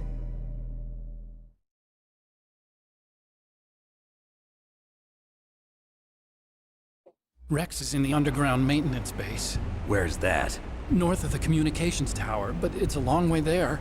The emergency override system for the detonation code is there too? Yeah, in the maintenance base control room. You'd better hurry. If they were planning a launch from the start, then their ballistic program is probably finished. And since they haven't called for me in a few hours, they must not need me.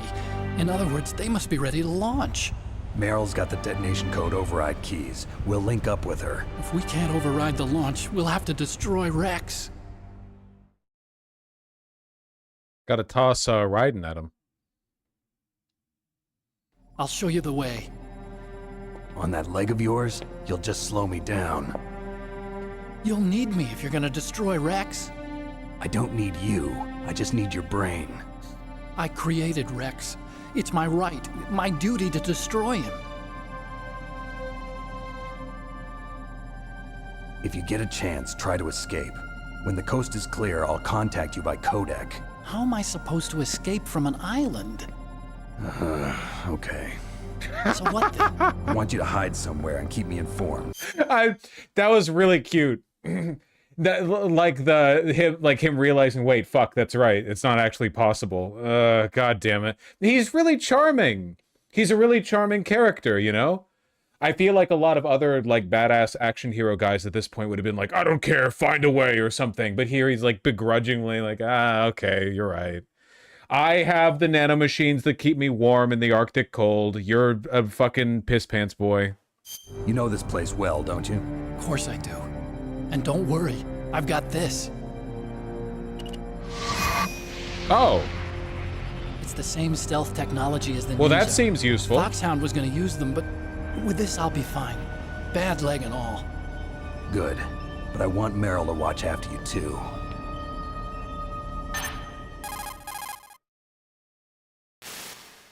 Meryl, the engineer's okay.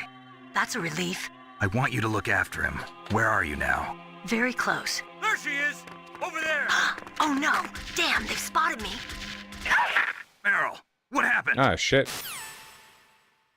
Something's wrong. Did you hear something? Wasn't that some kind of music? What? What did she look like? She was wearing the same green uniform as the terrorists.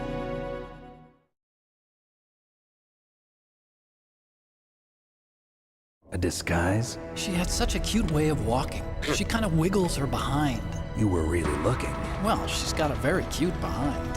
Way of walking, huh? Kojima? If she's disguised as the enemy, you'll have to contact her when she's alone, huh? There's only one place where we can be sure she's by herself. Where's that? Don't be so dense. I mean, not to pretend that Kojima... Japan was the first country to successfully make bipedal robots. Did I just skip something?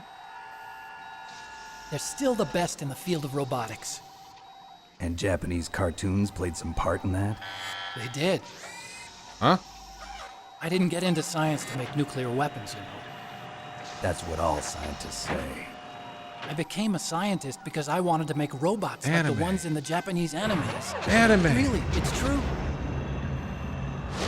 Just sounds like a childish excuse to me. You're right. We have to take responsibility. Sorry, the point I was going to make is that not to excuse Kojima being weird about women or anything, but it is, I feel like you could make a pretty reasonable case for that being a good tell. Like, oh yeah, there's a bunch of like juiced up super soldier dudes and one statuesque woman in the uniform. Like, you probably could tell, right? I just think that's kind of funny. It seems like the kind of thing that a bunch of grizzled soldiers would focus on as a thing that is a tell that they would recognize, you know? Science has always thrived on war. Greatest weapons of mass destruction were created by scientists who wanted to be famous. But that's all over now. I won't take part in murder anymore. Whatever. All I want from you is information. Sure. I know everything about this whole base. Ask me anything about Rex or about this place. Also, with this stealth camouflage, I can sneak in and out of the armory and mess hall. If you need ammo or rations, just tell me and I'll bring them to you. Okay. I'm on frequency 141.12. That's actually really See you useful. later. Thank you.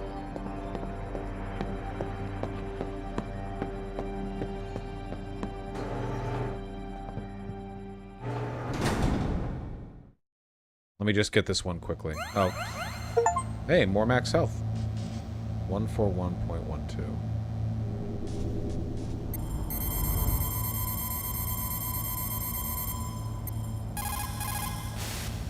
You still haven't found Merrill? Oh, wow, he Snake, looks the warhead very storage different building that in you're in the has one comlink. floor above ground and 2 floors below ground. Why don't you search there too?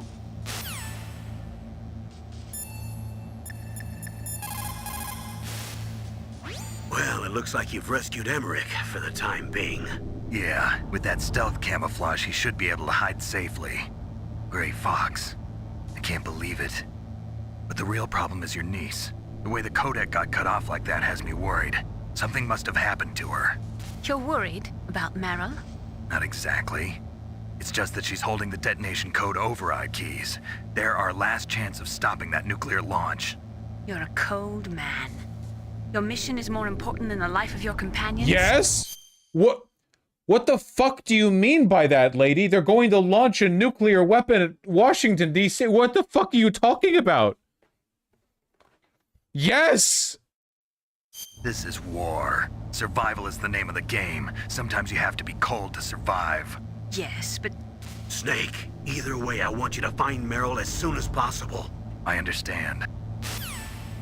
I thought that Otacon would be a huge bitch, but immediately volunteering to stealth cloak and then steal weapons and food from the soldiers is pretty badass, not gonna lie, considering he has no military training. And it's pretty brave, you know? I don't think it's fair of me to think of him as Piss Boy. Snake, there's an old Chinese saying, a scholar who cherishes the love of comfort is not fit to be deemed a scholar. Einstein said it another way. He said that only a life lived for others is worth living. That's why I entered MIT instead of Princeton or Vassar like my friends. I wanted to do applied physics, not just theoretical stuff. I wanted to make things for people. The Soliton radar system or the codec system. I just wanted to make something that would be useful for people. I think that it was the same for Dr. Emmerich too. But he was used like a tool. Used to make a horrible killing machine. Well, maybe it you're would be better producing if weapons engineers for like us just stop the making military. things. I don't know.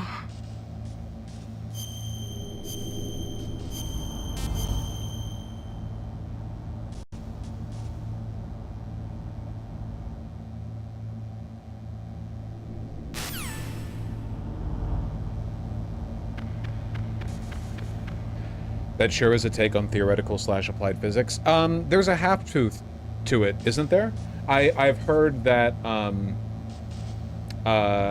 for people in like the like how many theoretical positions do you know or whatever? I've heard that like a lot of people in that field, or sometimes they get frustrated because it feels like there is a big disconnect between like you work on something for 20 years and then it ends up getting picked up by like a toothpaste company or by fucking Palantir or whatever to serve their ends.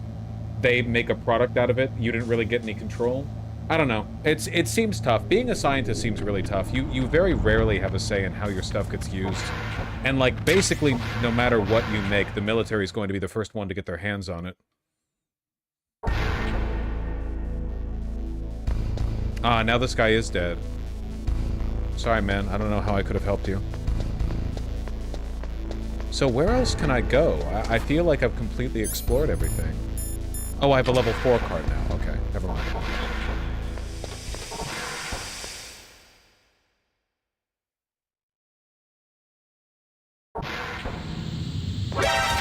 Oh, ow.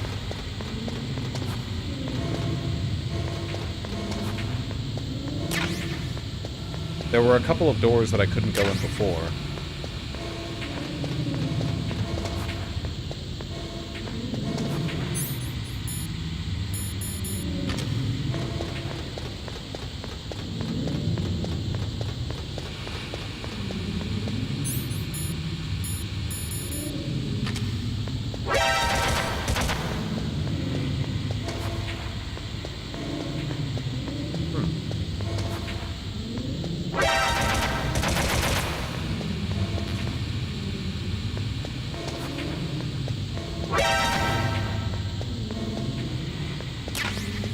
Night vision goggles. There we go. Knew I was doing this for something.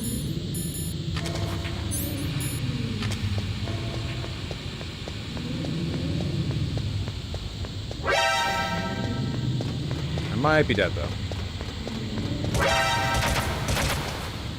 For one of several reasons.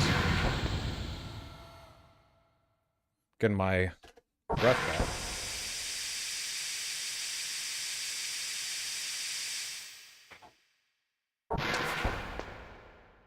Just tank it, bro. I have been tanking it.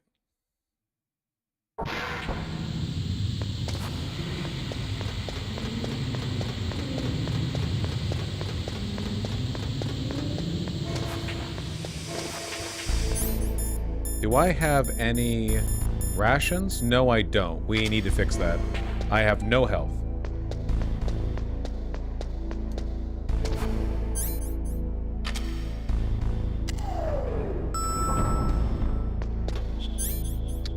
Not entirely sure what to do about that. I don't remember where to go.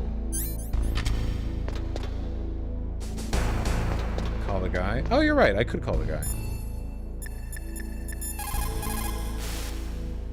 Snake, the warhead storage building that you're in has 1 floor above ground and 2 floors below ground. Why don't you search there too? Not yet, I guess. It's okay. We can get rations.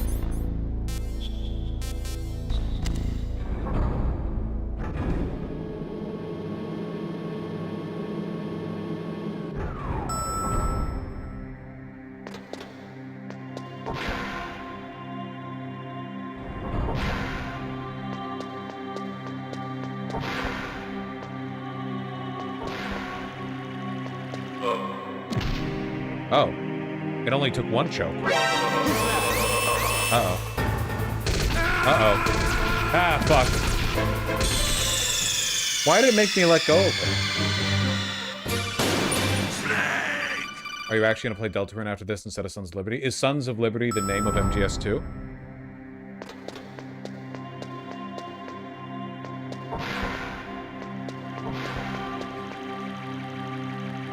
Damn, that's steaming. I like the little censorship, the little mosaic censorship popping up around him. Nice. Okay, do these guys only drop rations if you kill them quietly then? Because I swear he didn't drop it before. Super Soldier Piss? Oh, right, that's the level 6.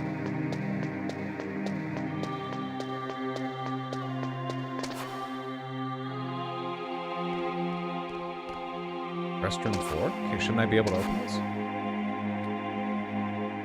Just a restroom.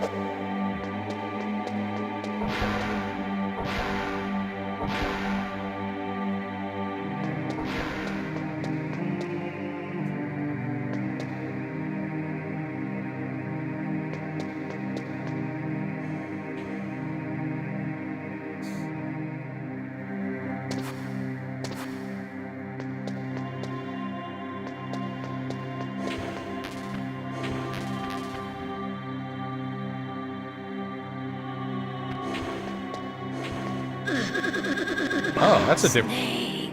Whoa! What's wrong?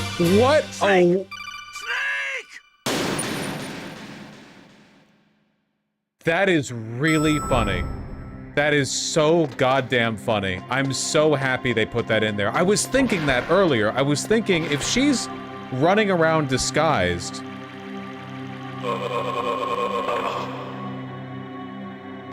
That is so fucking funny. Oh, fuck, I didn't give the rations. Okay.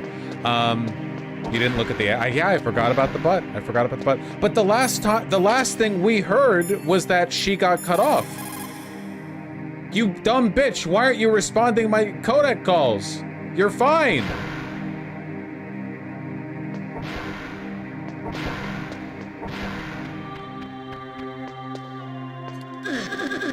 Wait. Snake. No, you were on the other side! Stop! Yep. What's wrong? Snake. Snake!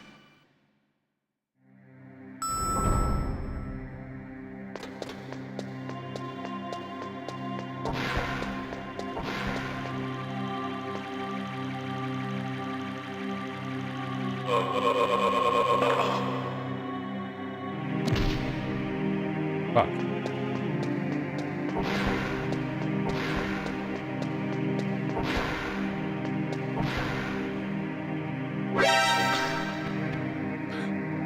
Okay. Really, really, really cool.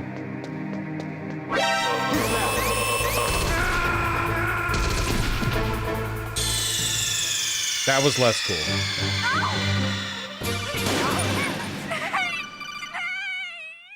You know, in the Metal Gear Awesome Newground series, where the bit was, look at her butt, pay attention, this is important later, I never thought that could be real. I thought Ego Raptor was just making a joke about how they were playing up how hot she was. It didn't occur to me that this would be a gameplay mechanic. Just goes to show I'm a fool, I suppose.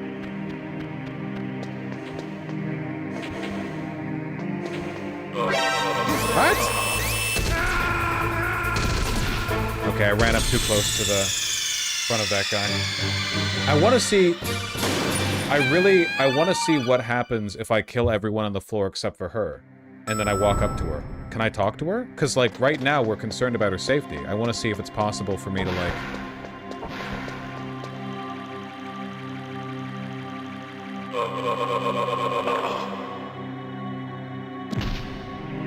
Man, I just want the ration again.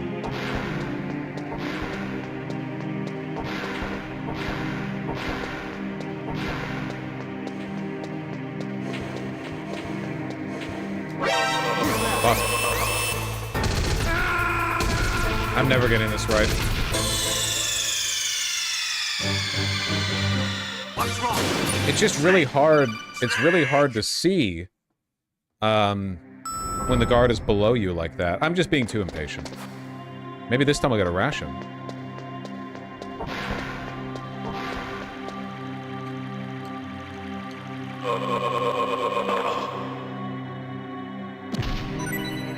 Yay! Alright, blessed run.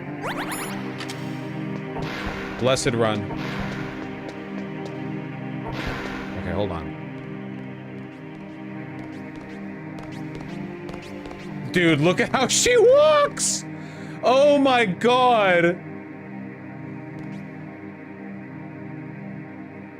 Girl, you are too caked up to be doing undercover work.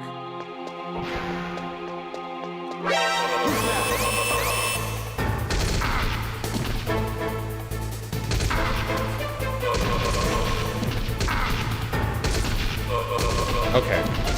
That's fine. I deserve that. What? You know what? Why don't I just shoot this one? I have a silenced pistol. I bet I'm not gonna get rations this time.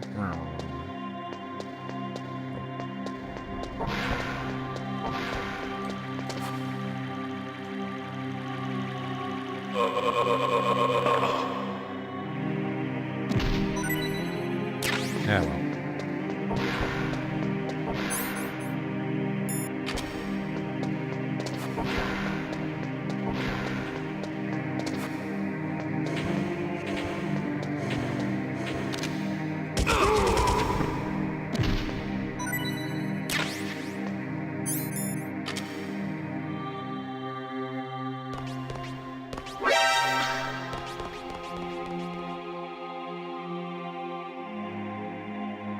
Where does she go?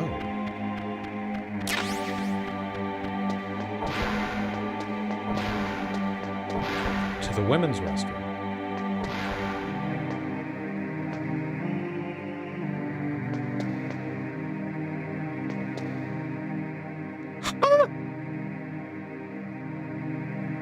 Don't move.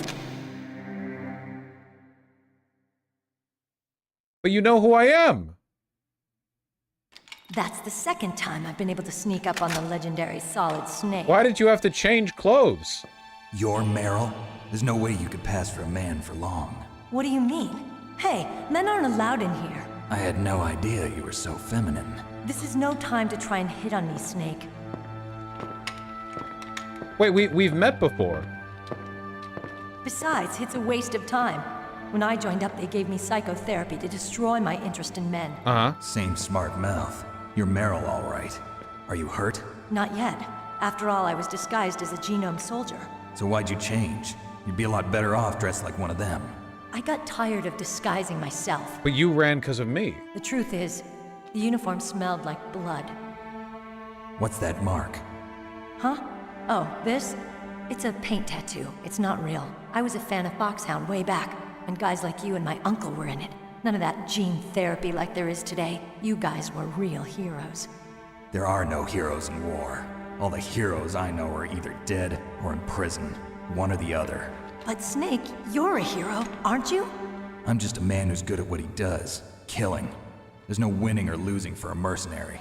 The only winners in war are the people. That's right, and you fight for the people. I've never fought for anyone but myself. I've got no purpose in life, no ultimate goal. Come on. It's only when I'm cheating death on the battlefield. This is a lot of stuff to hide behind, finding her, spooking her into the women's restroom, and then looking in the stall. The only time I feel truly alive. Seeing other people die makes you feel alive, huh? You love war and don't want it to stop? Is it the same with all great soldiers throughout history? Why didn't you contact me? My codec was broken. Is that all? Shouldn't you just be happy we met up like this? How did you recognize me in disguise? I never forget a lady. So there's something you like about me, huh? Yeah, you've got a great butt. Oh, I see. First it's my eyes, now it's my butt. What's next? On the battlefield, Kojima? You never think about what's next. Are we? So Snake, Okay. how are the negotiations going? No progress. So it's all up to you, huh? Somebody's got to stop them from launching a nuclear missile. There are two ways. Either we destroy Metal Gear or... We override the detonation code. You got the card keys from Baker? Card keys? You mean this? Where are the others? There should be 3 keys. This is all I've got. Where could the other 2 be? I have no idea, but they must be somewhere. If we can't find them, we'll have no choice but to destroy Metal Gear.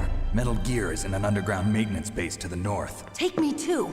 I know this place better than you do. You'll just slow me down. You don't have enough battle experience. I won't slow you down, I promise. And what if you do? Then you can shoot me. I don't like to waste bullets. All right, Snake, you're being a little bit edgy. I'll be careful. You know, I don't use makeup the way other women do. What? I hardly ever look at myself in the mirror. Kojima. I've always despised that kind of woman. I always dreamed of becoming a soldier. But I was wrong. It wasn't really my dream. My father, he was killed in action when I was younger. You wanted to follow in your father's footsteps? Not really. I thought that if I became a soldier, I could understand him better. So are you a soldier yet? I thought I was until today, but now I understand. The truth is, I was just afraid of looking at myself, afraid of having to make my own decisions in life. But I'm not gonna lie to myself anymore. It's time I took a long, hard look at myself. I want to know who I am, what I'm capable of. I want to know why I've lived the way I've lived until now. I want to know. Take a good look. You won't get another chance for a while. You should wash your face, too, while you're at it. Yeah. This isn't a training exercise. Our lives are riding on I thought he was about to There shoot are the no damn heroes mirror. Or heroines. If you lose, you're worm food. Yeah. Is that FAMAS functional? Unfortunately, it's out of ammo. Where'd you get that Desert Eagle? I found it in the armory. It's a .50 caliber Action Express. There was a SOCOM pistol too, but I chose this. Huh, so I got a leftover, huh? Isn't that gun a little big for a girl? Don't worry, I can handle it. Come on, use my .45. No! Listen, I've used a gun like this since I was I 8 want my years old. silence pistol. I'm more comfortable with it than I am with a bra. Okay. Why'd you... If we're gonna go to the north, we'll have just to go waste through the a commander's magazine. room on this floor. The overland route is blocked by glaciers. The door to the commander's room is security level 5. This card will open it. It was inside the pocket of the uniform I was wearing. Looks like he must have been guarding someplace important.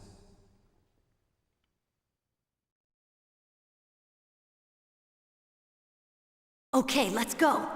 I know this place better than you. I'll be point man. Follow me.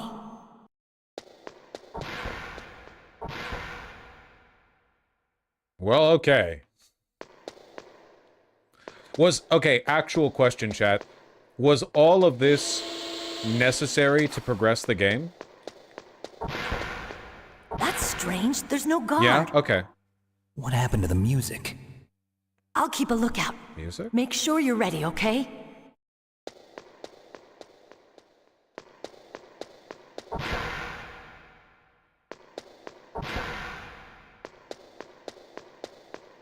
But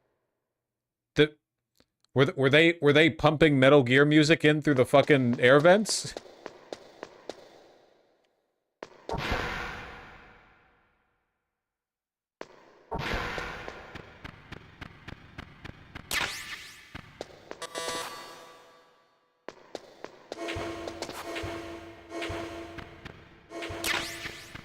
Cardboard box B.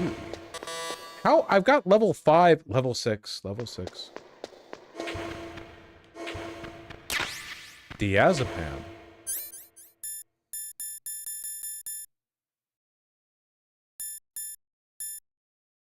Anti-anxiety drug temporarily stops involuntary.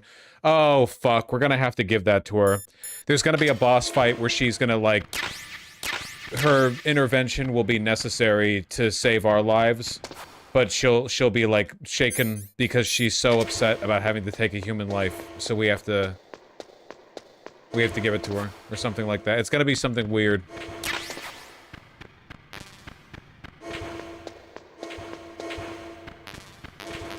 So many fucking missiles. I'm just making sure I'm not missing any fucking rations.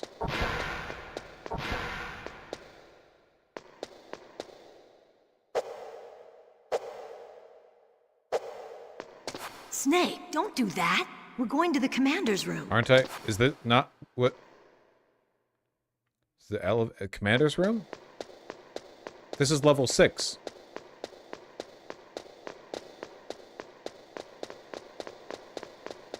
This is the elevator.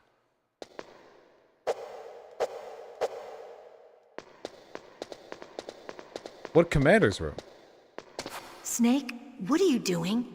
Let's go to the commander's room. This is level 6, lady. It takes level 6 What? Oh my god. Look at the number on the door.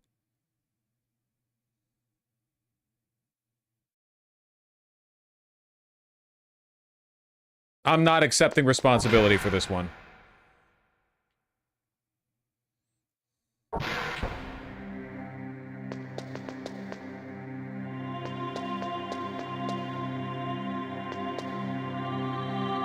My head.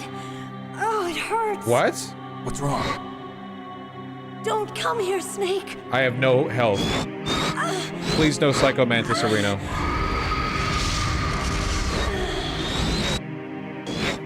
Are you okay? Okay. What happened? I'm fine. Okay. Let's go. Do you want to need diazepam?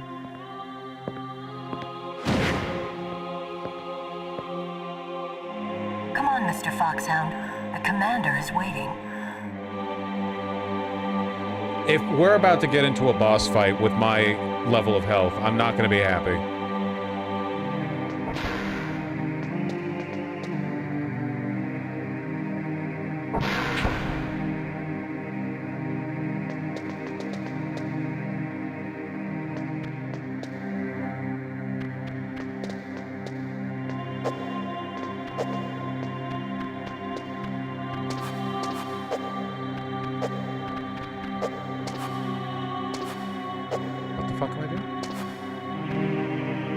Save? Yeah, I should probably save.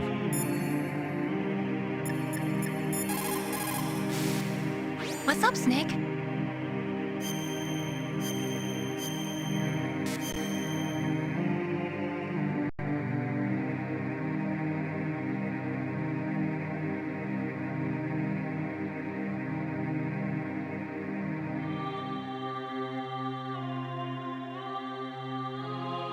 I wish there was a way for me to turn back on the audio if I accidentally skipped the first paragraph of dialogue.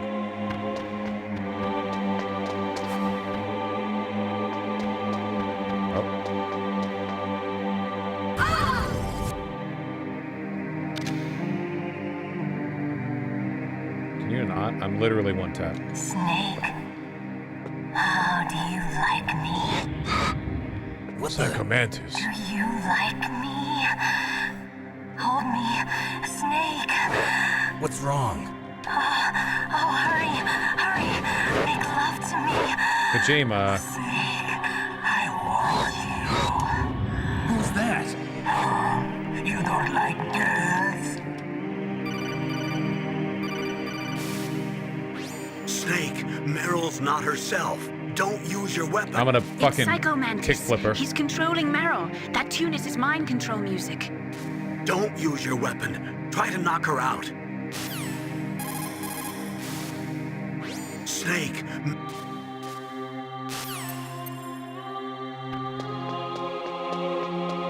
I'm running circles around you. I'm like fucking Sonic.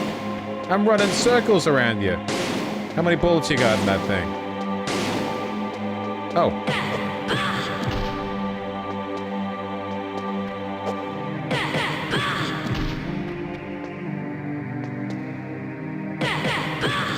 Well, feel a little bit bad about this, but, you know.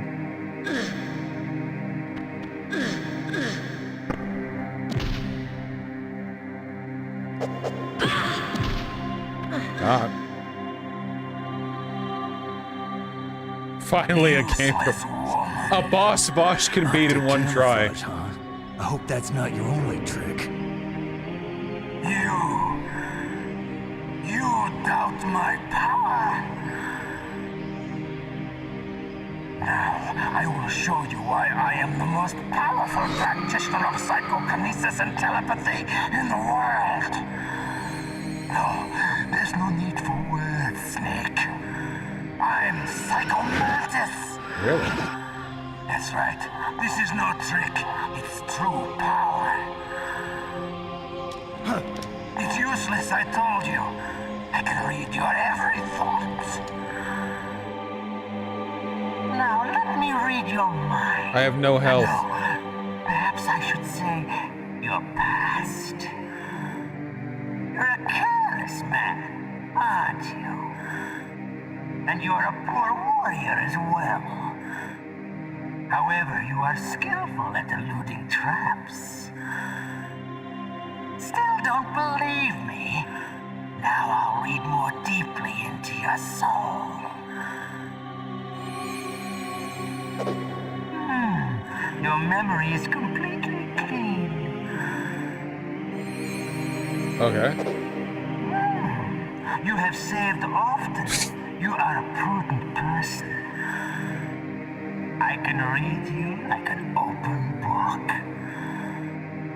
You still don't believe me? I will show you my psychokinetic power. Put your controller on the floor. Put it down as flat as you can. That's good. Now I will move your controller by the power of my will alone.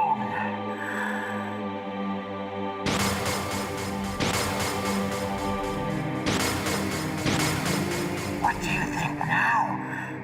feel my power. Just pretend my controller has rumble. A demonstration. This must have blown so many people's minds. I wonder how many legitimate, like, schizophrenics... Ah! Hideo Kojima?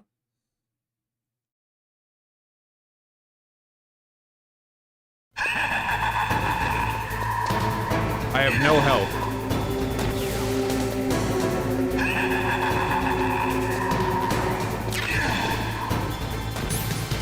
Alright, well, we're probably not going to... survive.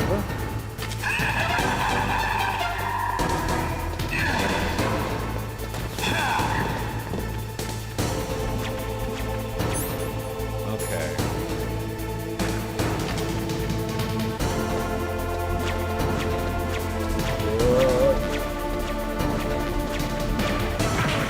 Fuck. Well, certainly not if I act like that. Okay, can't do that.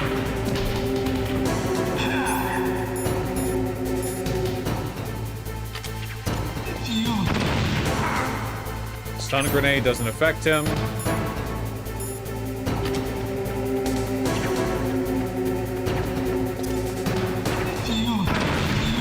That hit me.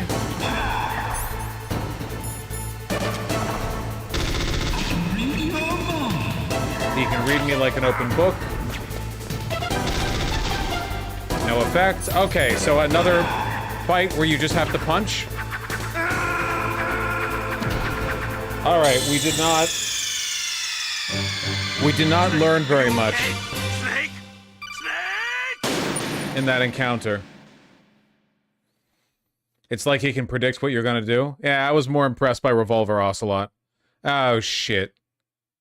Well, actually, maybe this is good. It probably would be a good idea for us to go get some rations before fighting him, you know? Except, wait. We fucking can't. The elevator's down. Snake, Oh, Christ. What are you doing? Let's go to the commander's room. Man, that's a lot of lead up to the fight, too.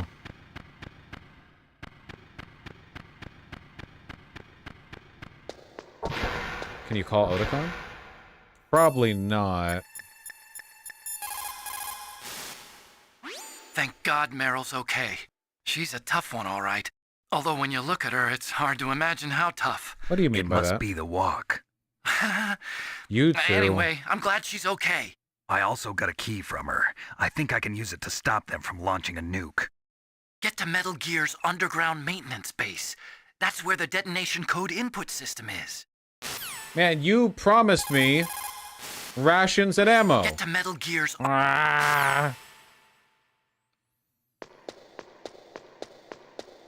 Snake, what are you doing? I have to pee. Let's go to the commander's room. I have to pee. Fucking... pee.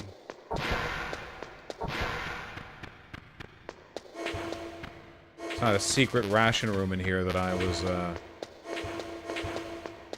unaware of.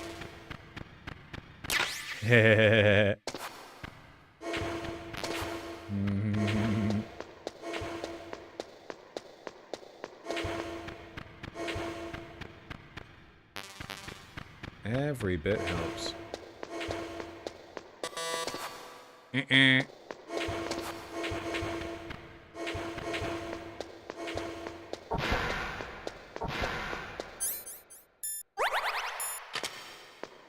Well, I still have no idea how to damage him, which is unfortunate.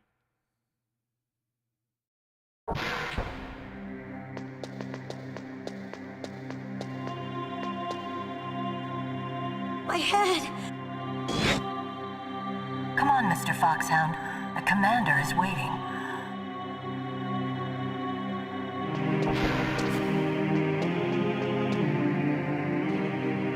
Skynet, the problem is, if we let other people decide what does or doesn't constitute acceptable information about the game, then it's like you're forcing decision making on the mods, and other people start to leeway with it. So like if someone's like, what's the matter? I only gave him info he already knew or whatever, then other people are going to be like, Ah, well, clearly now's the time for my helpful tidbit. You just have to have a blanket policy.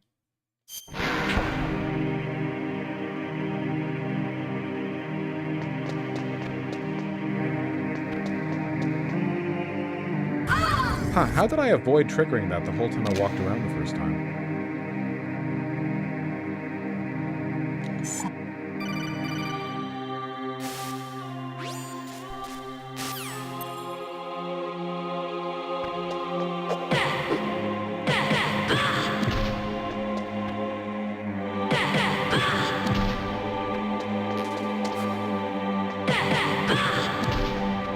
Feel kind of bad here, but you know.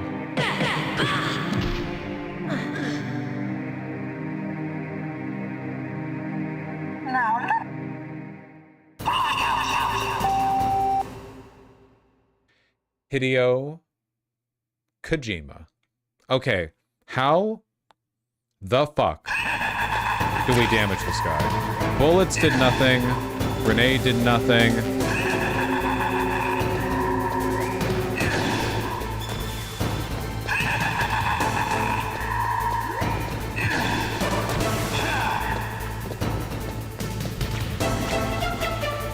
It seems like this guy has a really big list of attacks that he runs through.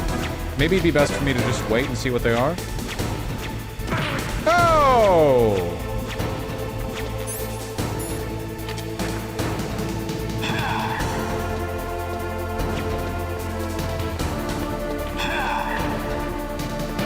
And now the vases, and he like shoots, yeah. He like shoots them forward like this.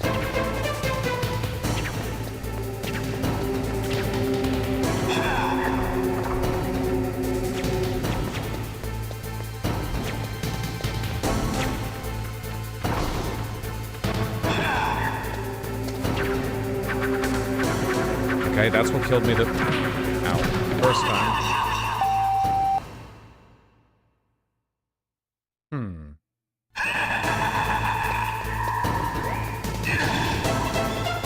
And now the attacks reset.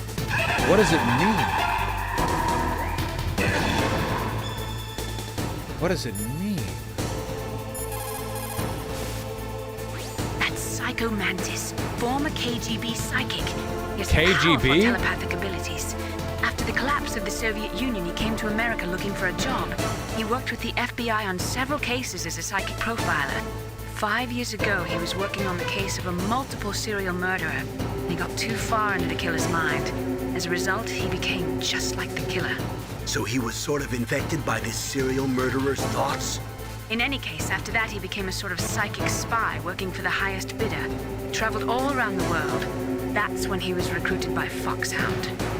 He can read people's minds. He knows every move that you're going to make. Okay. What should I do? I've got no chance of beating him. There must be some way. He's a master at controlling people, Snake. Don't let him manipulate you.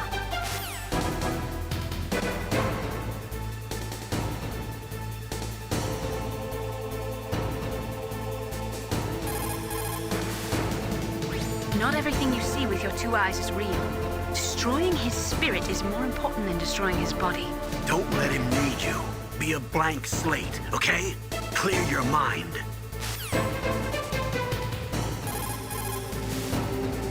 He read your mind with his psychic abilities. Somehow you've got to get around him.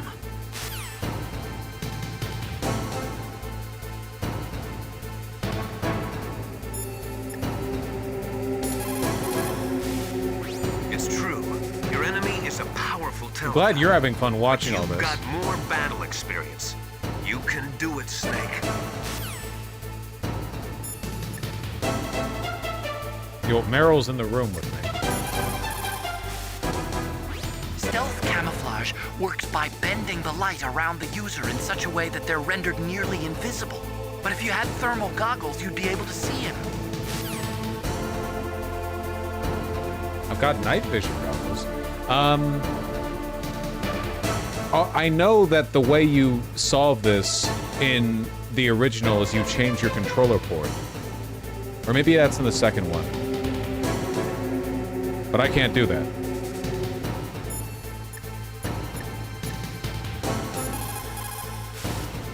A psychic assault culture, yes. Although they will not admit it, many countries have paranormal programs and use psychics in their special ops. Psychics range in power from those who can bend spoons to those who can cause natural disasters. But Psycho Mantis is one of the most powerful. Be careful. But Psycho Mantis is one of the most... Okay.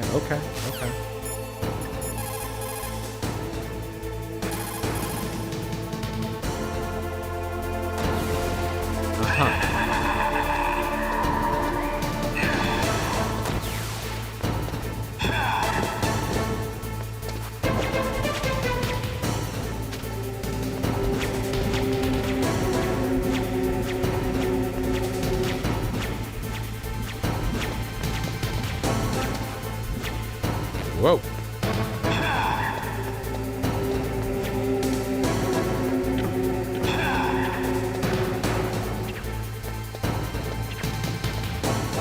Dude, I don't know. I'm kind of blanking. I'm not gonna lie. I'm kind of blanking. He's using his psychic ability to read your controller's moves. Do I have to change the controller You've got port? to do something so he can't read your controller's moves. Think. There must be some way. I don't know if I have another compatible...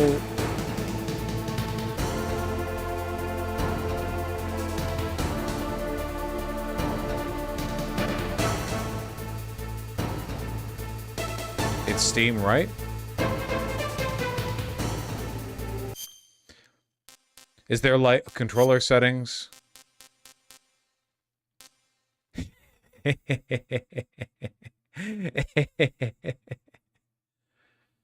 Do you want help? No, guys, you gotta, okay, guys, listen.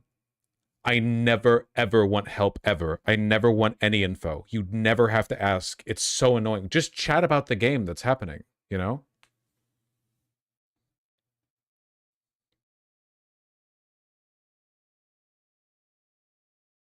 What did Skynet do? Hold on.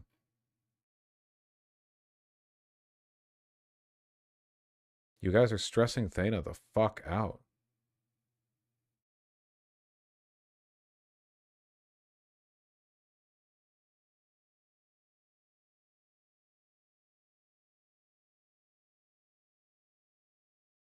Sheesh. All right.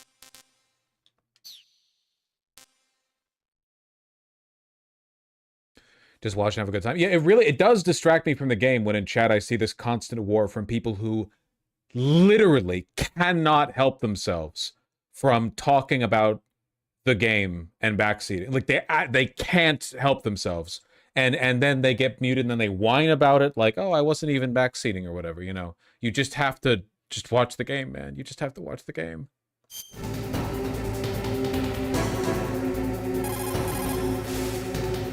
I've got it. Use the controller port.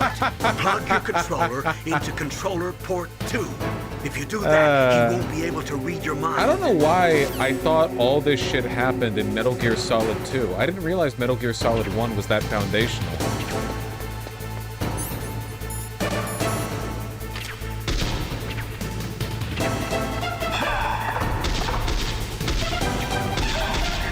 Gotcha.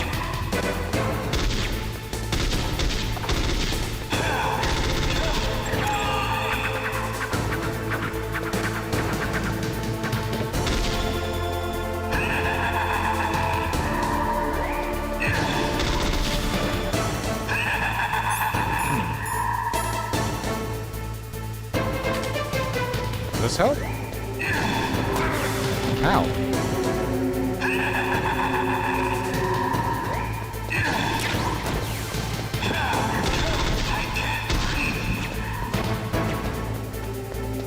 I do not think that helps.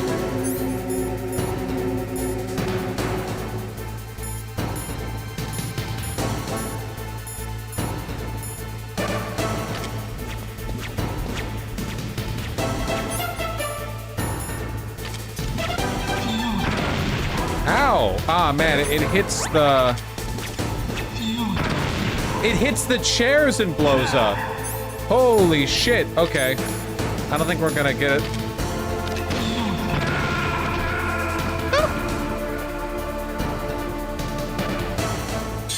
Ow. Alright, I'm thinking that explosives are maybe not a good option there. Well, now we know.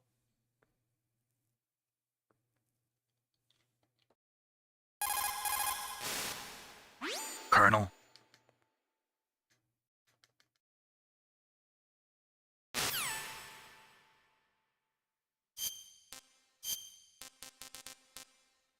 Controller response speed. Okay.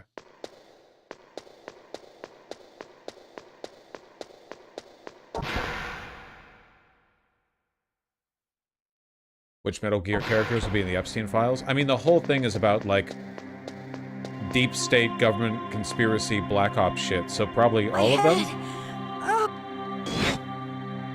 Come on, Mr. Foxhound. Like, not Solid Snake, but, you know.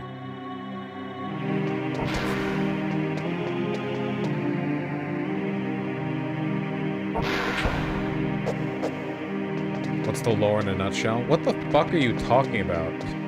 We're one game in, man. And I skipped 2 games. And I've played 1 game that's 4 games down the line. We got...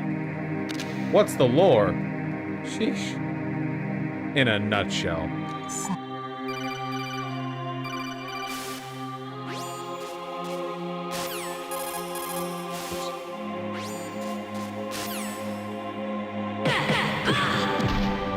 In a nutshell.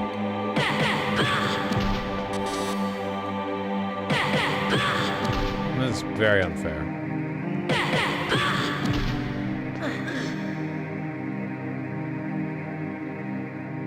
Useless woman. Wow. Now. Okay.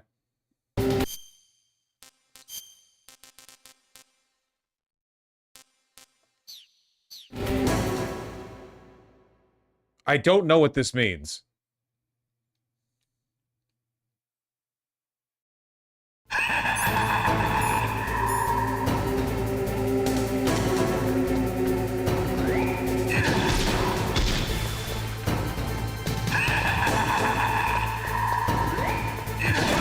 Ah!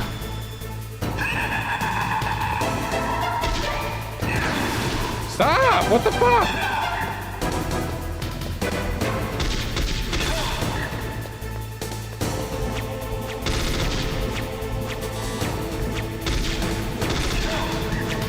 Just gotta pepper him and not get hit. Just gotta pepper.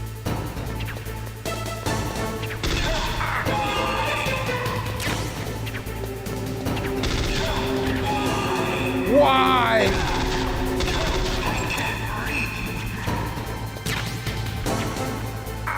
Hey.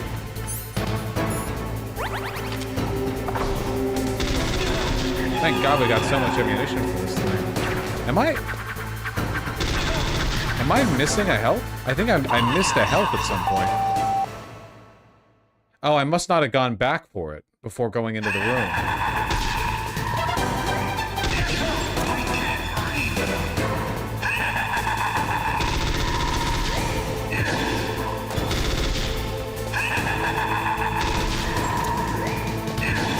Whoa.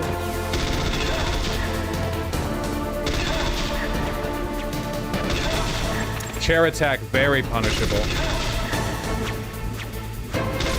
Look at that. Why couldn't I read your mind? I had an argument with chat.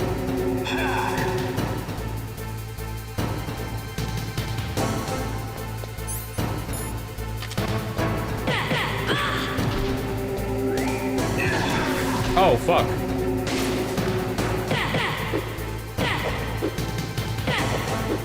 Come on.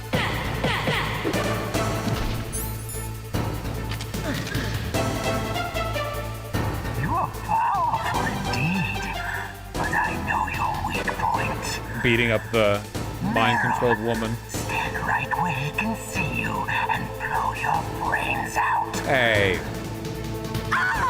Stop! Meryl! What? Wait. No! It cannot be! Just had to punch her one more time. You piece of shit.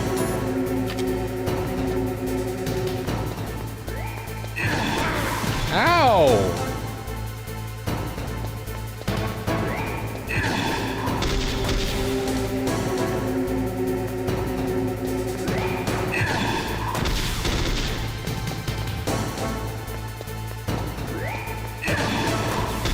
Oh, come on.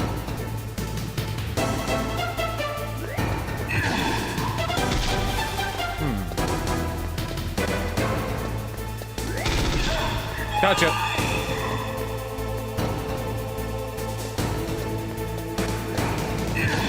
Come on. Come on. In my area. In my area. Come on.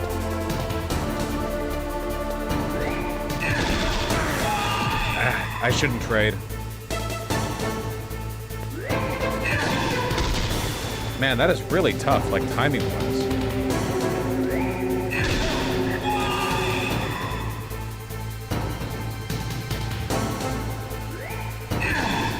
I don't know, we got this.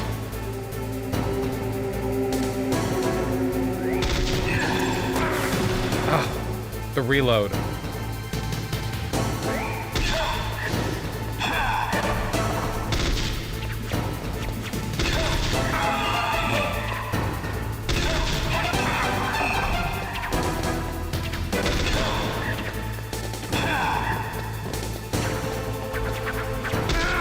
No! Oh, he had 0 health. Damn.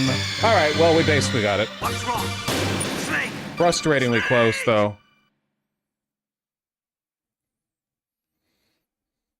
What a great fight. Honestly, again, my impression just based on the info I had going into this was that it would be a gimmick fight, and it's pretty stellar, like, mechanically. So far, every fight has been... Oh, fuck. Oh no, the ration's not guaranteed. The only fight that I thought wasn't great was the tank fight. Revolver Ocelot was fantastic. The fucking punch-up with the Cyborg Ninja was fantastic. Grey Fox. This is fantastic. It's really good. Okay, looks like we're not doing this with the bonus ration. The tank fight felt a little bit jank, yeah. Maybe a little bit easier of a read on when you've slowed it with when you hit the tank treads, the caterpillars.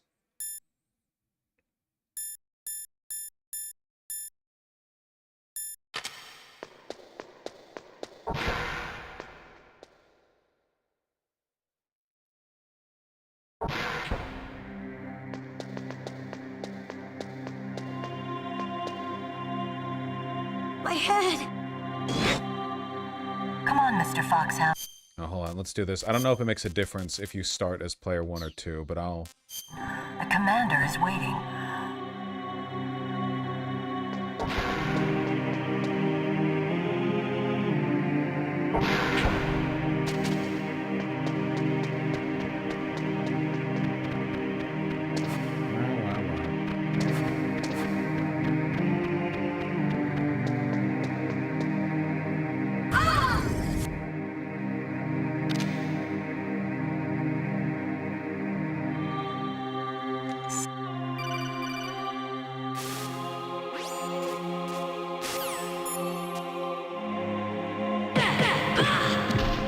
Gotta beat you up. I'm really sorry about it. Wonder if I can fight Psycho Mantis here. Like if I have the right weapon, I wonder if I can start the fight earlier.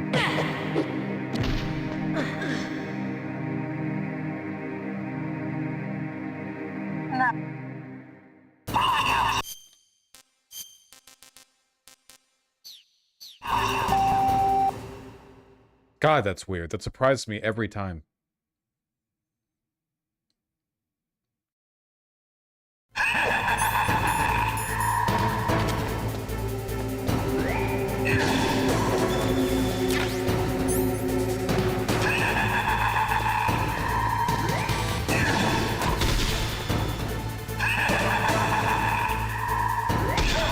Gotcha.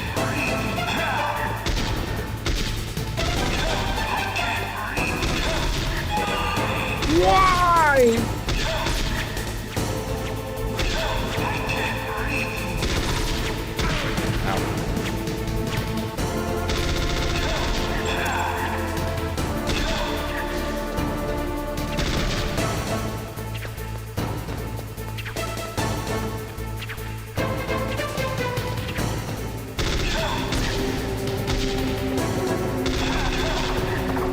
Getting him. Ah, that's tough to dodge.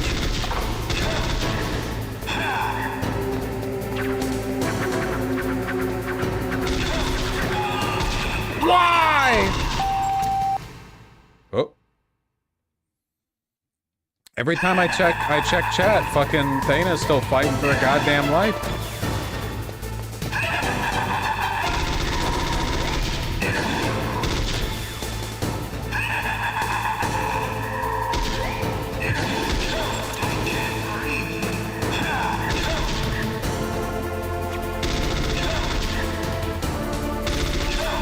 What if it'd be better to use the pistol? That makes sense there.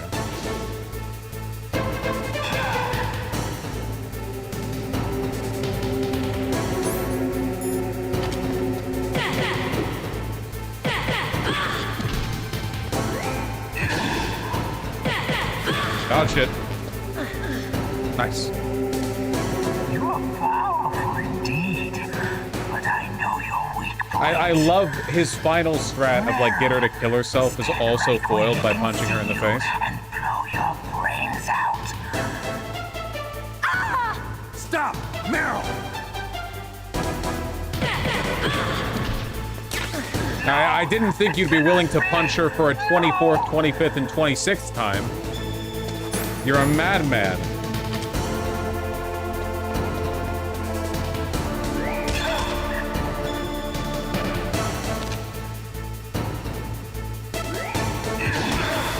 Okay, you don't want to... He turns really slowly when he's aiming.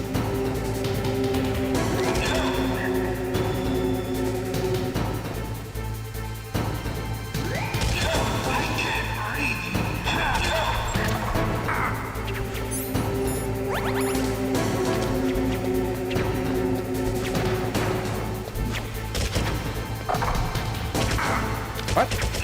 There we go. Sheesh. Almost got him. I think I'll actually stick with the mouse.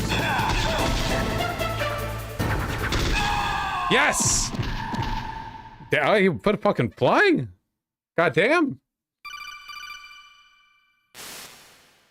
Colonel, your niece is going to be okay. Thanks, Snake. I owe you one. Now that Mantis is beaten, Meryl's brainwashing should wear off, right, Naomi? Yes. But why did you go so far out of your way to save her?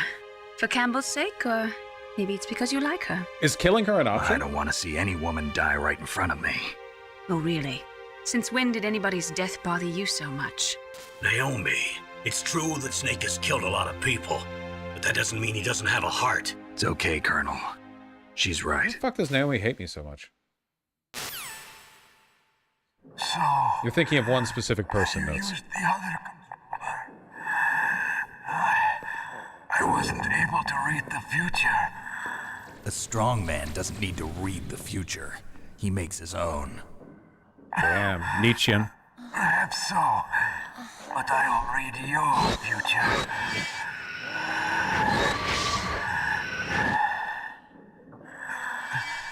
To get to Metal Gear's underground maintenance base, you have to go through that hidden door. There's a hidden door behind the bookcase. Well, thank you. That's really helpful. Why are you telling me that? It's blocked by frozen glaciers. Go past the communication towers and use the tower's walkway. Thank you, Psycho Mantis. Everyone say thank you, Psycho Mantis. Why are you telling me this? I can read people's minds. In my lifetime, I have read the pasts, presents, and futures of thousands upon thousands of men and women. Oh, gross. And each mind that I peered into was stuffed with the same single object of obsession. That selfish and atavistic desire to pass on one seed. What? Was enough to make me sick. What? Every living thing on this planet exists to mindlessly pass on their DNA. We're designed that way. Okay, wait. Do you mean literally in the sense that of the thousands of people whose futures you read, it was all just like being horny and wanting to fuck? Or do you mean this in a broader, like, reading so many futures has jaded me because it's reduced all of humanity down to these basic patterns that keep reoccurring? But in what way do we defy that? Like, because we don't want to have kids? Like, there's no way you haven't met people who don't want to have kids. That's why there is war. But you are different. You're the same as us. We have no past, no future. We live in the moment. That's our only purpose. Humans weren't designed to bring each other happiness. I think he meant sex. No, I think, okay, being charitable to the writing, which you always should be because it's Hideo Kojima, what I think he's saying is that, like, when you see people's past and future overall, you get this recurring pattern of, like, I'm going to go to school, I'm going to get a job, I'm going to get money, I'm going to save up money, I'm going to retire, I'm going to get a house, I'm going to have marry, I'm going to have kids. Like, this recurring, like, we're all ants climbing around in the anthill, basically. And what he sees with Snake is that, like, the complete, like, self-destruction of the ego and nihilism of the perfect soldier, I guess, which he probably respects more because as a person who lives moment to moment, he's probably kind of feels alienated from people who are thinking like, I gotta be careful today because 30 years from now I don't want to have cholesterol issues. You know what I mean? Like, stuff like that, which basically everyone thinks that way because, you know, in the long run that's good for you. But he, you know, not so much. From the moment we're thrown into this world, we're fated to bring each other nothing but pain and misery. All right, dog. Jeez. The first person whose mind I dove into was my father's. That probably sucked. I saw nothing but disgust and hatred for me in his heart. My mother died in childbirth, and he despised me for it. I thought my father was going to kill me.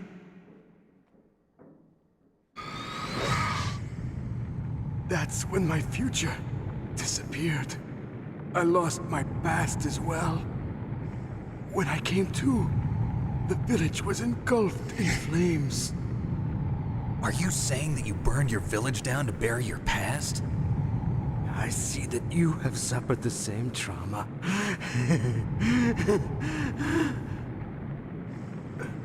We are truly the same, you and I. The world is a more interesting place with people like you in it. I never agreed with the boss's revolution. His dreams of world conquest do not interest me. I just wanted an excuse to kill as many people as I could. Okay. You monster. Let him talk. He doesn't have much time left. I've seen through evil. You, Snake, you're just like the boss. No, you're worse. Compared to you, I'm not so bad. I read her mind as well. Meryl's? I saw you there. You have a large place in her heart. A large place? Yes, a large place. But I do not know if your futures lie together. Well, she is like 20 years younger than me. A last request. What is it? My mask. Put it back on. Okay. Okay. Like this, other people's thoughts force their way into my mind. Before I die, I want to be by myself. I want to be left alone in my own world.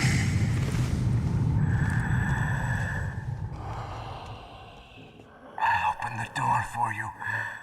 If you want to find your future, go through that door.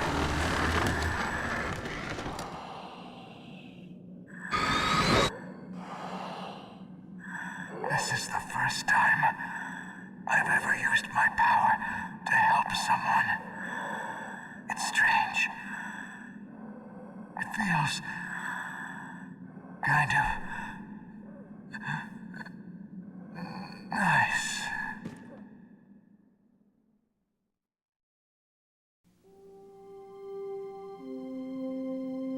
Oh, fuck that guy. Let's go, Meryl. I'm sorry. Meryl?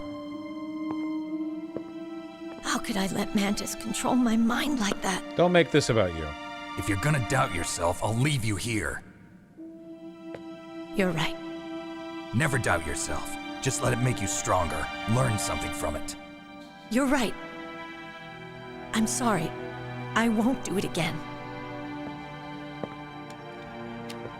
Snake, can I ask you something? No. What? About what Mantis said. I was just wondering. What? What's the problem now? Oh, no, nothing. So, tell me, Snake, what's your name? Your real name? A name means nothing on the battlefield. How old are you? Old enough to know what death looks like. Any family? No, but I was What are raised you by many doing, people. lady? Is there anyone you like? Oh my I've god. never been interested in anyone else's life. So you are all alone. Just like Mantis said. Other people just complicate my life. I don't like to get involved. You're a sad, lonely man. Come on, let's go. He's a super soldier. He's a Black Ops mega warrior. Why do you...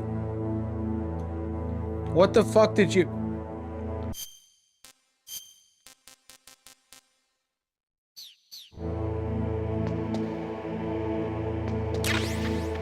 Women love to be like this, man. Women love to be like, oh my god, you lone wolf, you know, spirit on the battlefield. What do you mean you don't want to set it all aside and fucking have kids or whatever? No, of course, they're all fucked up, man.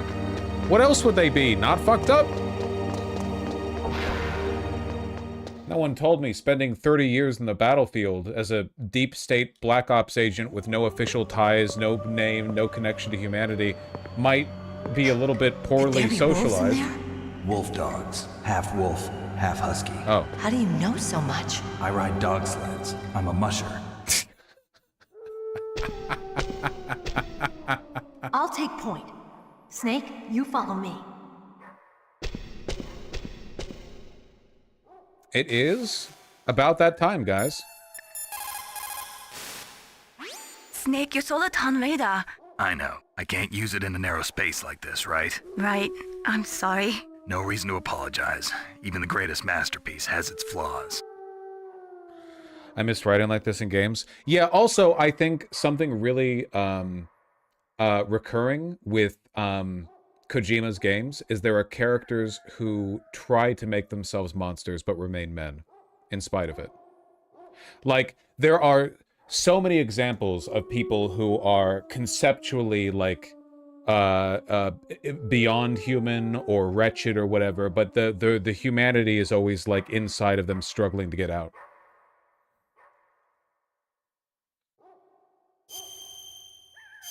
Yeah, the indomitable human spirit. Anybody who would write Death Stranding has to believe in the indomitable human you said spirit. that you wanted to become a pilot. Did you take an aptitude test? Well, I've got bad eyes. You probably didn't know it, but I'm wearing contact lenses. So you failed your aptitude test, huh? Yeah, it's ridiculous. We're not flying around in biplanes anymore, you know? That's right. Today's pilots fly jets that go several times the speed of sound. Exactly. At those speeds, the naked eye isn't that useful. You need sophisticated electronics to see what's really going on. So, is that why you developed your radar system? Yeah, I wanted to develop a radar system that would help soldiers make better, more informed decisions. So your radar shows what's really going on, huh? It depends on how you interpret it. Like beauty, truth is in the eye of the beholder. You can say that again. He had no idea what to say to that one. All right. Oh, right. I get it. Sometimes you've got nothing. Absolutely nothing. Man, what a good fucking game. You know, I really thought a lot of this stuff was spread out more. Like, I thought more of this happened in Metal Gear Solid 2. All right. I don't know if I'll be able to stream tomorrow because I have the D&D game got moved Friday and I have a doctor's appointment for my fucking sinuses. So it's possible that I won't be able to. I'll have to see. Maybe I will, maybe I won't. But let me read donos first. Is this my first Metal Gear game? Yes. Sake, thank you for the 5 tier 1 subs. I like how it says disc 1 on the save screen despite clearly not being on a disc anymore. Me too, actually. It's very charming. Rhaegar99, thank you for the tier 2 sub. And Twinkbreaker, nice name, thank you for the tier 1 sub. Yeah, it is endearing to know Kojima's always been like this, you know? And he's still very much like this. Very, very much. Akumi and Doxy, thank you for the $5 both. Thank you, Doxy. And Yoji Shinkawa, the concept artist for the Metal Gear games and others, is a seriously under-discussed artist, generational talent. I mean, I've seen a lot of his right? Concept art. And yeah, no, seriously. I mean, probably got a good art book out there, right? That might be fun for a coffee table. The Rightful Snake, thank you for the tier 3 sub. First time, long time. Been watching too long. Been waiting too long to watch you play MGS1. It was formative to my early childhood. All the love and joy. Thank you. Thank you. I really appreciate that. Yeah. No, I'm enjoying it very much. I'm enjoying it way more than I thought I would. I thought that Metal Gear Solid 1 would be dated enough that I would have a hard time getting into it, but I was completely wrong. It's been very enjoyable. No issues on that front.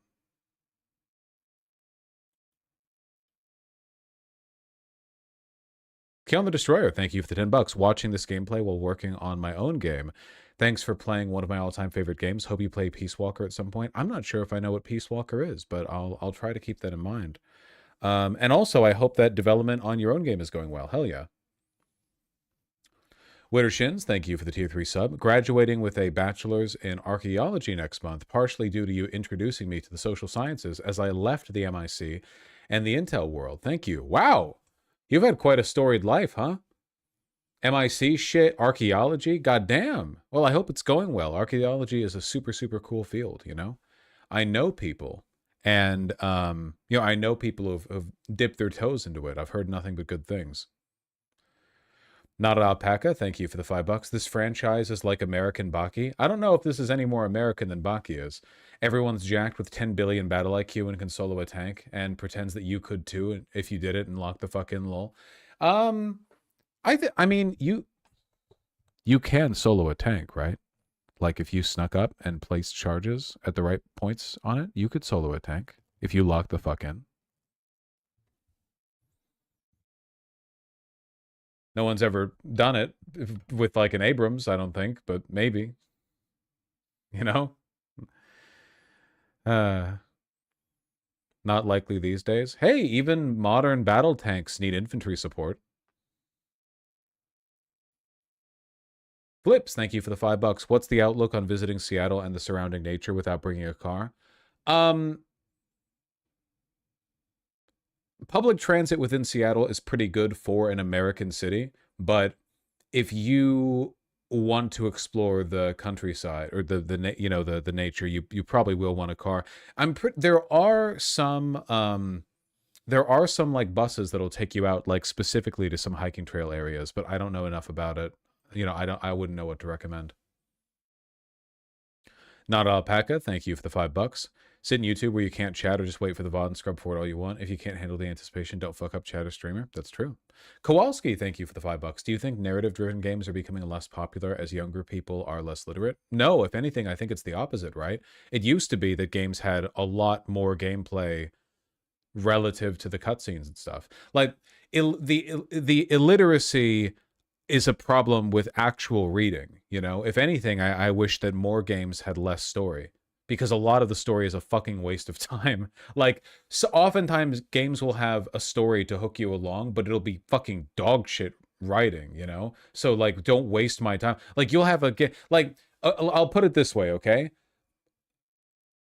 Doom 1 and 2, stellar gameplay. At no point did I want that game to be interrupted by a cutscene. Like, I like, it would have only worsened the game, you know? There's nothing wrong with narrative games. It's just like, make sure the narrative doesn't suck ass. And if it does, why are you wasting my time? Just put in more good gameplay.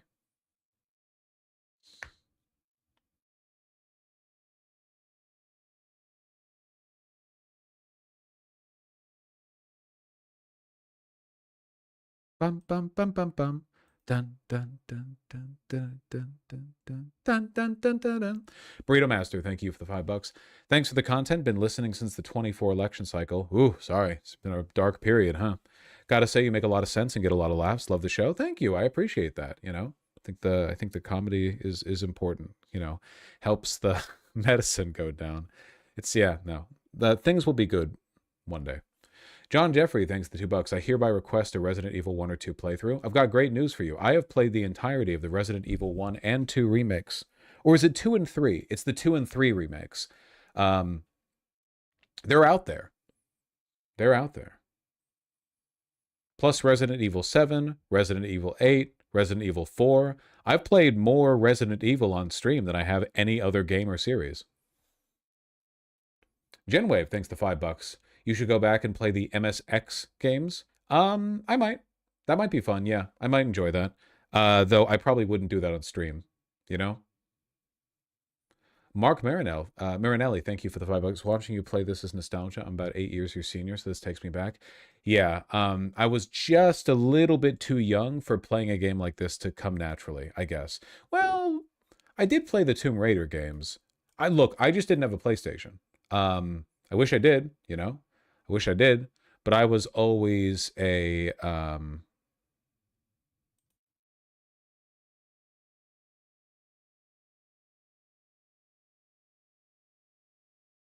wow, holy shit, I blanked so long on fucking Nintendo 64. I kept thinking SNES GameCube, SNES GameCube. I fucking blanked on that. No, I was a N64. I've always had the Nintendo stations. I actually just ordered a Switch 2 today.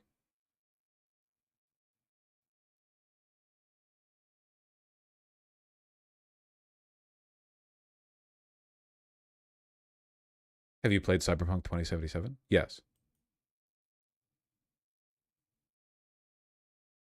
Maybe I was wrong, Skynet. Hope you do Peace Walker. It's the one about snake stabbing. Whoa, whoa, whoa, whoa, whoa, whoa, whoa, whoa! What is it with you people? Hope you play this narrative game. Here's the hook. Wait, Jesus Christ.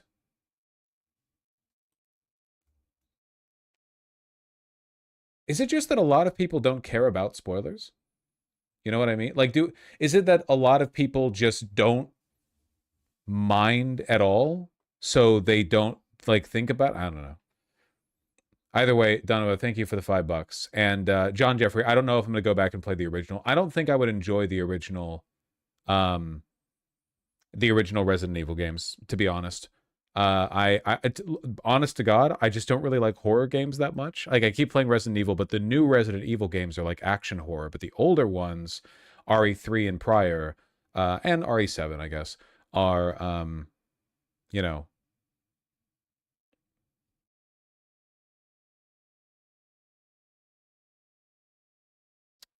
pretty spooky. Sorry, I was reading chat.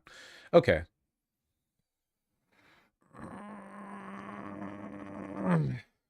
Old Frogs No Vosh is a massive weekly with horror games. Yeah, I really do get spooked very, very easily. I get very, very tense. I'm trying to think, what was the last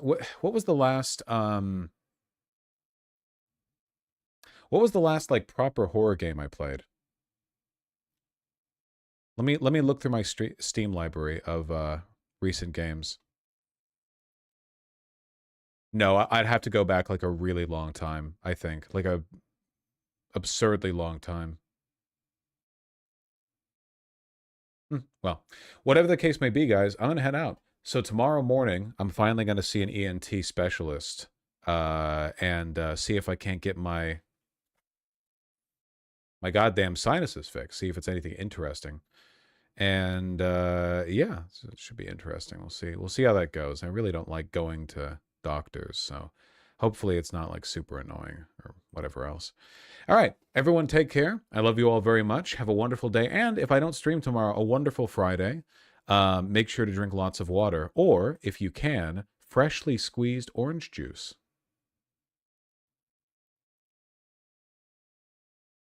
Yes.